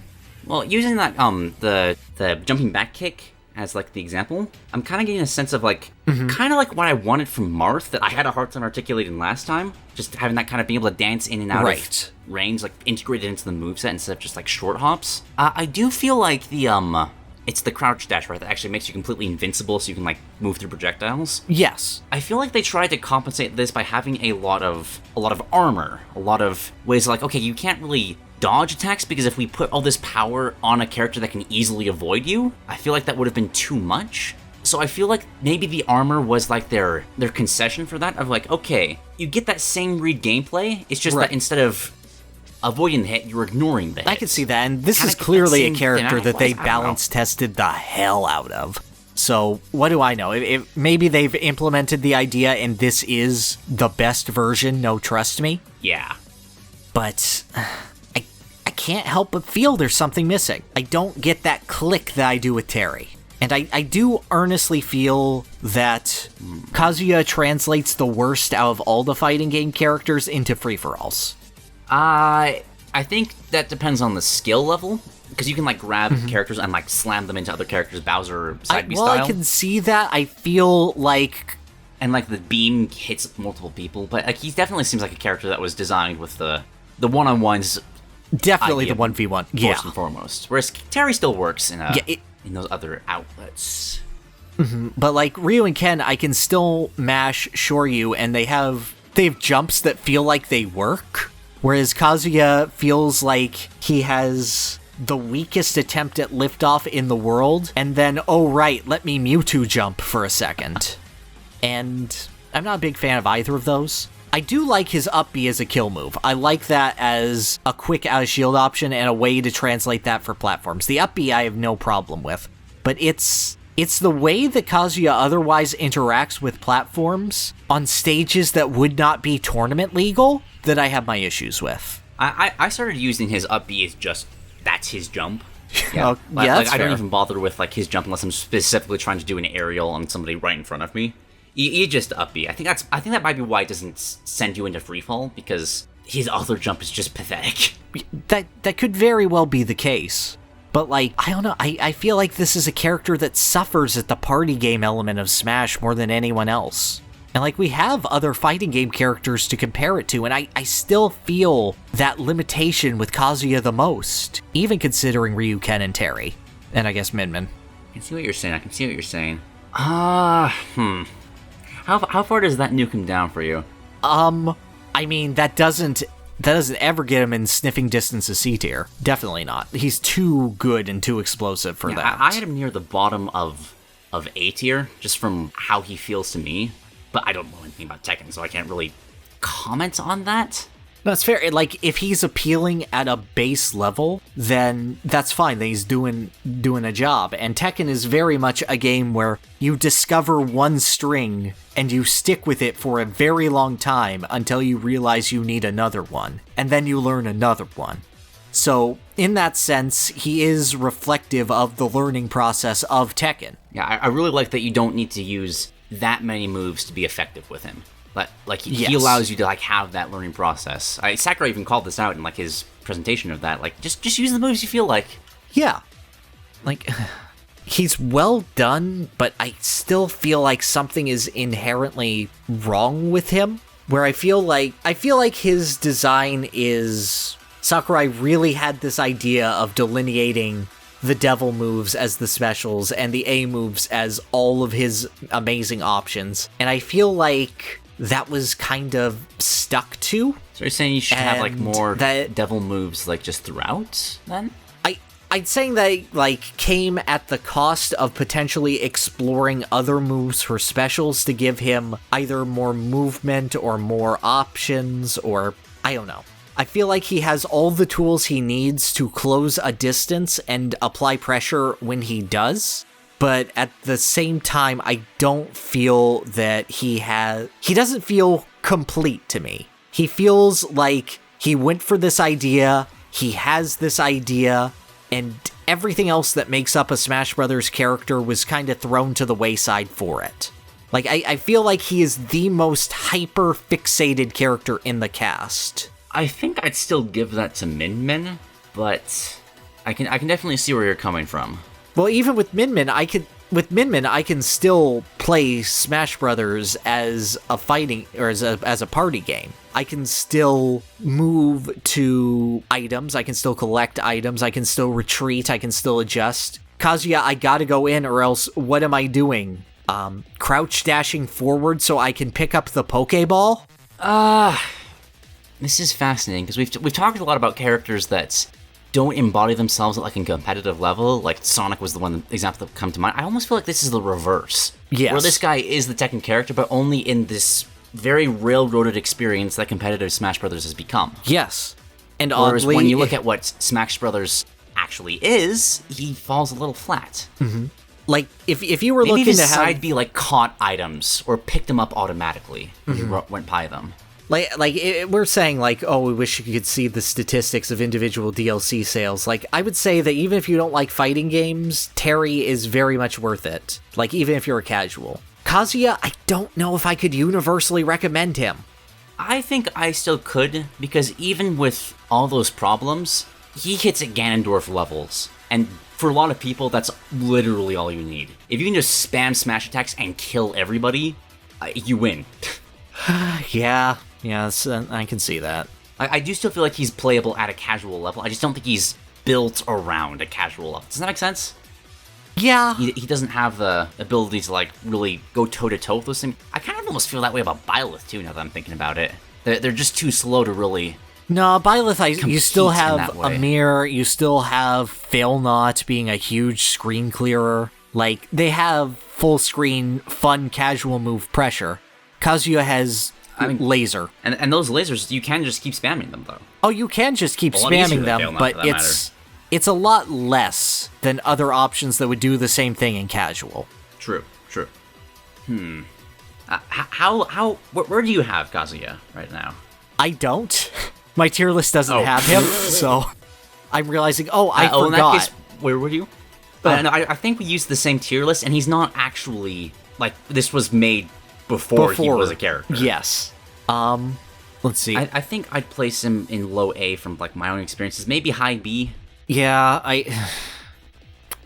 Because, like, what he does so well. Like, it's amazing what they've done with the character, and it doesn't work in every facet of Smash Brothers. Damn, does it work in the ones that it's meant for. So, let me... I wouldn't put him very high. Oh. Let me ask, how would you compare him to the other Mishima of the cast, Pikachu? Because Pikachu is a character that everything that they do works, and works well, and works within the context of Smash, but they don't wow. Kazuya has a big wow, but a lot of his accessories and etceteras do not work. From what you've told me about the character, I think I would rank Pikachu higher. Because Pikachu does feel like a complete moveset that fulfills the goal that it set out to do, and works in every aspect of Smash Brothers. Kazuya, it's so hard to say this without playing Tekken, but I know I wouldn't be good at playing Tekken, so I don't know if I'd be able to... Bro, I played Tekken 3 when I was like 6. You got this. Yeah, but online fighting games are scary now. Won't play online, just play arcade ladders. You'll get it. Fair enough. Tekken 7's also really good, y'all. Everyone should play it.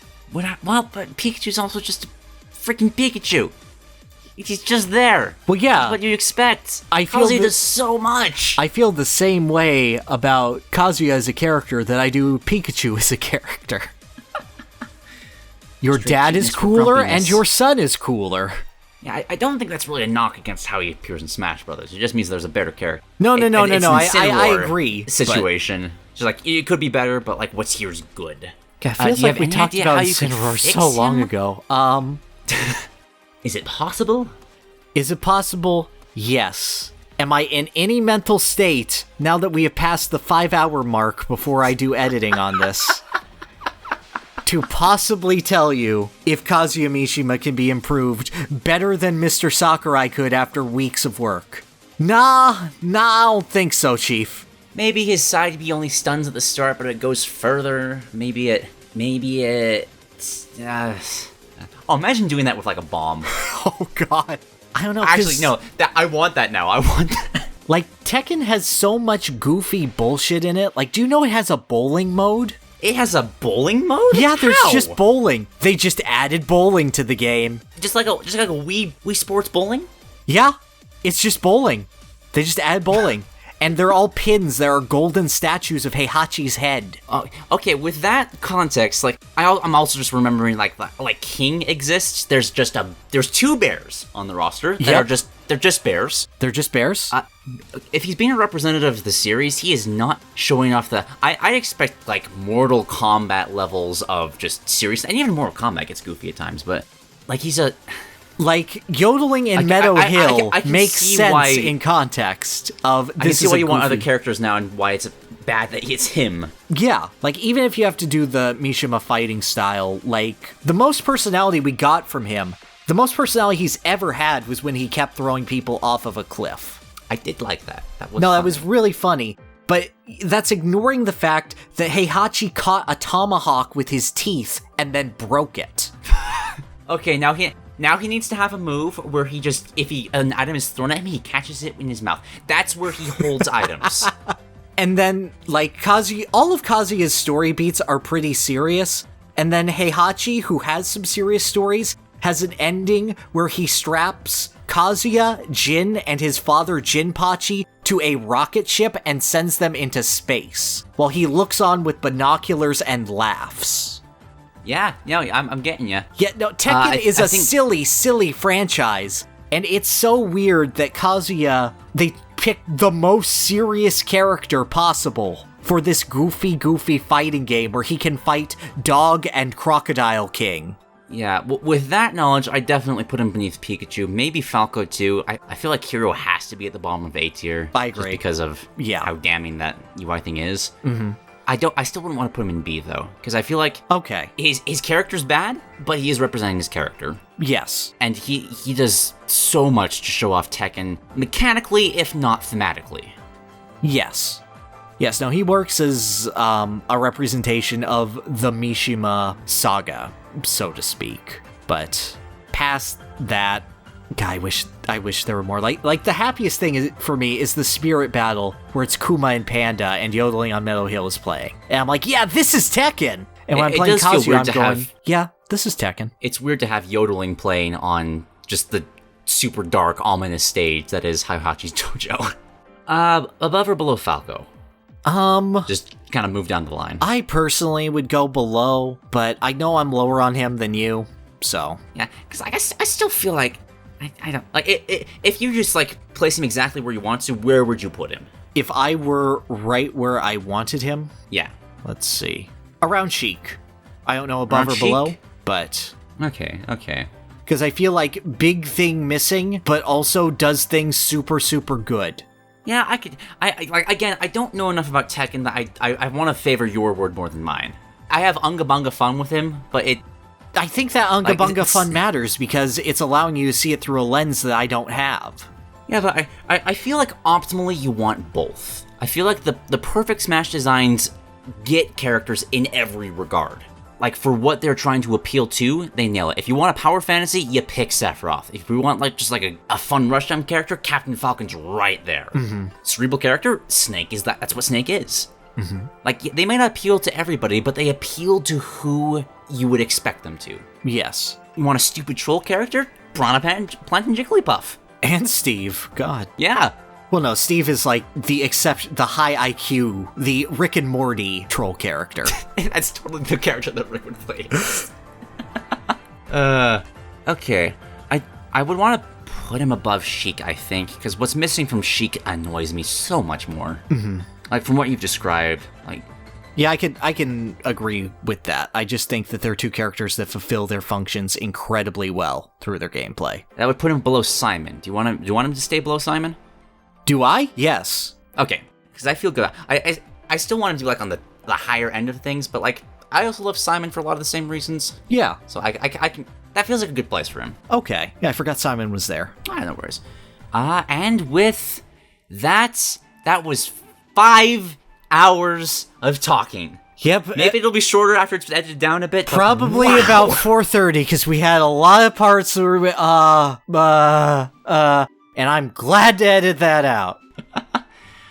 But yeah, I'm glad we didn't wait until the 11th character. Yeah. Because maybe we should have split this apart, but like, I'm glad to have everything on the table now. Yeah, no, I'm glad we have the exact top 5 that I wanted, so, like, I'm golden there.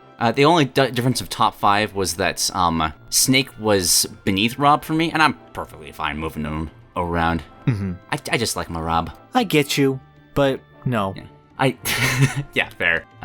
Part of me wants to just reflect on, like, oh, look how far we've come, but that was so long. We'll do that like the beginning of the comments video. No, look at how far we've come. Like, compare our talks even on Villager to our talk on Isabelle, like, from an analysis standpoint. Like, what a journey we have been on. Yeah, the worst part of this is now that I'm looking back at some of those Smash 4 characters and like, oh, okay, like, maybe with this newfound perspective, like, maybe I could make a case for Robin. Maybe Shulk has some good comments that we just... But we'll get into those for the comments, because if we start talking about those, I'm gonna go mad.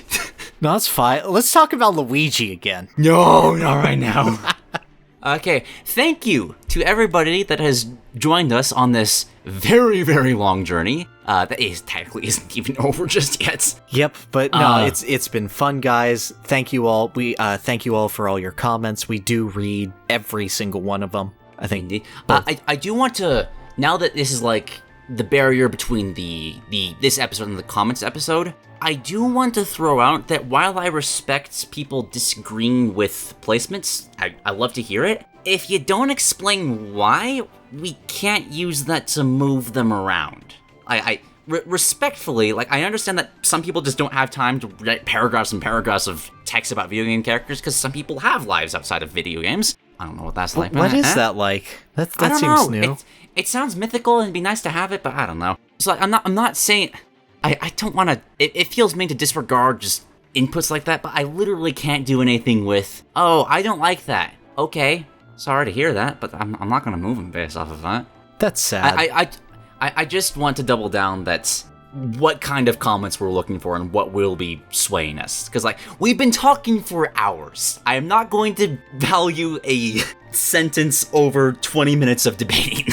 Right. But, with that... Actually, what? Go ahead. I'm... need to cough again. Yeah, no. Live. Get some water. It's just a matter of, like, you've seen, we can go on and on, and we can discuss, and we can go back and forth with finer points. The more that we're willing to engage, the more that we can sort of have, like, a back and forth of ideas with you and submissions with you, the more that it feels like sort of a collaborative process to get this idea and this identity for it feels really good. And the more that you could submit that, the better it has a chance that we'll actually interact with it and dissect it. And, you know, hopefully, if you're listening to this point, you're at the point where you've been enjoying it to an extent too. Yeah. So, yeah, it's not a poll to move a character up or down. I don't care how many people. You could have 50 people disagree about Mega Man, but that one comment from CJ that actually talks about the Robot Masters, it's kind of growing on Pyra. I don't think he wants to admit that, but I hate Mega Man. Mega Man! I hate Mega Man. He ruins everything. I hate Mega Man so much. I have to keep saying that. He ruins everything. But we'll get to those sorts of discussions once we get to that comment video. Exactly. And we'll get to the 11th fighter as well. But for now, this has been a lot of fun. And we'll see you guys next time, where maybe we'll do like a filler episode in between, just because it's probably going to be a while for fighter number 11. Yep, who wants to talk about we'll stages and boss fights? That actually sounds fun. Maybe. We'll figure it out then. But for now, see you later, guys. Yep, bye everybody.